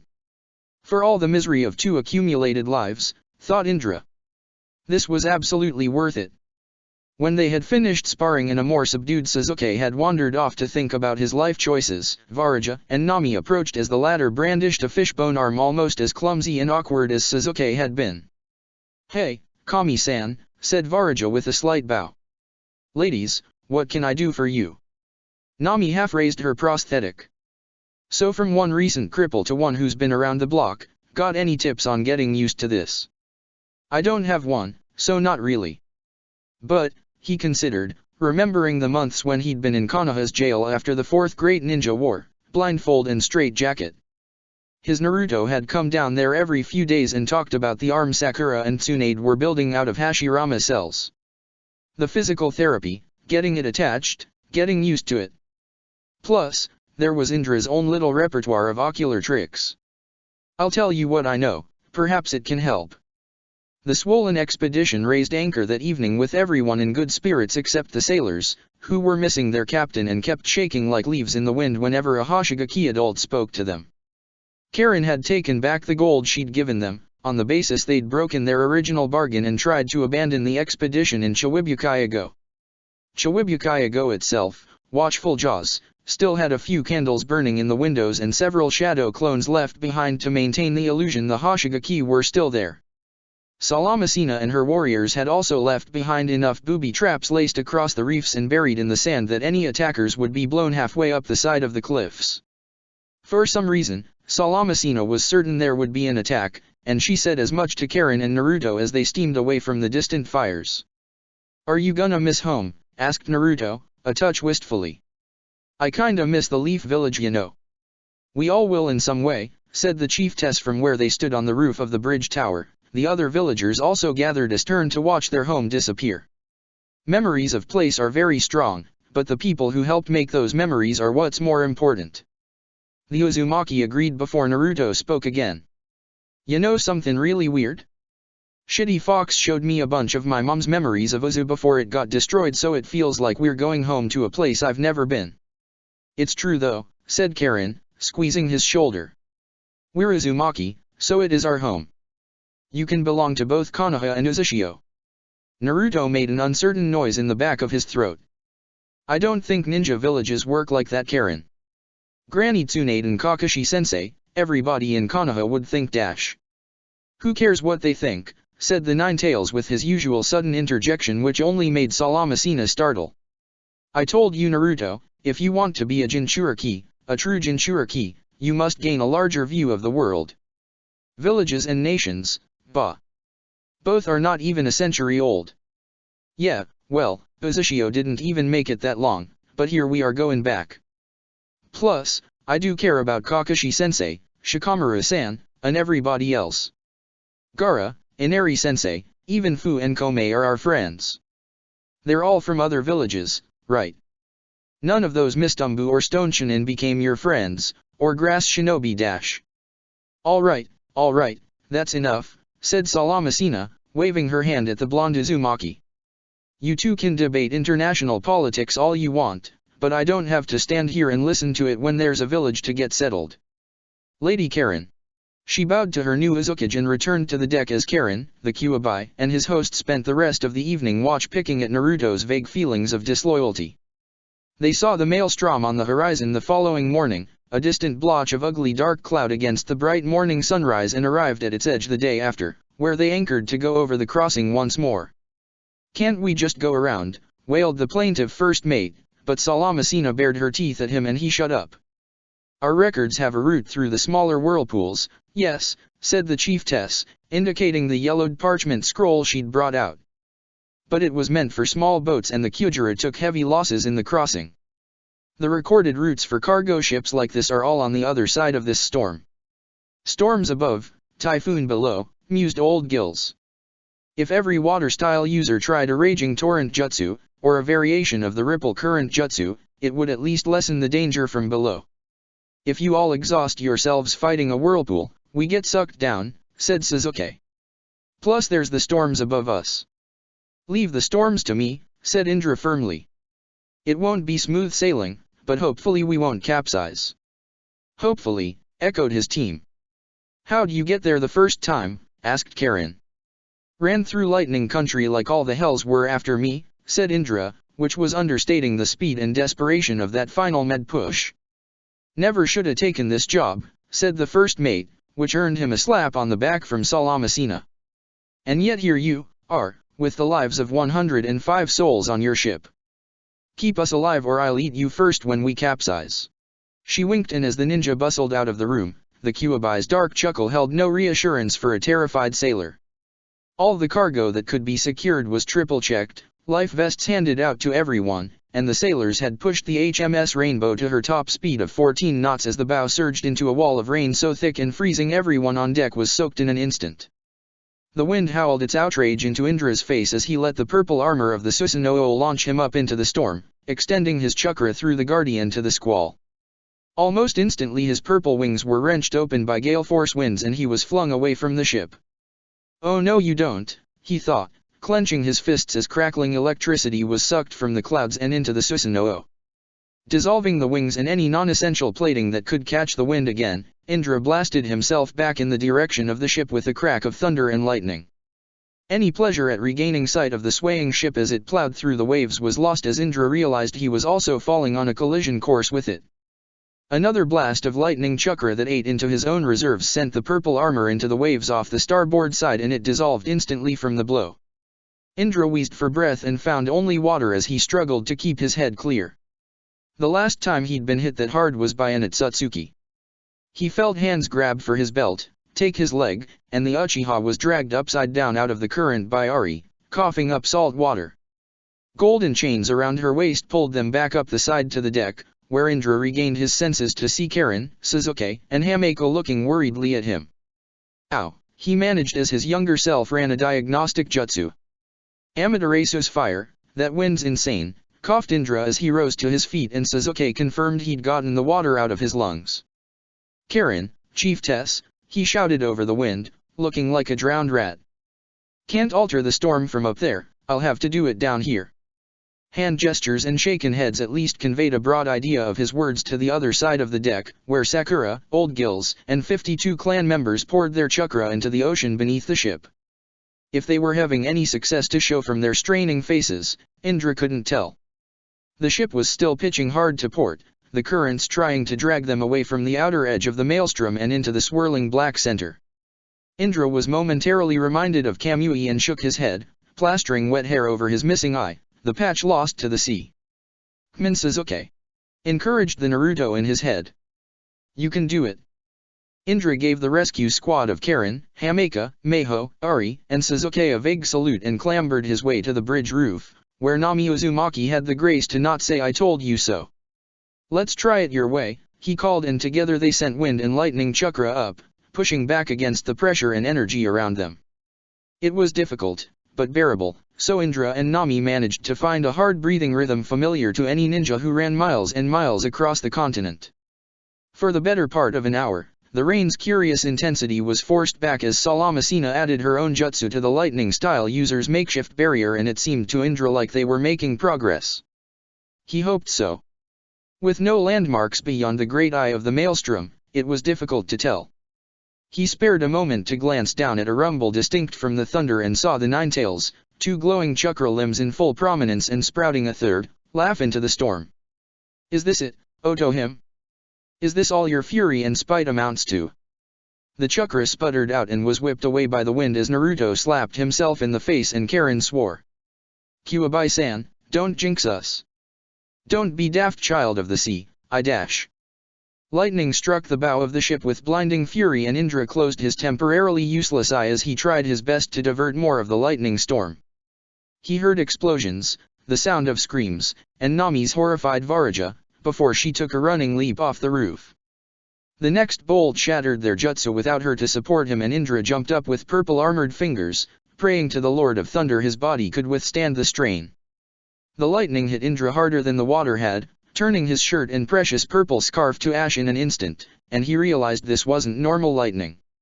Even what he'd used for Kirin or against the Akatsuki's ship hadn't felt this angry, this invasive, foul, even, but anger was an old companion for the Uchiha. The Susanoo compressed limb was containing the lightning just beyond his stump, but every second sent stray charges nipping at his flesh. Indra spun even as he fell and sent the bolt into the depths of the maelstrom, where it turned the dark waters ocean blue for an instant. The wind picked up again, its pitch rising through the tinnitus in his ears, and Indra heard a woman screaming. "Sarada," he croaked, before he pitched forward onto the roof and knew no more. To their credit, the expedition members and the Nine Tails were the only ones not struck dumb at seeing Indra Uchiha redirect a bolt of lightning with his bare hands, but this was only because they had several screaming Hoshigaki clamped under their own. 2 bolts of lightning had hit the center of the water-style formation, and 3 Hoshigaki had dropped dead. A dozen others had been set on fire or blown out of their sandals with hideous burns. In one terrible voice they'd lunged to sink razor-sharp teeth into each other with maddened howls as restraint gave way. The Kyujira Orcus in the formation tackled any of their family who looked like they might join in as chaos spread across the deck. A Hoshigaki teenager bit a sailor's arm off before Old Gills knocked him unconscious. Sakura trapped 2 in a genjutsu that broke when a 6-year-old sank sharp teeth into her thigh. Salamasina's hand hesitated above the handle of her sword before her eyes hardened and she began laying her people out cold on the deck with chops to throats and knuckles against noses or snouts. "Naruto," shouted Suzuki as he saw Meiho teleport fleeing forms into the hatchway down below decks. "I need a perimeter, seals, chakra tails, anything." "I've got my hands full," he retorted as Ari's teeth snapped shut inches from his face. A snarl of exasperation and effort leaked from the Jinchuriki as boiling orange chakra tails struggled against hard-won muscle. Again with this. 2 golden chains launched Karen up and away from one of Kisame's sisters, who hit the side of a cargo container teeth first. "Kmin sweetie, just a taste," cooed the woman. "I've been bitten before," said the Uzukage flatly, not a fan. Her eyes widened. That's it. The most obvious danger was Ari, who was still raving despite Fox Fang pounding into her head like a jackhammer. "Go to sleep, go to sleep, go to sleep," Naruto was chanting, to little effect. Karen skittered over on golden chains and shoved her left arm into the shark woman's mouth. She didn't bother stifling the scream of pain as bones cracked in her forearm, but felt some of her chakra drain into the Hoshigaki woman, who gasped and spat out Karen at once. Inahi's teeth. What did dash? Hold everyone down, shouted the Uzukage, moving to the 6-year-old and teenagers Sakura had frozen and repeating the procedure. The frenzied Hoshigaki came back to themselves, as the self-inflicted attack died down. The howling wind and sea replaced primal hunger as a shocked silence descended on the deck. Several of the children were crying and most of the affected looked shattered. "Old man, Chief-tess," said Sasuke as his hands moved from patient to unconscious patient diagnosing for cranial injuries and healing vicious bites. "What's the medical protocol here? If blood sets your people off, how do you treat them? Or let them rest?" "Tie them down, close open wounds," said Salamasina shortly as she healed her own shoulder. "A Kyujira to help every Hoshigaki who's still wounded." "Last one," said Varaja glumly as she nudged a reluctant Karin forward and the group gasped at the savaged ruin of her arms, which were slowly healing even as pelting rain began to wash away the blood. Sasuke drew himself up and swallowed hard as he got to work and even the Nine Tails looked solemn. "You will be honored for this sacrifice, Lady Uzukage." "Get everyone inside," ordered Salamasina, looking around at the deck, which was already being washed clean by the downpour. "We can't do any more up here." Nami vanished in a body flicker and was back at once with Indra who was, thankfully, still alive, if somewhat charred, but that was scant solace. Their plan had failed and now they were at the Maelstrom's questionable mercies. "The remaining sailors have locked themselves into the bridge and the engine room," said Hoshigaki with grim resignation. "Screaming into the radio about Uzumaki and yokai, but since we're in the Maelstrom nobody's gonna hear them. Only reason they haven't turned the engines off is because they'd be signing their own death warrants alongside our own." "Ninja techniques didn't work," said Karin as she held her bandaged arms carefully still under Sasuke's watchful Sharingan. "Now I guess it's all down to good sea skills." "Seamanship," said Old Gills absently from the corner where he'd been whispering with Sakura, but they didn't have any ideas either. Indra was on the top bunk above them and surprisingly fine for a man who'd tossed lightning into the sea like it was a too small flounder. Several of the Hoshigaki who had seen it had joined Varaja's odd worship of the obvious lightning demigod, and Salamasina had stared at his scarred chest with something between awe and attraction. In better circumstances, his genin would be teasing him mercilessly, just as he'd tormented them earlier in the week. Now, Sakura just tossed the scribbled map they'd made back at Salamasina, who smoothed it out with bandage rolls at the corners. "Old Gills and I think we're about here," said the chiefess, tapping a point roughly halfway across the swirly circle, the echo of Uzushio's symbol now a watery doom for the expedition. "From what the first mate was babbling, with the fuel they used up fleeing from us and getting this far, we have maybe 3 hours left in the tank, assuming no hull breaches." They listened to the pounding hammer blows of waves battering the starboard side of the hull, trying to drive it closer to the abyss. "We can just shove that buff shark lady into a hull breach," said Naruto, trying to lighten the mood. "Her fat butt'll plug a hole no problem." Inner Sakura snickered, but no one else heard her.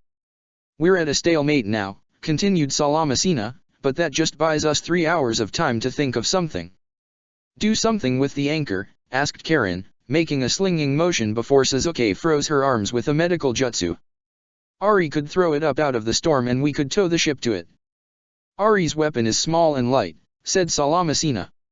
"An anchor for a ship like this is anything from 3,000 to 5,000 pounds. She can't lift that and even if she could the stress of dragging the ship to the anchor might pull her apart." "How about Karin's chains?" asked Sasuke. "Can they extend infinitely?" "Same problem," said the Uzukage. "I almost threw out my back catching that falling cart, remember? A ship would tear me in half." "You could release me," said the Nine Tails silently in Naruto's mind. "Not fully, but with 4 or more tails of protection, I could use the tailed beast bomb to blast us free. Yet the risk to you is immense." Naruto almost said yes, but if he died saving his friends, Sasuke would never forgive me if I died, the blonde thought. "And I haven't even talked with him about that kiss, or talked to my parents like Shitty Fox promised." "I intend to honor that pledge," said the Biju stiffly. "I merely suggest an option available to us." They tuned back into Old Gills. "But shark summons have the same problem with blood we do, so while we could ride them out of the maelstrom, we'd lose people. Abandoning the entire ship and supplies is not a wise decision either." Sakura snapped her fingers, causing the crowded cabin to look at the pink kunoichi as her eyes sparkled. That's it, old Gills. In Surrender of Control, you find it again. Oh boy, said Naruto and Sasuke under their breath as she continued. If we turn off the engines and go down into the currents, the really fast ones, we can use them to slingshot the ship up and out the other side. You mean the currents that could break this steel hull like a twig? Asked Salamasina, and Sakura made a helpless gesture. Does anyone else have any better ideas? Tying the Uzukage's chains to every shark we can summon and having them haul us free, said old Gills. I could let Shitty Fox all the way out, offered Naruto. But he didn't sound super jazzed about the idea himself. Those dumb ideas, said Karen bluntly. Let's go shout Sakura's plan through the door and see if the sailors think the slingshot idea will work. Is it working? Mouthed Naruto over the sound of the maelstrom as the HMS Rainbow tilted sideways with an ominous groaning noise of straining metal. No idea, shouted Sasuke, who was clinging to a railing with chakra and a white-knuckled grip as his feet slipped forwards to dangle over the open sea. Oh sage, said Sakura as they felt heavy cargo below decks break free from padlocks and slide towards the port side and the abyss off the port bow. We're tipping. For a terrifying few moments, Team 7 felt the ship's balance continue to tilt, the rushing waters and angry seas beckoning. Then there was a burst of old Gills' sage chakra from below and the weight was violently sent back across towards the starboard side as the Rainbow returned to equilibrium. Vast sheets of water surged over the bow and washed against the empty deck, and the genin saw a railing and several boxes peel away with a scream of much abused metal. I think it's working, shouted Naruto, we're going faster. Sasuke dry heaved over the railing as the currents carried them on, like an arrow loosed from a bow, pushed along by a great force. Several feet away, Karen had lashed herself to the smokestack and was screaming her defiance into the wind, while Salamasina was braced against a corner wall and praying fervently to a charm necklace in her hands. Grant me no mercy, for you are merciless. Grant me no pity, for you are pitiless. Grant me the strength to defeat all challenge, grant me the sight that sees all artifice. I offer faith for the faithless and fangs for your foes. Grant me no mercy for... Oi. What's Sensei doin'? Indra tottered onto the deck, bare-chested and covered in scars, swaying with the wind as it nearly blew him off on its own. With their hearts in their throats, Team 7 jumped over the railing after him without a moment of hesitation. They landed just as the Rainbow's engines roared past their high speed and redlined, the ship surging upwards against the current with harsh mechanical defiance. Hold on, little ones, urged the Ninetails, flinging chakra arms like an orange spider to stop their fall as Indra planted his sword in the deck to dangle from it with a grunt. Indra Uchiha, what are you doing? The best I can, said Indra. Hope your old man's watching out for us. Up and up they climbed, painfully slowly, but climb they did, the dark waters gaining white outlines of sea foam and gradually brightening as they gained the outer lip of the maelstrom, where the roaring engines finally gave out with the rumble of a distant explosion. No, no, no, no, Indra's mouth was a snarl of determination and his Susanoo spread its wings once more. Its arms wrapped across the deck and clamped down on the side of the ship as one foot hooked the rear side of the smokestack, the second the anchor chain. With a mighty heave, the warrior construct lifted the HMS Rainbow out of the waters and beat its wings, once, twice, 3 times to carry the expedition out of the maelstrom and onto a gray, gravel-strewn beach as shouts of surprise came from the eroded structure above them. The Susanoo dissolved as Indra fell into his student's arms with a noise like air escaping a tire. There were running footsteps, the rattle of chains, and cries of relief as the expedition scrambled to the deck. I think that's enough fun for one day, said Indra faintly, only for Salamasina to drag him up from the deck and stick her tongue down his throat. You stupid, scruffy little man, she said through teary eyes and cracked lips. You are dash. It was probably the chakra exhaustion and delirium, but Indra looked past red hair, blue skin, and sharp teeth to see his Naruto smiling back at him with the same utter exhaustion he'd had when Sarada's strike team had arrived here in the drizzling ruins of Uzushio. Sasuke, he'd said with a rueful shake of his stupid head. Do you feel as bad as you look? I'm tired, said Indra to the Hoshigaki chiefess who he did not see. Now shut up and kiss me. She responded passionately, and of course, That was when 4 Mist Umbu in weathered masks jumped down from the remains of Uzushio's statue with naked swords in their hands. "Welcome home," said the leader in a fanged Oni mask. "We're the welcoming committee." Chapter 65, The Mists of the Past PT5, In time, all foul things come forth. 1 week before the expedition made landfall at Traveler's Respite. "That," said Kakashi flatly as he withdrew his hand from a Mistnin's chest, "was cutting it way too close." "We made it, right," retorted Suigetsu Hojiki as he and the other 2 shabby-looking children clambered off the second enemy ninja they'd drowned in the thigh-deep marsh. Nobody raised the alarm. "These guys will be missed, sooner or later," replied the Konoha Jonin, evaporating the blood with a flicker of lightning chakra. "Let's move while we can, point the way, kid."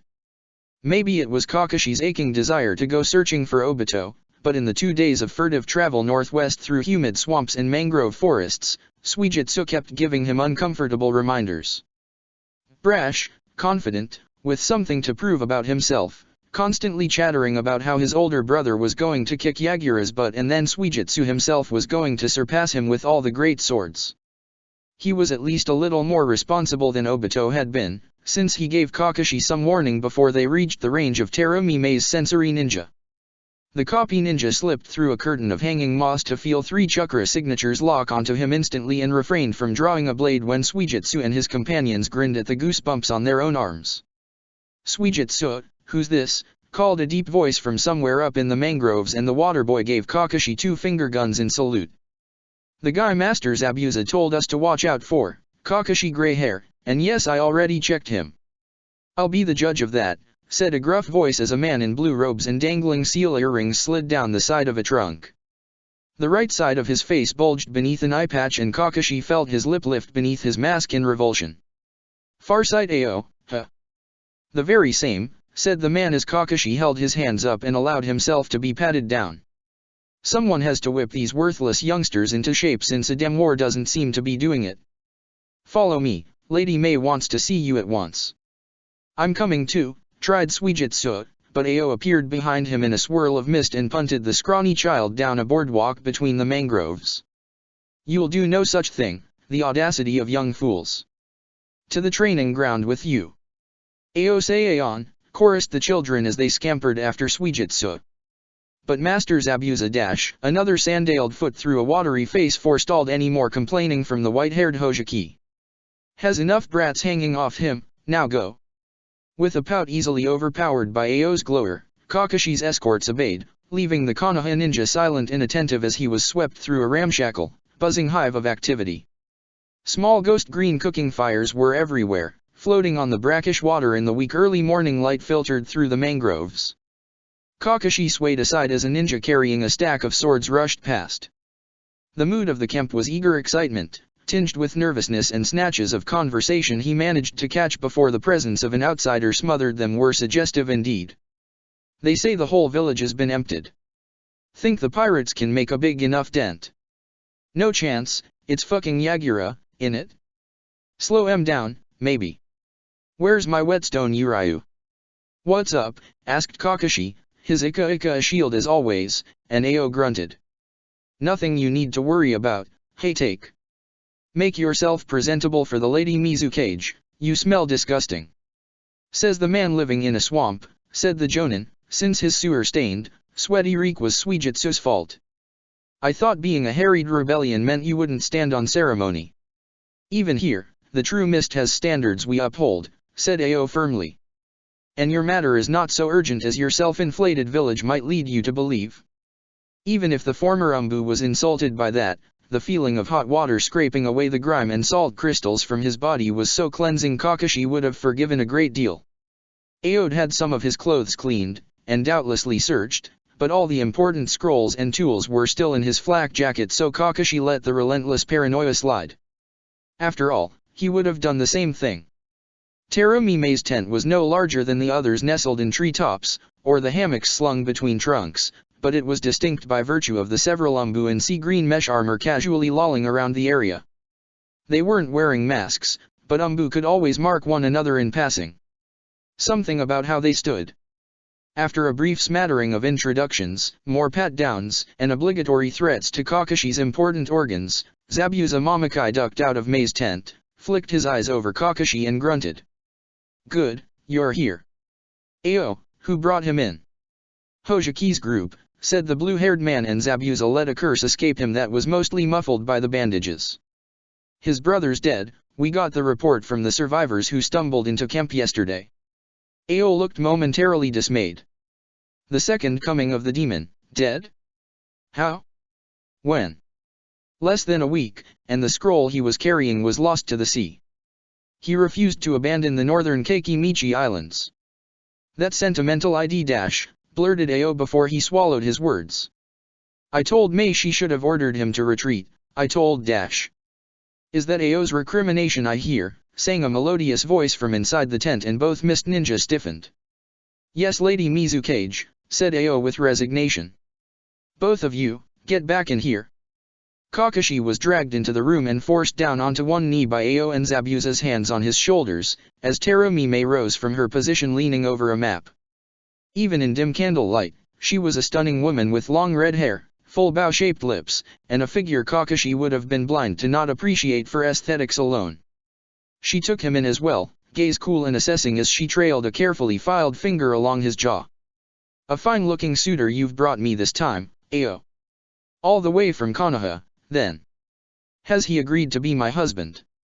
"What? I have a boyfriend, I mean, a nebulous long-term booty call," stammered Kakashi as the gears in his brain seized up. He never finished the sentence before Mei's killing intent hit him like an acidic tsunami. "Are you rejecting me? I'll kill you." "This is Kakashi Hatake," said Haku, the dark-haired ninja knitting something in the corner behind Zabuza with their senbon. "Regrettably, he is not a suitor, Lady Mizukage." Class killer Zabuza shot his subordinate a look that might almost be interpreted as grateful when Mei blinked and smiled. "Oh, I see. Thank you, Haku. I knew there was a reason Zabuza kept you around, you're the brains of his operation." Haku blushed as Ayo cleared his throat. "Milady, our guest." "You can let him go, boys," said Mei, turning with a gratuitous sway of her hips to sit down in a wicker chair. "Please, sit." Kakashi would have preferred to stand, but something in Zabuza's meaningful glance suggested he should obey, so he took the empty crate offered to him. "Your man mentioned something about 500 refugees." 612, now, said Mei. "I've had some recent intelligence from a trusted source that's changed the calculus on who's staying in this rebellion and who I'm ordering away." She tugged a much-folded letter from her robe and replaced it in a move straight out of Ika secrecy. "Almost all civilians, children especially. Will this supposed Izukage I've been hearing about take them in? By all accounts you know the girl well." "I wouldn't say I know her that well," hedged Kakashi, who had indeed kicked Karen's stubborn rear around a training ground several times. "But yes, I believe she would, providing those civilians are who you say, and said civilians would be willing to join her village without reservation. I'd let them join a traveling circus if it got children like Suijutsu Hojiki out of here," said Mei. "My advisors and I have been planning something for several months now, something beyond evacuations, counter-ops, and skirmishes, before we're too worn down to put up a proper fight."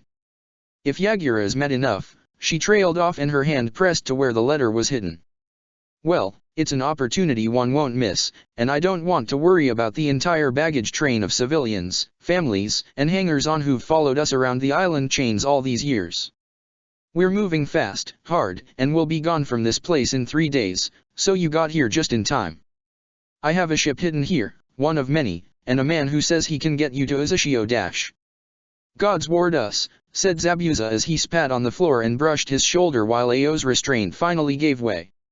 He slammed a hand down on the table. "My lady. I thought I'd convinced you how ill-advised this scheme was. Our people trust you, unconditionally, and you're sending them dash to safety," said Mei firmly. "They'll be safer somewhere Yagura will have difficulty getting to, if the battle goes ill." Ayo shuddered. "I would call those ruins many things, safe is never one of them." "Zabuza will be going, along with Hatake and a dozen others as guards," said Mei as the ninja swordsman's eyes bulged and his hand flew to the sword on his back. "Hell no," he snarled.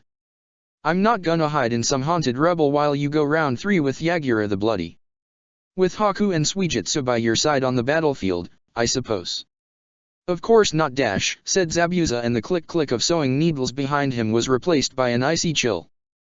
The tent descended into an argument as Kakashi protested that Mei couldn't foist a ninja swordsman on Uzushio just like that. Mei, Zabuza, and Haku jabbed fingers and needles at each other, and Ao tried to convince the presumptive Mizukage to abandon the entire scheme. Half an hour later, Mei finally put her foot down, the sharp clack of a kunoichi's combat flats on wooden boards ending the discussion. Enough, Zabuza. You're growing repetitive and dull, not a good quality in a man, certainly not a swordsman. You are going, as are the coterie of children you pretend don't follow you around camp. Haku, make sure he stays on Heitake's ship if you must freeze him to his bunk. Otherwise, we both know he'll get killed trying to fight Yagura. He was lucky enough to survive last time. Zabuza's fury was so great Kakashi briefly saw a snarling demon's face above his shoulders instead of black hair and bandages, but then the image was gone and his shoulders slumped. Yes ma'am. Mei beamed at him. Thank you old friend, for your cooperation, and thank you Kakashi Heitake, for sitting through my quarreling subordinates. It was educational, replied Kakashi, who was already composing a letter to Tsunade in his head in a second for Karen and Indra. What can I do to make sure our launch and voyage is smooth sailing? Mei and Ao looked slightly gleeful and Kakashi's heart sank as he realized he'd just offered to do work. 2 days later, the mangrove forests pad out a 3-decker mist battleship that had been gutted and rebuilt to fit every one of the 612 people who'd swarmed aboard in a mix of trepidation, fear, and relief. There were tears as families waved goodbye from the railings to the ninja gathered along the shoreline or clambering up into their own vessels, which Mei was leading southeast. She'd given an impassioned speech which Kakashi suspected was the reason why the fearful even remained on a ship they muttered was sending them towards hell's doorstep, and which had fired up her own ninja with a roar of bloodthirsty defiance. Zabuza had joined in the cheer, raising Kukabakabura high, though his feet remained on the deck thanks to Haku's ice. His companion had a very good sense of Zabuza's moods and had followed the swordsman around whenever the man felt restless, which was frequently. In all the ruckus someone had told Suijutsu of his brother's fate and the boy had stayed a weeping puddle in the cargo hold, utterly inconsolable. When Kakashi had suggested that a visit from his idol might raise the boy's spirits or at least wring him out of the deck mops, Zabuza had blanched like he'd suggested kissing lava lips Mei. According to him, he had the face, manners, and tact of a thug, which was belied by how he indulged the numerous orphans with training when Haku begged him. Pretty much everyone else, from the dozen other rebel ninja, to the ship's crew, to the adults, kept their distance, and so Kakashi found himself often in the swordsman's presence simply so everyone else would leave him alone. There were questions about how Kakashi had narrowly escaped from Yagura, questions about Uzushio, and about Karen, who seemed to alternate from a kindly, naive child to a Yukiana yokai noblewoman of icy reproach and commanding presence depending on how hopeful the questioner was. A short, squabbling, decisive girl who kicked around her rebuilding plans and cousin at the same time on a training field wasn't what any of them expected, and Kakashi soon got tired of telling what little he felt like sharing. The most frequent pest was their navigator, Katamari Chachin, whose eyes could read the tides and was confident that if they were careful, the refugees could easily navigate the smaller whirlpools and undertows that gave Uzushio its name. When Kakashi saw the monstrosity of the maelstrom on the horizon, powerful enough he could smell the electricity on the air from miles away, he was fervently glad of the man's presence. Unfortunately, that was all the good news he had, because they were being pursued. 2 mist battleships had slipped around the shoulder of a craggy island on the 4th day and transmitted a "surrender or be boarded" message. Zabuza answered by putting a kunai through the radio receiver. After that, any thought of slowly and carefully winding their way through the roiling currents and razor-sharp rocks sprouting from the sea was a fool's hope. "They're not firing at us," observed Kakashi as the heavier, steel-plated battleships fell behind into a single file and the Chachin navigator rushed to the bridge with binoculars and a heavily annotated map. 2 reasons, replied Zabuza, turning his sword from side to side and pulling out an oil rag. "First, in swell like this, they'll likely miss, and second, they're probably saving their ammunition for your dumb village itself." "It's not my village," said the silver-haired Jonin, tapping his Konoha headband. "I'm the messenger, remember? Konoha just has an interest, that's all. Sure yeah do. All non-essential personnel, below decks, crackled a loudspeaker as the ship plowed through a tall wave and made the swordsman drop his whetstone. Rough seas ahead, hands to the pumps in preparation. We will be taking some hits, but do not panic. Are we non-essential personnel? Zabuza shrugged and tested Kookaburra's edge on a seagull that was sitting nearby as several civilians clutched their loved ones and ran for shelter. Are we panicking like a bunch of spear-wielding peasant conscripts? No, said Kakashi. Across all the ninja villages, there was a common epithet for the levies of archers, pike squares, or chukraless cavalry brought to war. Speed bumps. Then we stay here. The crash of the waves against the hull punctuated his statement as Kakashi felt the rudder swing the ship around a nasty-looking spear of rock. Nothing to do now but watch. You are a comfort in these dark times, Zabuza-san. The Leaf Village had the Fox Squad, Stone had the Canyon Corps, Lightning the High Peak Garrisons, all posts where heavily wounded or traumatized ninja could rest and recuperate while still drawing an Umbu salary. The Mist Village had maintained the Whirlpool watch on Uzushio since the reign of the second Mizukage, and even in his madness, Yagura had continued the practice. Umbu Unit Cobalt's 4 mobile members landed on the deck of the shredded HMS Rainbow with gleaming swords and many questions. Who are you people? Demanded the leader in a white ONI mask, pointing a sword at Naruto, Sasuke, and Sakura, who'd bundled Karen behind them with glares. Who indeed, said Indra with glazed eyes. That's the question, MMF. The Mist Umbu stiffened as they looked at Salamacina's red dreadlocks, and she clapped Indra's mouth shut, holding him upright. We're travelers who just got shipwrecked. Who are you? The Whirlpool Watch, said one of the other ninja shortly. Assigned to keep dumbass, grave robbers, and Uzumaki out of here or buried in the waves. Which ones are you, and what was that purple thing? My lady, asked Salamacina, never taking her eyes from the snarling masks, how would you like to play this? Karen grinned as she tied one of Nami's headbands to her immobilized arm with her teeth and kicked Sasuke and Sakura out of the way. Let's show them who we are. Salamacina stomped her feet on the deck twice. Hoshigaki. Bazaaaaaaaa, shouted 50 blue, gray, tan, and purple forms as they strode to shroud the innocents behind them in a bristling wall of swords, spears, knives, and one very large anchor. The Umbu didn't retreat, but they did shift slightly and sent several hand signs between one another. We are Uzushio, said Karen as more spiral and arrowhead forward protectors began to gleam in the crowd, and one of the Mist Umbu hissed something ugly. We've come for answers, and if you have them, I'm willing to listen. Yeah, like why you guys re so focused on killing us, blurted Naruto, who was glaring at the ONI mask. We didn't do anything to you. Sir, we can take them, urged the one who'd cursed. Don't be stupid, boy, said the ONI mask, which lifted away to reveal a man as withered as old gills with only wisps of gray hair left above his ears. We accomplish nothing dead, and if these fools wish to speak, we can buy time. Time for what? Those men in the tower to ambush us, snapped Sasuke. Time for you to consider your mistakes, Konoha brat. Whirlpool Watch, stand down. With varying degrees of reluctance, they complied as the old man glanced between Salamacina and Karen. Do you have non-Uzumaki wounded who require urgent treatment? Sasuke caught Karen's subtle invitation and raised his hand. I'm the ranking medical ninja, he said. We have 2 in critical condition inside chained to their beds, and I suspect my uncle here is suffering from stage 2 chakra exhaustion. Indra frowned. Sarada, why is Kojuro's son yelling at me? We need to get Karen to the barrier while there's still time. He's delirious, added Sasuke as Salamacina slapped Indra's cheeks to little effect. Now's not the time to fool around, Yujire Tonkeke, said the older Uchiha. After we save the world. I see, said ONI mask. Cobalt 1, 2, follow the boy, retrieve the wounded. Woman, with me. There were growls of anger from the Hoshigaki and Kyujira at the way he addressed their leader, but Salamacina shook her head. Hold fast, all of you.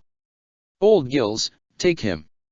I'm not the one who was eating his face, said the elder, and Salamacina blushed a deeper blue as the likelihood of imminent violence receded. Karen ordered the expedition's builders, families, and most of the Hoshigaki to stay with the ship. The Sakura-assisted genjutsu she slipped told H to barricade the hatches if the Umbu attacked and wait for them to return. Oni Mask waited patiently as Team 7 and the two Hoshigaki elders approached. "If there are more Uzumaki among you, please have them join us," he said. "I would prefer to only tell this story once." "If there were Uzumaki wounded," asked Karin, planting two barbed chains in the deck and lifting her body up to look the leader in the eyes, "what would you have done?" "Decapitated them and thrown them onto a nice, respectful funeral pyre for the safety of the others," said Oni Mask matter-of-factly. "Uzumaki are most dangerous and most susceptible when at the edge of death." "Susceptible to what?" "As I said, I prefer to tell the story once. Now, have them join us. Please." Something in his voice suggested refusal was unwise. Soon enough Hameka, Kiyomizu, Meiho, a visibly 6 months pregnant Hikaru, and Nami joined them. Varaja tagged along too, a looming protective presence for Nami and Hikaru no one objected to. Karin felt Naruto's fingers squeeze her shoulder as Oni Mask led them up a staircase cleared of mold and barnacles to a square building inside the statue's foundation that saw regular use despite its weathered and crumbling exterior. "You landed on Traveler's Respite, the very same beach where your ancestors first arrived, long, long ago. The city itself has been closed, as your friend said, by a barrier sealing jutsu that has withstood everything 2 villages, 50 years, and the maelstrom could throw at it. The Whirlpool Watch was assigned to make absolutely certain no one could enter or leave Uzushio since the day it fell, and I have no intention of breaking that tradition." "Waiting on the part where you explain the vendetta," said Karin, as she noticed the Umbu on her right kept looking at Hikaru's swollen belly and whispering to Oni Mask.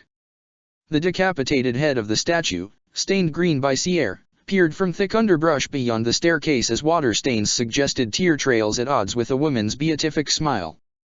"Did you know, the third Uzukage invited us in?" asked Oni Mask as the steps lead them into a space which the Mist Umbu had long since converted into their headquarters.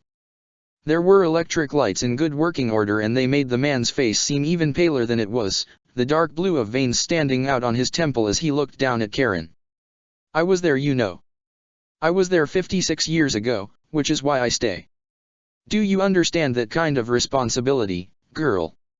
"I am Karin, Uzukage, and daughter of the Katsuria matriarchy," she said, raising herself up into the air on golden chains like a spider as the barbed points stabbed holes in the Umbu's rug. "I understand responsibility because you've been killing my people."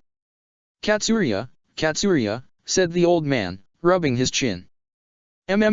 Yes, the name rings a bell." "Who the hell asked an Umbu who'd walked into the main room with his head swathed in bandages. "Mijio and I, what's going on?" "We have guests," said his commander.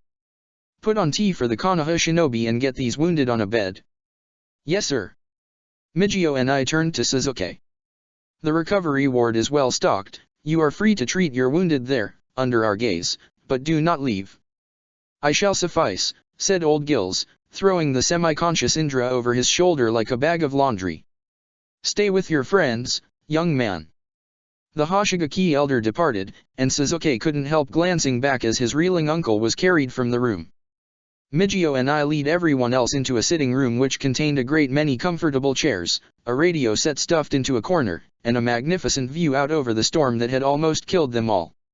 He sat down and everyone else did as well, though Varaja and Salamasina looked somewhat cramped. "Now, you wanted to know about why the Uzumaki clan deserved to be extinguished?" Mijio and I's grin was more than a touch sadistic. "Let's start with the Shinigami siege. That blasphemy, I wasn't there for, but my superiors were, and I heard the stories. At one point, just before the first Great Ninja War, the second Uzukage began to fail. She was an ancient crone and could feel death's fingers upon her, but desired to reign a little while longer. Immortal Uzukage, she'd named herself and her sealing masters went to work. When the god of death came for her, they were ready and waiting. They'd bound Biju and monsters beyond count in those wild days, surely a god was not outside their skills. They were right, but not in the way they'd hoped, said the bandaged Umbu with relish, a long-practiced call and response that melded with the old man's story. They bound him completely and utterly with their Reaper seal, fixed in time, space, and soul, and for 6 long, agonizing weeks, nothing in the world could die, intoned Mijio and I gravely. He paused to let the idea settle in as Hikaru and Meiho gasped. Naruto's eyes flashed red. I remember that, rasped Kurama. I've never seen Madara be so furious. Learned scholars, priests, and families laid siege to Uzushio, and it was a scene from one of the 10 hells, said the old man. Men carried their guts like garlands, women streaming blood from slashed wrists or still slick from birthing half-dead children. The drowned walked up from the seabed and the shattered crawled over the mountainside. All of them, man, beast, and Jinchuriki drawn towards the void in the world at the heart of Uzushio. Sakura cleared her throat and leaned forward, breaking the spell of horrified silence that had descended. How can you know this if you weren't there? It all sounds like propaganda to me, surely it wasn't that bad. It was, Flower Petal, said the Nine-Tails almost gently. The universe had lost one of the high-seated gods, and if the Uzumaki had not discovered how to loosen the seal, Uzushio would have been erased, no matter the cost. The Umbu's mask dipped in a nod as he resumed his story. But the Uzumaki were horrified at their blasphemy and spent every waking moment attempting to undo their arrogance, even as some whispered that there must surely be a refinement necessary to allow for immortality. They warned the full power of the seal should not be discarded out of hand. After all, their great work had proven that Uzushio's sealing arts were unrivaled by others, no matter their supposed skill. Both fame and notoriety in a single stroke of a sealing brush. However, his voice lowered to a conspiratorial whisper and the listeners were drawn into the story. Shinigami Kami was enraged at his imprisonment and vowed that those who had trapped him would feel his wrath, more terrible for its rarity, since nearly all are equal in death. But the monster who had been the second Uzukage was passing into realms only the sage had trod before, save on a far darker path, and the Uzushio shinobi feared her wrath as much as the Shinigamis. At this, the seal masters were full of dread and ceased to study the seal they'd created, fearing the consequences of success just as much as failure, and only when sealing masters from other villages arrived to force their hand did they reluctantly agree to the solution that all together discovered. What was it? Whispered Naruto, his hands unconsciously tightening on his stomach inside his jacket pockets. An exchange, said the Mist Umbu, the fanged white Oni mask making the scene twice as eerie as it seemed to glow with an inner light. The death of all who had called the god of death and bound him, and in exchange, he would grant death to the second Uzukage, whose name has been struck from history. And so, the Reaper seal was loosened, and mortal men stepped back in shock at his fearsome visage, right into the arms of the headless dead. Their souls were ripped out from their intestines and the Shinigami devoured them, their screams like summer wine. Then, he ascended the steps and, before the eyes of the people, struck down the second Uzukage. However, the Two-Tails Jinchuriki felt the presence of the Kami so close to her beast in purpose, and bade him take counsel, before he departed to the divine realm with the Reaper seal in hand. Of course, Madarabe's the one who's remembered, grumbled Kurama through Naruto as Mijio and I regarded him with raised eyebrows. It's not like 3 other Jinchuriki were there too.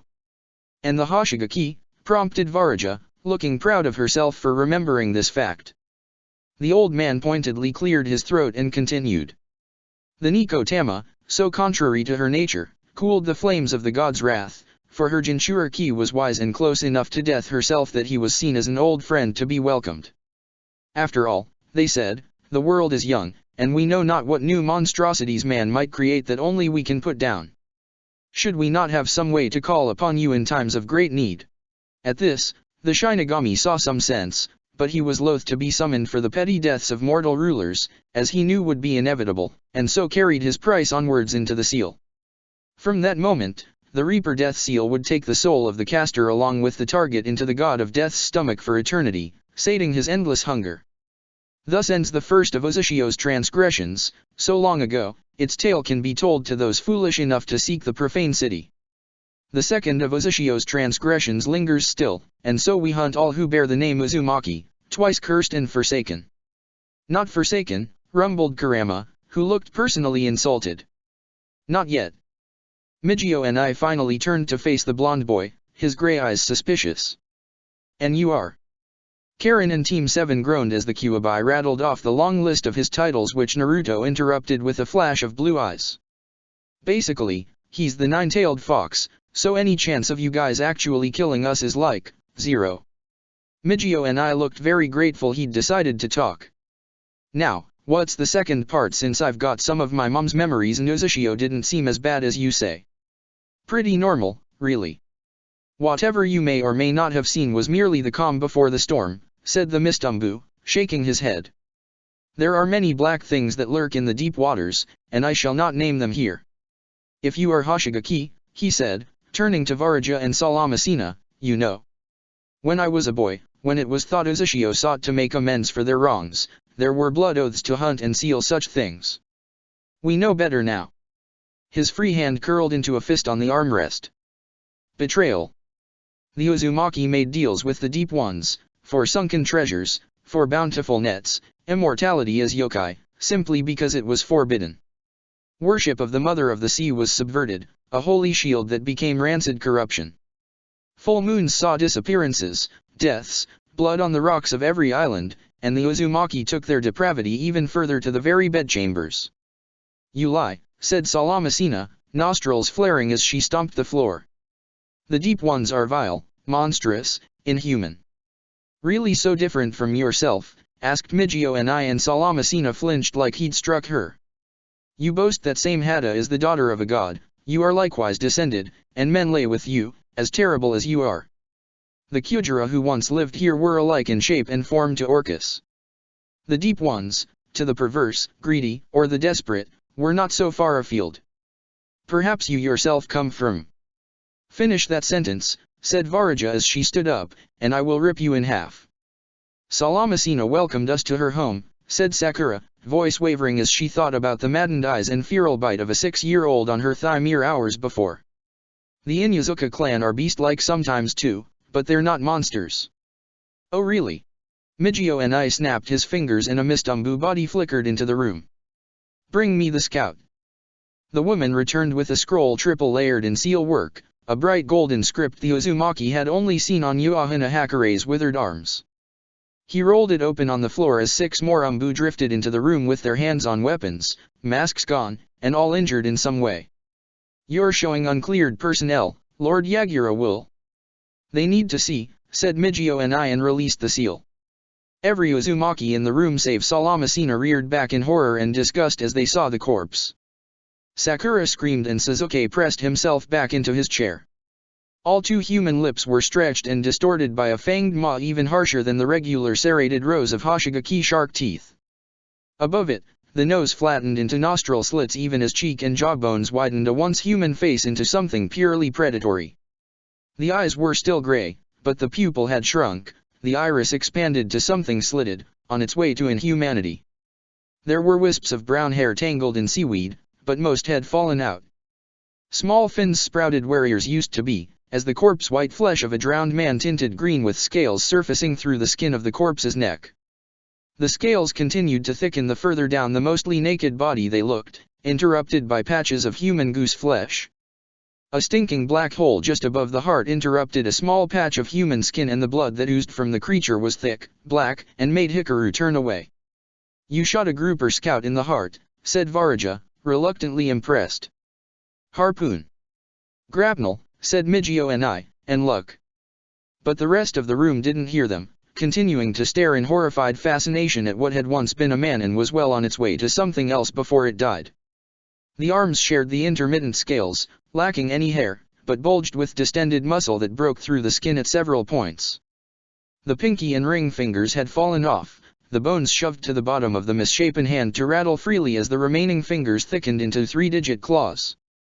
Despite the mutilating potential, the creature still clutched a worn and half-broken blade with death's harsh grip.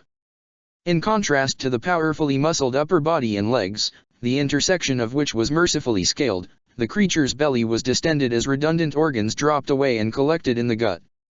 The stench of dead fish assaulted their nostrils and inner Sakura had the presence of mind to hit every one of her companions with an anti-vomiting genjutsu which did nothing about the almost instinctual revulsion she felt whenever her eyes fell upon it. Him? Her? There was just enough humanity to make the lack of it horrifying, just enough it couldn't be safely called a fish person. She heard voices and her outer mind raced to catch up to Salamasina, who was gesturing down at the corpse, still livid, but in control. And you dare suggest I share blood with these things? I've been killing them for 32 years, lost a brother and a husband, By Sahaimachi, I should kill you for the insult alone. No, barked Karen, who used a trembling hand to push her glasses back up her nose. Finish your story, Mijio and I. And get rid of that. Deep one, mid-alteration, and recent by the looks of it, said Varaja, who was likewise glaring down at the mist ninja. Sakura realized Naruto had been growling, the Kyuubi's deep rumbling baritone and his own revulsion a constant since the corpse had appeared. Matatabi in Isabu's absence has left holes others have always been eager to fill, he said and sniffed the corpse. A sailor once, now rotten. Yeah, I can see that, said Naruto in a faint voice as the corpse disappeared back into the scroll with a puff of smoke and the scroll was whisked from the room by one of the Umbu. I get it now, said Meiho, the gray-haired woman drawing the attention of the whole room as horrified realization dawned on her face. Back in Konoha when we got jumped in the Uchiha shrine. Old Lady Uahana's arm seals came off after she died. Then she turned into one of them. Ripped the Umbu apart and ate some of the pieces.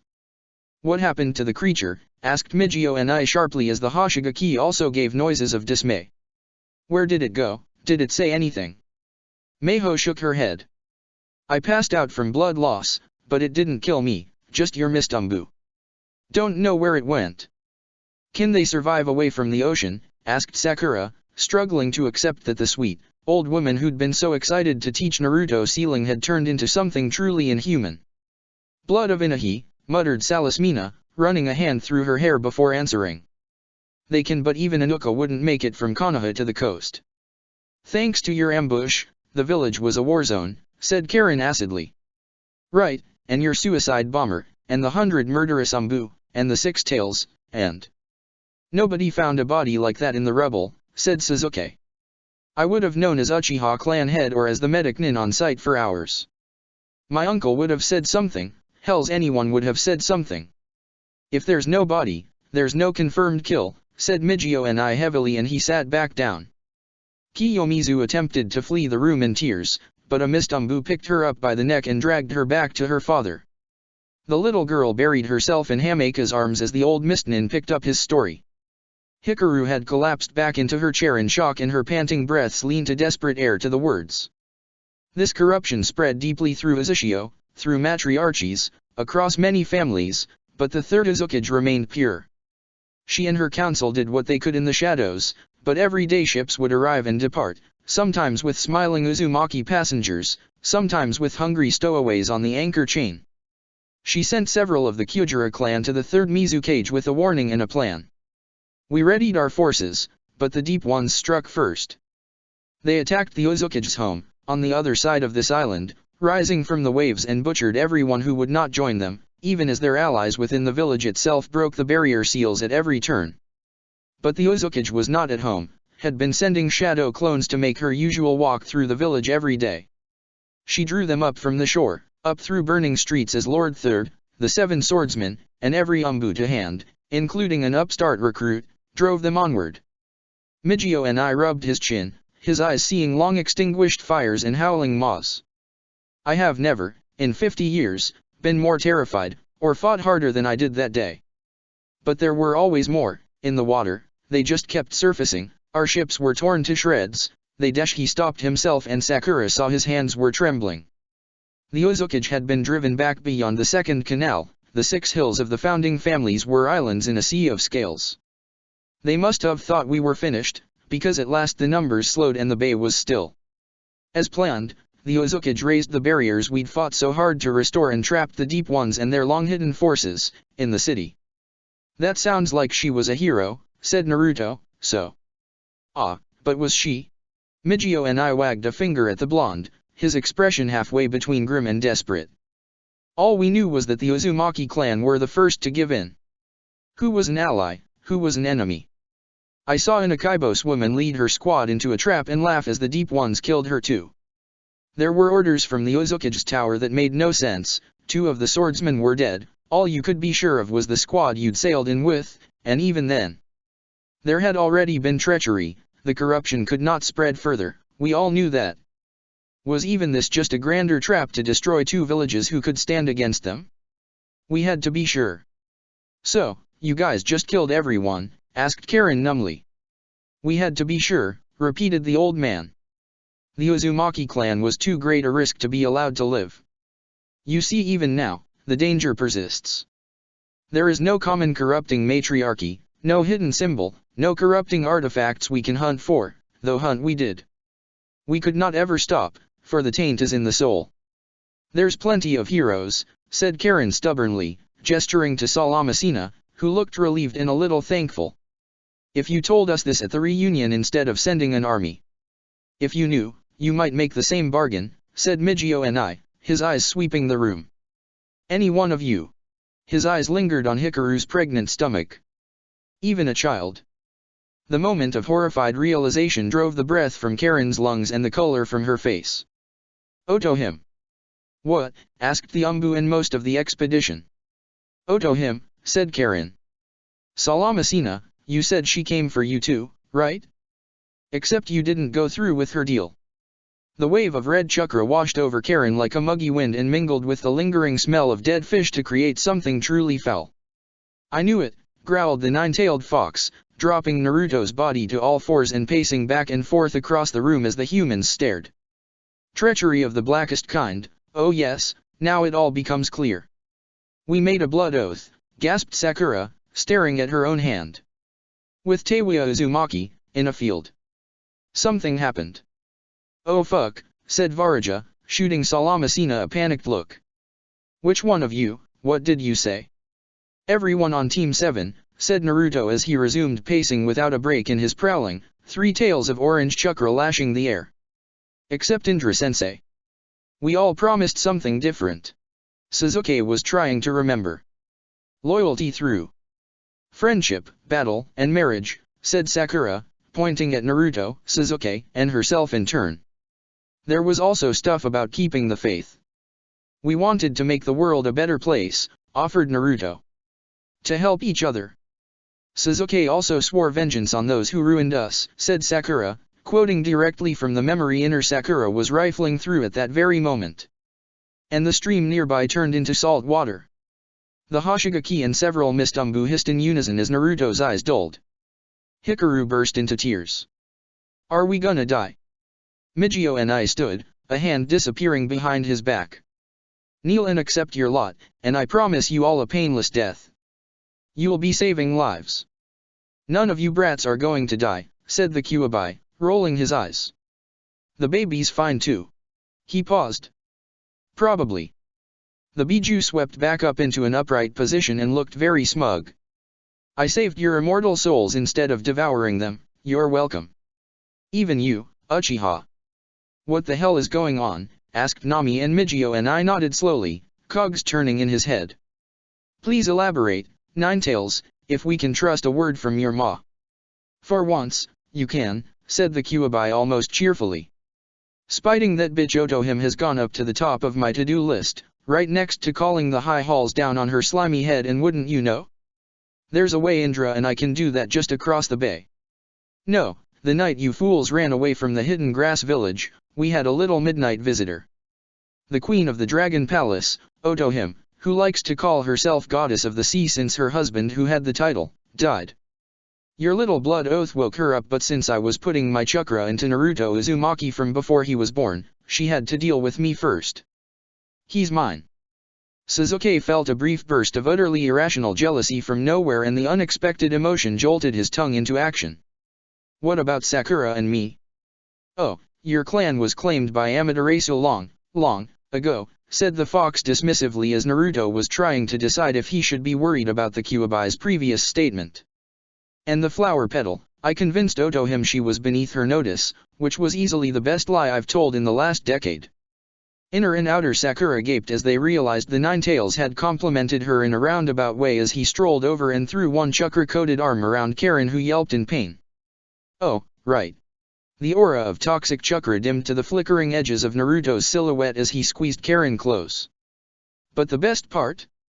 The best part, which tastes better than the most succulent soul, the juiciest meat, the most potent poison, is that Uzukage Karen here, true child of the sea that she is, turned Otohime's offer down ice cold.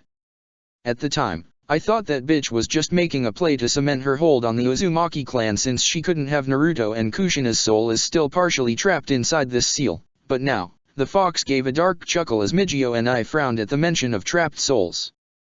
Now that presumptive Uzukage Karen has told her god to sit on a seashell and spin, the minute she sits down on the coral throne, that becomes binding for every one of the Uzumaki left out there. New leader, new village, new rules. She can't go after them anymore. Why? Asked Salamasina, who was looking lost, as were several others. Somebody gets old Gills in here, he'll want to hear this. One of the Mistumbu left the room and soon returned with the old man, who took in Naruto's frantic summary without a twitch in his grave expression. He turned to Sakura. You did not tell me about this blood oath, Sakura Harano. She threw up her hands. I didn't exactly make the connection, and neither did the Nine Tails. How was I supposed to know Naruto's ancestral god or whatever was evil? Old man, Ajusama, said the Kyuubi, who was addressing the spear for some reason. What say you? Old Gills was silent as his shark-tooth spear rattled in his hand and one of the mist ninjas threw up his hands. Fuck this, I'm getting drunk. He nearly fled from the room and some of the Uzumaki looked like they wanted to follow. Neither of us is an expert on divine law beyond the crucial tenets, mused the old shark man, but from what you've said, Uzukage Karen is the only one capable of making that decision, since you fellows, he gestured at the Mistumbu, killed all the other known matriarchies. Most of whom were cultists in waiting, snapped Mijio and I, pounding his mask against the chair. If they sat on the stupid throne, then what? Sounds like our souls are toast, said Meiho. Which means let's go. Everyone in the expedition scrambled to their feet but the Mistnin were between them and the door. There are 2 barriers still in place, said Mijio and I. One around the Uzukage's tower at the top of the hill, and the second barrier around the entire village. To reach both you would have to cross Uzube, once called Mother's Embrace, and this, he tapped the scroll containing the dead deep one, suggests the crossing is being watched. Indra-sensei will know what to do, said Sakura and several others nodded. He always knows what to do. But when the group traipsed through the half-dozen beds in the makeshift hospital, Indra's was empty. Kakashi had cut a bolt of lightning in half, but a 72.6mm cannon shell was another thing entirely. He felt his arm and shoulder go numb as the remains of the projectile continued into the sea, where they were whisked away to the depths. The remaining momentum sent him plowing back into the decking below as both rebellion refugees and his summoned Ninken scattered to avoid him. Ow, he managed as his massive dog bull dragged him up from the floor by the scruff of his neck. That's not happening again. You said it was a last-ditch effort, shouted Zabuza as he sent another water dragon arcing up so Haku could freeze it into a makeshift barrier. You dem show off. You said they wouldn't shoot at us, and yet, here we are. I'm a killer, not a prophet. Master, you are upsetting our charges, warned Haku as half the boat gasped at a near miss that sent sea water washing over the deck. We should be calm, and manage the situation. There was an audible shriek of metal, and everyone was thrown to the deck as the refugees' cruiser clipped an underwater reef. Men overboard! A sailor shouted from the gunwale, throw life rings and leave them! Snapped Zabuza as he pushed himself up. Full steam ahead, and someone get me an estimate of our progress from that bastard with the glasses or I'll make him eat his maps. But Zabuza threw the man back down the stairs and Kakashi noticed the fear among the hundreds of civilians begin to edge towards full-blown panic. Some were already eyeing the lifeboats speculatively, never mind the whirlpools hungering mere yards beyond the hull of what felt like a very fragile ship. Pakun, take everyone else and corral our passengers. Talk to them, let them pet you, anything, but keep that crowd under control. Talking dogs should confuse them enough to stop being scared. Pakun, who'd looked reluctant at the mention of his ever-so-soft paw pads, nodded as Bull, Baisuke, Akino, and the other 5 padded down the stairs or across the walls, asking if the humans had any bones. Right, boss. The ninja swordsman looked dismissive. You really are a bleeding hard take. Another shell dropped astern and hit the rock they'd scraped against minutes ago themselves.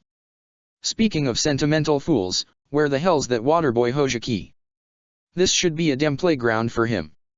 I believe he's still distraught in the mop bucket below decks, said Haku, breathing hard as one of their ice barriers was pulverized by 3 shells in quick succession. As I said, Master, you are the only one who may be able to motivate him. Zabuza groaned as Kakashi started to cast water wall jutsu of his own. One tagalong assassin child was appropriate for a deadly missing nin, but now there was an entire boat full of them. Annoying as hell with the clinging and weeping and rubbing snot on things, his whole, killing everyone in the graduating class, performance was starting to look a lot less heinous right now. Gods damn it, fine. Haku, hey hold this deck. I'll go terrify that brat so he can die like a man. The mist ninja ran off, flinging open the nearest hatchway and clambering down into the dark as he felt Haku deflect another barrage of shells. Time was not on his side. Zabuza ran faster. Indra felt funny. Sasuke felt funny too. He released the Yamanaka mind sublimation jutsu around himself and the funny feeling briefly disappeared before it returned with a vengeance, and the Sharingan was of no help. He rippled his chakra anyway as he clambered over the gravelly beach and around the long-destroyed remains of Uzushio's first set of docks. Nope, not genjutsu, but reality kept flickering like a burning film reel. Empty beach, clear sky, ruins spread across the hills and mountains of the northern coast across the bay, distorted and mudded by the barriers only Karen could break. Corpse-strewn beach as the rain poured down and Rock Lee blazed his life away in the sky above To Kill at Satsuki. The ruins crisscrossed with shadow and flame as Shikamaru and the others fought and died to buy time. Time. The answer, the question, the problem was time. Indra, no, Sasuke frowned. I'm supposed to be over there, he said, pointing. You're always somewhere where you're not supposed to be, said Naruto Uzumaki, withered and sucked dry of life at age 60. He approached from the other end of the beach, hobbling over the black-drenched corpses of long-dead Jonin the Alliance had torn through to reach the Otsutsuki puppet masters. Why? Sasuke Uchiha, 67 and looking it, felt his shoulder joints grate against one another as he shrugged. Bad habit, he admitted. I got that from you, so I blame you, dear. I'm not the one who broke into the 5-cage summit, said Naruto with a grin that made Sasuke's heart clench in his chest. Is this a dream? No, Sasuke, it's your brain. If I'm in it, it's gotta be a good dream, you know. Sasuke felt the wind tear at his cloak, and for a moment he was alone in the sunlight of a beach where Naruto hadn't died yet. No, wait. I'm still here, said Naruto reassuringly as the corpse-strewn beach returned. In the distance they watched a waterspout roar upwards from the bay as Hanabi Uzumaki's infinite palm rotation began. You never left here either, Sasuke. I don't want to lose you again, admitted Sasuke, grasping for Naruto's shoulder, and feeling only air. Why can't I touch you? I really want to touch you. Naruto wiggled his eyebrows and Sasuke gave him the finger. Oh, is that how it is? Kinda. Old people were too familiar to beat around the bush. There's never been anyone else, I mean, how could there be? It's you. It's always been you. The words he'd said in the rain, which had broken a 20-year dam, destroyed Naruto's marriage, and rebuilt their lives into something happy. The words engraved on the inside of his wedding ring. It's always been you. I really wanna make a joke about shadow clones, but Sasuke, you've been stuck on this beach, this place. He gestured around with an artificial limb at the last gasp of a world dying in the dark. You have to let us go. Lightning flashed and it sounded like the roar of some vast beast.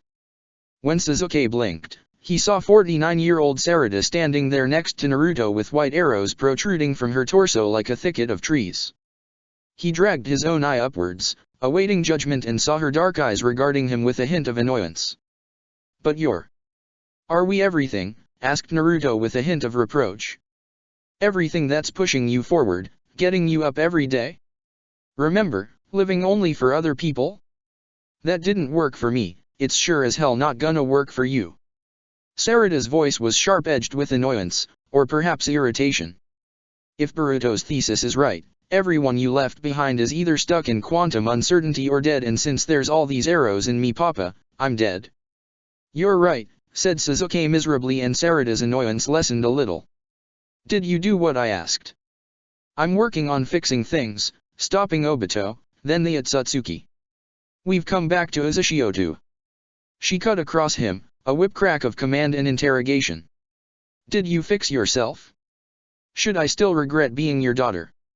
Sasuke thought about it, and of all the memories of the last 4 years that flooded back with the Sharingan's perfect recollection, every fight, every new revelation, every horrible experience, simple things stuck out.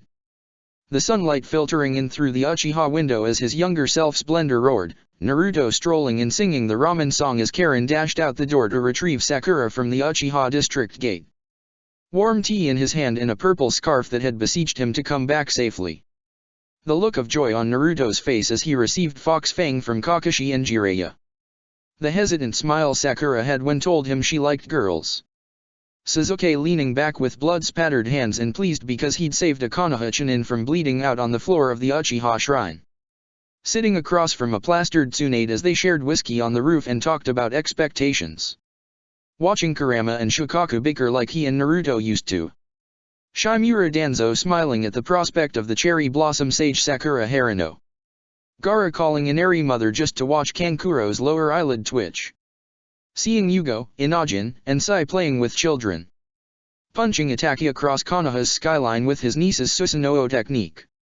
I don't know, he admitted, shrugging his shoulders in a little gesture of defeat. Naruto, Sasuke, Sakura, they seem happy. I'm practically raising them as a mentor. Your mother and I are making progress pulling the world together, but it takes time, chorused the 7th and 9th Hokage in front of him. Papa, that's not what I asked. I asked about you. Oh, I'm insane, said Sasuke bluntly, twirling a finger next to his gray head of hair which was feather-thin again. Lost the Rinnegan and I've got little versions of Team 7 in my head telling me what I already know. I'm talking to you right now, aren't I? His voice cracked and he sank down to his aching knees in the gravel sand. But I'm trying, Sarada. I'm trying. Stop trying, soothed his husband, engulfing him in a hug, and only a lifetime of emotional constipation kept the Uchiha from losing it in that moment. We're both dead, don't chain yourself to us like you did with your parents. Keep going, find someone new, love them and be happy. That Salamasina lady's not your type, but hey, at least you're consistent. Sasuke chuckled even as his tear ducts betrayed him. I was happiest with you. I know. The Naruto of 60 rocked them back and forth slightly, just as he used to, and the sudden ache in Sasuke's chest was all too familiar. Loss and regret, but it was far, far, less than it had been when he was 9, 12, 16, 20. Less than the deep pain in his chest when he'd landed in this time, alone again, on the edge of madness again. There were good memories from 2 lives to fill the gap in his being, and Sasuke stiffened as he felt Sarada's arms slide around his wizened, aged chest. Papa, I still love you, you know. The old Uchiha clutched them both close. I love you too, Sarada, I always have. A thought struck him and his grip on his daughter's shoulder blade tightened. Even if you did pick up Naruto's speech habit. She giggled, a sound of both a 49-year-old woman and a 12-year-old girl layered together as both her dads joined in. The music of laughter wrapped Sasuke's limbs in fresh strength, and as his family drew back alongside the dark rain-swept beach, he stood up at 29-year-old Indra Uchiha once more. All right, he said quietly into the clear morning, feeling the sun warm his face. I'm ready. That was when he heard the screaming. An attempt at lightning armor sputtered out and Indra almost went right back down to the gravel as he made a face. Right, chakra exhaustion. Sensei 30 Yain. Indra-san. Uchiha? Are you fish food? He put his hand in his mouth and whistled, the piercing noise clear in the afternoon air, and soon enough he ran into the search party. His children Genin let out a simultaneous sigh of relief, and a Mistumbu with a broken arm waved them back towards the main building. Sorry about that, he said to his team, who looked shaken.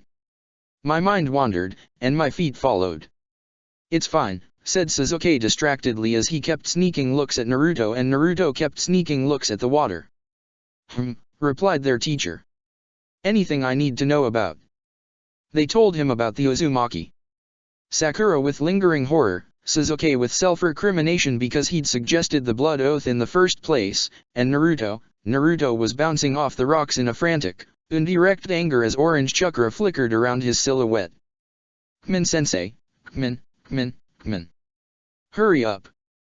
I'm going as fast as I can, replied Indra, feeling his chakra reserves trickle back into him ever so slowly. I dragged an entire ship out of the maelstrom, remember? How? Asked the Mistumbu, who'd been silent until this point. "I've never seen anything like that purple thing before. Was it some kind of summoning?" "In a manner of speaking," said the Uchiha as they finally reached the building and Team 7 was swept away in a smaller, emotionally turbulent maelstrom of Uzushio's own making. The Mist Umbu were arguing with Karen and Meiho, Salamacina was arguing with Old Gills, and Nami kept trying to pick up a beer bottle with her new prosthetic, only for it to be snatched away by Varaja. In all the chaos, Hikaru and Hameka Uzumaki were still in the sitting room, shocked into silence as Kiyomizu frowned into a mirror, and it was here Indra sensed he was needed the most. He sat down, appreciating all over again the ease of motion youth had brought back to him, and listened silently as he felt the parents notice him. Karen was jabbing a finger into a Mist Umbu's chest plate. "Under no circumstances can I allow." "Why didn't you tell me?" The Hoshigaki chief test to her priest. "By hosting the monstrous Ninetales, the runt's been saved from an even worse fate. Naruto Uzumaki is not a monster, thanks to the monster within him.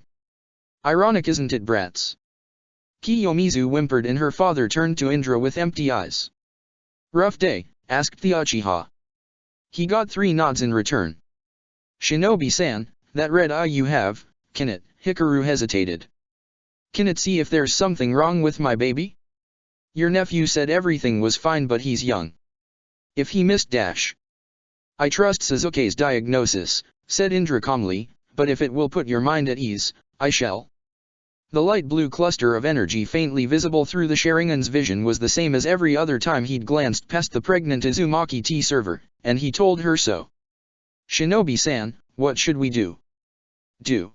Indra thought about how empty he'd felt in the aftermath of Itaka's death, the shock of Madara's truth, the frantic denial as he'd teetered on the edge of something vast and unknown. "Right now, keep your children and yourselves safe. Whatever happened in the past, if that story's true, can't be changed. It sounds like our plan's the same as it always was." He coughed at his slip. "Karen's plan, rather. Sit on the throne, open the Uzushio vaults, begin to rebuild." "It's too much," said Hameka, his hands absently braiding Kiyomizu's hair as she leaned into his shoulder. "The spirit fellow inside your student with the deep voice, your purple skeleton jutsu, gods, I'm just a peddler, my seashell's just a little girl. We can't do anything like that, we don't belong here." "And yet, here you are," said Indra as Kiyomizu used his empty shirt sleeve to blow her nose. He was going to cut that off. "Absolutely ordinary people, good people. Parents and children. Remember what I told you about fear back in Konoha when we first met over sake? It never goes away, only lessens. You've followed Karen despite your fear because you have faith in her, the promise of a home she's trying to build. But there is no home without you, or people like you. You're," his lips quirked as he stole Danzo's favorite word back. "You're the foundation upon which everything is built. Ordinary people praying for help, wanting the world to be better for your children and coming together to make it happen. To be entrusted with that faith, that's what it means to be a ninja. You say all this is too much, but everyone with power, real power, is trying to be just enough to reward your faith. So, we all know the struggle is worth it." "I'm scared, though," admitted the little girl as her father nodded in thought. "That's just grown-up stuff, and I don't wanna be here if I have to be a gross fish or get hurt by the Umbu guys." "You won't," promised Indra, patting her with his stump as he noticed one of the Mist Umbu flicking his sword out of the hilt with his thumb before replacing it, his eyes locked on Karen. "SHHSHK. SHHSHK. SHHSHK. Mijio and I slapped the man 40 years younger than him without turning around. Whirlpool watch, circle up." Indra's eye counted 25 Mist Ninja, only 4 of whom were walking wounded as the rest leaned on whatever they could or kept their hands on weapons. The old man stepped sideways as Salamacina and Karen took his spot. "I'm not going to sugarcoat it, we're on the back foot. The fish have been swimming around at the edge of our range for weeks, and these dash." Karen stepped on his foot and he changed whatever he was going to say. "New arrivals have us outnumbered and include a Jinchuriki amongst them." There were scattered gasps and heads turned in Naruto's direction along with pointing fingers. Sakura gave them a polite suggestion of where they could point those fingers, and Sasuke was hugging Naruto to his side in obvious support. Mijio and I continued. "However, They have presented us with an opportunity to end our long vigil one way or another. The man shared his mask's horrible grin for a moment, and several of the sword sheathers nodded. We will accompany them to the barriers, which they possess the means to break. If the intruders are correct, we shall receive some sign from Buddha and will remain here to keep watch while we await Lord Yagura's orders. When they are proven incorrect or are treacherous, bloodthirsty yokai, their leaders have given their word, all Uzumaki will surrender to our blades in return for a respectful death. Now all of Team 7 were glaring at Karen, who was busy adjusting her glasses. Fuck off the edge of my fin with. Varaja, silence. Sell. We are in agreement, said Old Gills, looking meaningfully at his spear. All three of us. The massive shark woman put a hand on Nami's shoulder as a muscle pulsed in her jaw, but she said nothing more. Indra saw Naruto, Sasuke, and Sakura having a huddled conference of their own that he suspected also included the Ninetales, but finally only Sasuke came over to his uncle with eyes sharing and bright and looking for lies. Uncle, what's going to happen? I have a vague idea, said Indra, because there was the double cross, and triple cross, but the once Shadow Hokage was watching Nara-style speed shogi between three leaders. Every minute Karen bought them was another minute his chakra could return, creatures could emerge from the sea, anything to change the dynamic that would otherwise lead to both groups slaughtering each other on the beach. Trust me, he said in Uchiha micro-expressions. Sasuke studied his uncle for a long moment as the mist headquarters bustled around them, doubt, hope, and worry on his face before his expression cleared and he gave a short nod. It was the same loading and unloading the expedition had done before, except as tense as a bowstring. Karen, Salamasina, Old Gills, and Naruto all went below decks looking grim and returned with the rest of the passengers. The former citizens of Hakobane Port threw themselves into the Mist Umbu's arms babbling about exploding friends and how the Konoha shinobi had saved them, and where exactly were they now? The answer they received was not to their liking, and Sakura and Sasuke winced. We kind of forgot about them, didn't we? Admitted Sasuke. Just don't tell my mom, said his teammate. Or my girlfriend. Don't tell anyone. Oh no, Ari. The pink-haired girl ran over and planted herself in front of the half-full lifeboat. You have to sit in the middle of the lifeboat, or it'll capsize. Ari's been banned from anything smaller than a sailboat for a decade, called one of Kisame's sisters, and there was some forced laughter from other members of the expedition. As it turned out, roughly a quarter of the Hoshigaki warrior villagers ignored the boats and simply swam across the bay at high speed, though all save Ari notably stuck to the surface. What did you see? Asked her chiefess the moment the large tan woman stepped from the waves, dragging her anchor behind her. Not much, it's pretty murky down there and I don't know the tides enough to tell if that's natural or not. Lots of seaweed, shipwrecks, and skeletons. Mist and Uzushio plates down there. She tapped the new Uzushio headband she'd wrapped around the bite mark on her thigh. Plus. Go on, said Salamasina, keenly aware of the Mist Umbu listening in, and Ari shuffled in the sand a little. Just a bad feeling. You know I'm not my grandfather. I know. Go on ahead, said the chiefess as Mijio and I strode past with Karen, a not quite prisoner, beside him as they moved along the barrier. Her hand drifted to the sword hilt at her side and the mountainous woman understood. She followed her new Uzukage and left Salamasina behind, a momentary rock in the flow of people and supplies stacked along the shore. The red-haired woman, half Hoshigaki and half Uzumaki, saw Indra coming as he tried to sidle up to her and spared a moment to admire the view. With the loss of his shirt, cloak, and scarf, he'd donned the first shirt which had been offered, a faded blue t-shirt with a musical note on it which on him looked more like a crop top. Yes, it was a very nice view, and rather than marring perfection, Salamasina thought the Uchiha's many scars enhanced him instead. Slim, but with the natural muscle of a man accustomed to fighting and the thin white scars to prove it. Many blades had found their mark upon his flesh, but few carried the ragged darkness of deeper scar tissue. A shiny patch just inside his hip spoke of a burn, and Salamasina wanted to follow it the rest of the way down, fingers tugging at his waistband as they both let tension flow away like water. His hand on her cheek. She ran a hand through her dreadlocks and looked sideways. What am I doing? Why now? Inahi's teeth, get a grip, woman.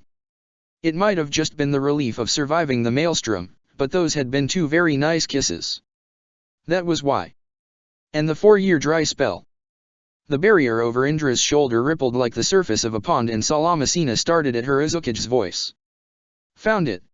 The Uchiha's whole face brightened, though he only gave a little half-smile, and it was like the sun peeking out from behind thick clouds. Excellent, he called as he swept past Salamasina and the rest of the beach, not so subtly jockeyed for position. Salamasina got a hold of herself and forced her way to stand at Karen's left hand. All along the beach where the sand gave way to grass, the thick overgrowth stopped at a clear invisible line, which even now could be tinted a faint gold if the observers tilted their heads just right. "Good afternoon," said a pleasant woman's voice that had the mist umbu and more than a few Hoshigaki drawing weapons. "By order of the Third Uzukage, Uzushio has been placed under martial law for a temporary period of 18,928 days. The Uzukage will lift the village barrier shortly." Karen reached out and placed her hands on the barrier, then stumbled forward as the resistance she was expecting failed to materialize. There was a ripple in the half-seen barrier and Karen disappeared with a slight pop to reappear several yards further down the beach, facing back towards the sea. Only Indra and the Mist Shinobi didn't look surprised, and Naruto whistled. "That's the space-time sealing jutsu stuff, like Meiho-san's axes. They added it to a barrier, what the heck? 20 years ago, we tried shelling it with our new naval guns," said Mijio and I, shaking his head. "The shells came right back out of the barrier and almost sank our own ship. It works both ways, so nothing gets in, nothing gets out." "But Karen's got the key, right?" asked the blonde Uzumaki anxiously, looking between his sensei and his cousin, who squared her shoulders and marched back over to her previous spot in the barrier. "Walls of Uzushio, I am Karen Uzumaki of the Katsuria Matriarchy. The Third Uzukage is dead, and I claim the Coral Throne. Let me pass." "Compiling," said the woman's voice. "Village records incomplete. Third Uzukage Mana Uzumaki confirmed deceased. Counselors confirmed deceased. Marty Arches confirmed deceased. Clan heads, compiling. Returning clan heads of Uzushio, please provide a blood sample." Salamasina, Karen, and the old Kyojuro woman all held their bleeding thumbs up to the barrier, which tinted a deeper red. "Bloodlines confirmed, compiling, compilation complete. Welcome back Matriarch Karen Uzumaki, clan head Kyojuro. Village records indicate you have not previously visited Uzushio. Would you like a guided tour?" "Maybe later," said Karen shortly. "Very well," said the voice. "Enjoy your stay." The barrier lowered with a faint hiss and Mijio and I ran a hand across his scalp. "In time, all foul things come forth," he muttered. "Fair is foul, and foul is fair, I've found," said Old Gills with disdain as he swept past up the small incline of thick grass alongside Indra and his students. "Do not cheapen this moment." He reached the top of the rise where the rest of the expedition had stopped and gestured with Inahi. "A good place to build, and a good place to die." Uzushio village was indeed both things, nestled between 6 hills covered in greenery and the remains of what had once been clan compounds of their own. The hill furthest to the expedition's left in the west had pools of scummy water and irrigation which had long since washed out, leaving the hill slouching towards the ocean. Between the 3rd and 5th hills, 2 natural rivers flowed down to feed into Uzu Bay, cradling the corpse of the village in their embrace. Shattered canal gates and broken mechanisms silently spoke of long-gone destruction, and the rusted hulks of ships blocked the passages. In between the rivers was the vast swathe of a village perhaps half the size of Konoha, block after block of a civilization where people had lived, laughed, danced, and fought like all other humans. Now, there was mostly rubble and the decaying detritus of a long-emptied war zone. Several houses were still blackened from firebombs and the signs of conflict were visible even from this great distance. "Dead things in there," commented Ari, indicating visible humanoid figures sprawled unmoving in a plaza halfway up the slope. "Gonna be a health hazard." Suzuki shook his head. "It's been decades, and in a humid environment like this, the bodies should have decayed by now." "The barriers could have preservative properties," pointed out Sakura, who was scanning the terrain with a monocular from her weapons pouch. "Mijio and I." The old Umbu shrugged and whistled a seabird's cry through his mask, causing heads to twitch in his direction. "Whirlpool watch, scout the village. Standard spread and search pattern, we'll wait here." "Like hell you will," said Karen, who was trying not to glance over her shoulder at the waters of the bay. This is our village, we're taking the lead. I'm not letting the first people into my village be the guys who torched it in the first place. If you don't care about the explosive tags papering the city, sure, said Mijio and I. Suzuki, Kuwabai-san, if I'm blown in half, heal me. Her chains clattered forward like golden spider limbs and Karen moved into the city of her ancestors with startling speed as Team 7, her relatives, and the Mistumbu rushed to catch up. I can't just dash, Suzuki made an inarticulate groan of frustration, followed by a muttered curse that sounded suspiciously like Uzumaki. Naruto raised an eyebrow. What's your deal? Oh nothing, sang Sakura. He's just realizing what Kuwabai-san and Mikoto-san felt like for 20 years. Besides, Karen's using the chakra chains to walk instead of her feet, she'll be fine. Probably, added Indra, who was trying to remember if there had been any mines when his team had dashed through on their last desperate mission. The running battle up the hill had been a blur, even with the Sharingan. Just follow the Uzukage. Once she'd clattered 2 blocks into the city, Karen slowed down and retracted her chains as she waited for the rest of the expedition to catch up, turning on the spot sheepishly. We should probably stick together, she admitted. Mijio and I, aside from explosive tags, what can we expect? Barrier seals, chakra siphons, space-time looped matrices, chained infrastructure collapses, elemental release seals, plus conventional tripwires, spike traps. You see why the Umbu should lead, girl? Meiho, Nami, Indra, said Karen icily. Take to the roofs, or what's left of them. Call traps as you see them or trigger them with Kunao. She pointed up the slope to the Uzukage's tower at the furthest spot from the shoreline, with a commanding view of the entire village and frozen in an amber gold ceiling barrier like a bug trapped in amber. We're heading towards the tower, converge from multiple angles, and don't get lost.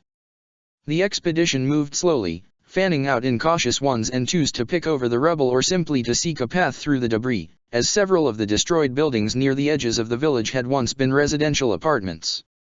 They found rusted kunao that could have a seal wrapped around the handle, broken weapons of all shapes and sizes, but where the fighting had obviously been fiercest, the stones dark with long dried blood, there were no bodies.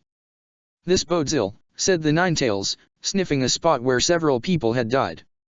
Even after 50 years, with or without preservation, there should at least be bones. Naruto's voice pitched higher than normal as he answered, darting a look at his sensei. Did the skeletons just get up and walk off? Are they like ghosts? If Agasada Kuro were here, or several, we'd know it, said the Kuwabai. Even your spiritual obliviousness would not miss a 15-meter-tall skeleton biting the Umbu's heads off. Can we not talk about ghosts while walking through a dead city? Asked Sakura, slightly desperately. What about Sensei's kiss? Or yours? The boys glanced at each other, turned beet red, and looked away. Children, groused the Kuwabai, I am surrounded by children. The high halls will be a divine blessing in comparison. He blinked and Naruto's face went slack with a familiar look of shock. I can't believe I just said that. Naruto channeled fire chakra into the elemental kunao he pulled out of a broken wood post and the blade seared white-hot for an instant before the teenager flung it away with a yelp. Ah, hot, hot, hot. I know you are, but what am I? Purred Sasuke in his ear and Naruto shivered before the genjutsu popped like a soap bubble with the sound of Sakura's laughter. Ah, Kmin Sakura, seriously? That's dirty pool. What did you show him? Asked Sasuke curiously and Sakura's giggles redoubled. Oh nothing. Sasuke's eyes turned red, and he shot her a look. I know you're lying, Sakura. Well, I'm trying to distract myself from the graves we're walking over and here we go again. Hey guys, these explosive tags aren't going off, called Naruto and one of the Mistumbu slid up to him in a greasy glide. What gives? The blonde Uzumaki's fingers scrabbled at the hardened sticker on the cobblestones and peeled most of it off in one swipe. See, there's another one over there. Not active, announced Sasuke, his Sharingan traversing the street ahead of the expedition and turning back to look at the long train of watchful jaws civilians, Karen's builders, beasts of burden, and scattered Mistumbu. More behind us, I think. Keyed to Uzumaki Chakra, offered Sakura. Karen and Salamasina are out in front, just by being there they could be turning off all sorts of traps. I mean, if the sealers could do that time loop thing, making sure they didn't blow up from their own explosive tags sounds pretty easy. Or the seals were supposed to detonate in a sequence, said the Mistumbu, and you, stupidly degenerate Uzumaki, scraped one off with your bare hands. You're a danger to your own wretched hide and your team. A blue blur flung the man ahead of the column as the road opened into a vast plaza and the blur coalesced into a frowning Indra. And you, said the Uchiha with quiet menace, should watch your mouth in front of my team. Thanks sensei, replied Naruto, giving him a half hug. But Shitty Fox and I totally could have taken him. I know this place, mused the Kyuubi inside his head thoughtfully. Kushina's old memories, I can almost remember the dream. Bah. Naruto realized he'd spaced out during Indra's brief scolding on how Naruto totally could not have taken one dumb Mistumbu with super flammable hair grease. Which reminded him. Oi, Shitty Fox, do any of these guys smell bad, like wicked, and stuff? Not enough to merit our attention, said the Biju. One was sent here because he killed a child hostage, but it has unmanned him. He was here to heal his mind, as much as one can after staining the soul in such a way. Perhaps 4-5 years from now, when his soul has withered, we can find him again. Or he could truly repent. There is holy ground here, after all. Karen was turning on the spot, eyeing the 4 roads leading into the plaza, the fountain in the center full of greenish mold and rainwater, and the bridge leading across a third, much deeper artificial canal hidden from the shore by the layers and layers of houses. This looks like a good place to start, she said. Lady Salamacina, Meho, thoughts. Rough center of the village, the canal can be filtered for potable water, multiple avenues of flight if that's necessary, and a path to move back up the slope, assessed Meho. No objections, Lady Uzukage. None here either, said Salamacina. Good, said Karen, not letting on how pleased the older women approved of her decision as she raised her voice to carry across the plaza. Uzushio, listen up. Not the best opening line, but it would do. This plaza is our new base camp, so don't stray too far and stay in groups. Food, water, and sanitation to start. Tajuna, she turned to the builder and his motley crew who Might Guy, of all people, had recommended. Based on what we've seen so far, do you think we can get real roofs over our heads tonight, or is it tense for the near future? Tense, I'm afraid, little miss, said the old man at once with an apologetic half-bow. Even if the ninja helped us move the concrete, we'd still have to condemn almost all of these houses. They were too close to the shore and succumbed to the salt, or just dash. He made an explosion noise as he fluttered his fingers and Karen nodded. Take what you can salvage and use the metals to start building barricades. If we're going to have company sooner or later, we'll need defensible positions here. Tajuna bobbed his head and made to depart, but Karen's hand on his arm stopped him and her soft expression rooted the old man in place. Tajuna, thank you for sticking with us. I know it hasn't been easy. Well, your Konoha friends who helped the Land of Waves didn't have it easy either, but there might be something to that weirdo's whole springtime of youth thing. If by something you mean sore muscles and back pain, said Sasuke as he dragged a box off a nearby cart. Half an hour later, when they'd had lunch over weekly sputtering cook fires, Sakura sought out Old Gills, who was perched on top of a broken wall, staring down the slope at the calm sparkling waters of the bay. It was a beautiful day, with even a light breeze from the east, but Sakura couldn't shake the feeling of wrongness that had settled on her since Mijio and I's story and had refused to leave. It felt like a film on her skin, a spiderweb in her hair, so subtle and easy to forget about, but fundamentally unsettling. Old Gills, she asked, since you're teaching me, should I call you sensei, or what?